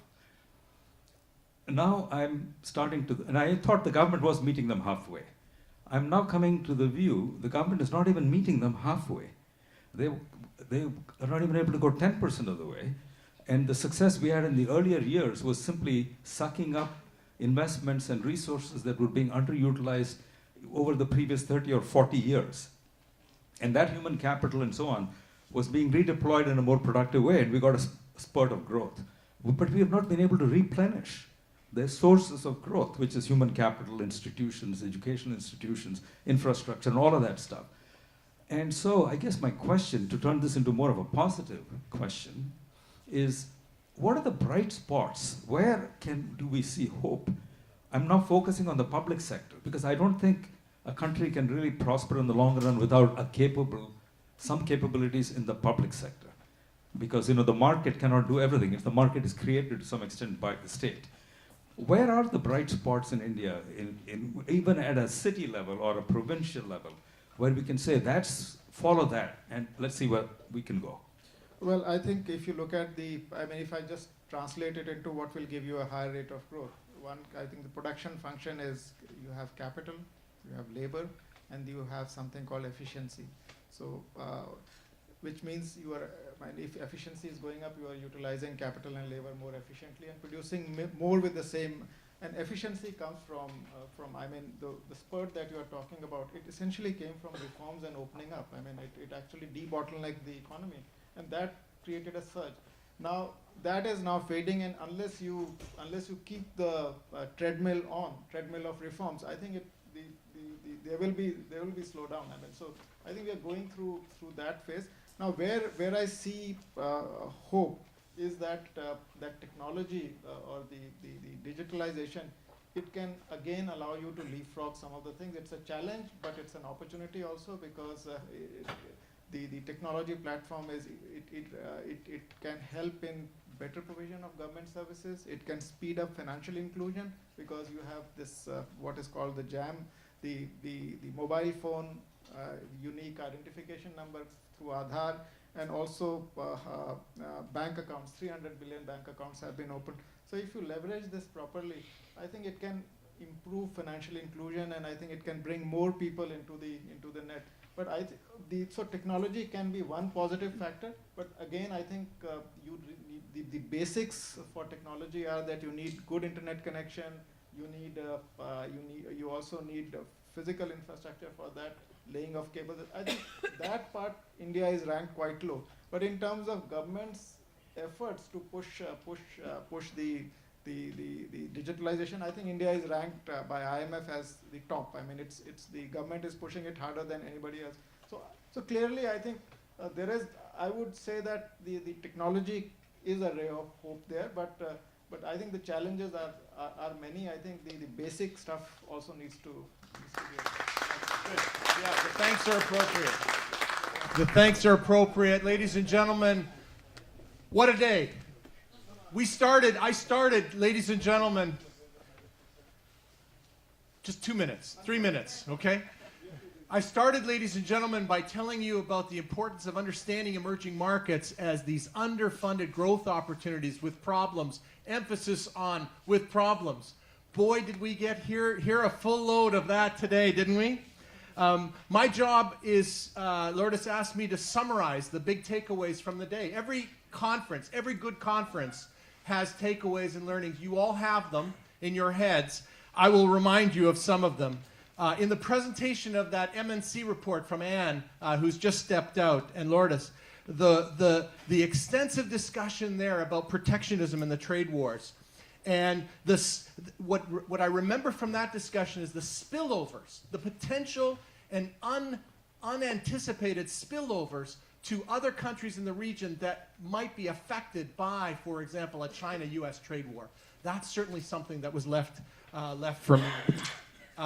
In the MNC section, the words terra incognita that came from Demir is residing in my brain, where he was talking about, again, the tariffs and the interaction with the unintended consequences of a more normalized U.S. monetary policy for many of these countries in emerging markets. I thought that was a great discussion. In Brazil, I have my notes here. It says all about Bolsonaro. That's what we mostly talked about there, and the challenges therein, the pension reforms, the reversal of the privatizations, all the pressures that are going to come to bear on Brazil. Again, with problems, the challenges and new challenges there. In Mexico, I've got Timothy, what can I say? Jekyll and Hyde is in my brain from that session. I don't know what Pablo and Alex were thinking as they were listening to you talk about the many challenges of the new AMLO regime, but we'll be watching. You had a lot of predictions in there, sir, and we're going to be watching for that. But Jekyll and Hyde was definitely in my brain. During Ambassador Ruguabiza's, what I really enjoyed among the many words that she talked about was her coming from across the river and talking about the importance of the UN, about strengthening multilateralism, and that's a high priority for the UN at this time, especially given what we're seeing across the world, including in the EM space. In my session with Yushang Zhao from ICBC, I don't know what you took away from that. I was listening most attentively to the part where he was talking about the multinationalization of ICBC as a bank and the fact that they, somehow a Chinese bank, when they go into an emerging market as a target of opportunity, they get it. They know it and they get it. That's how they can manage risks better than others. That was my big takeaway. I don't know about you, but that was my big takeaway. And in the last session, my favorite part on India was George standing up and talking about listing off the many challenges: environment, financial fragility, international competitiveness. Urjit Patel, where's George? Urjit Patel. And Dharma Kirti saying, wait a minute. That pivot point was the most impressive, where he started listing off the many potential opportunities that are coming. So we led with problems, and then we closed on India with the many upside opportunities that are there. Christian, you did a great job listing off our thank yous. Henry, Rob, Sam, Rustam, Corning, I mean, fabulous. The advisory council members, fantastic. Congratulations to the teams that participated in the case competition, the winners, everybody. Christian, Lou, thank you for leading us. And, of course, being a big supporter, thank you so much. But if you don't mind, I'm going to single somebody out. Because this one is a little bit close to my heart. You know, you give me way too much credit, Lourdes. I did found the Emerging Markets Institute in 2010. You can tell by I'm sure, the enthusiasm in my voice about what this enterprise is, and this day and this conference is such an integral part of it. But I have to tell you, my dear colleague, friend, and you have taken anything that I have possibly imagined with the founding of that. You've taken it to a new level, new levels beyond which we would have dreamed. And so, if you don't mind, ladies and gentlemen, to all the other thank yous that I made, there's one special thank you I would like to make to my dear colleague Lourdes Casanova, and have you join me, please.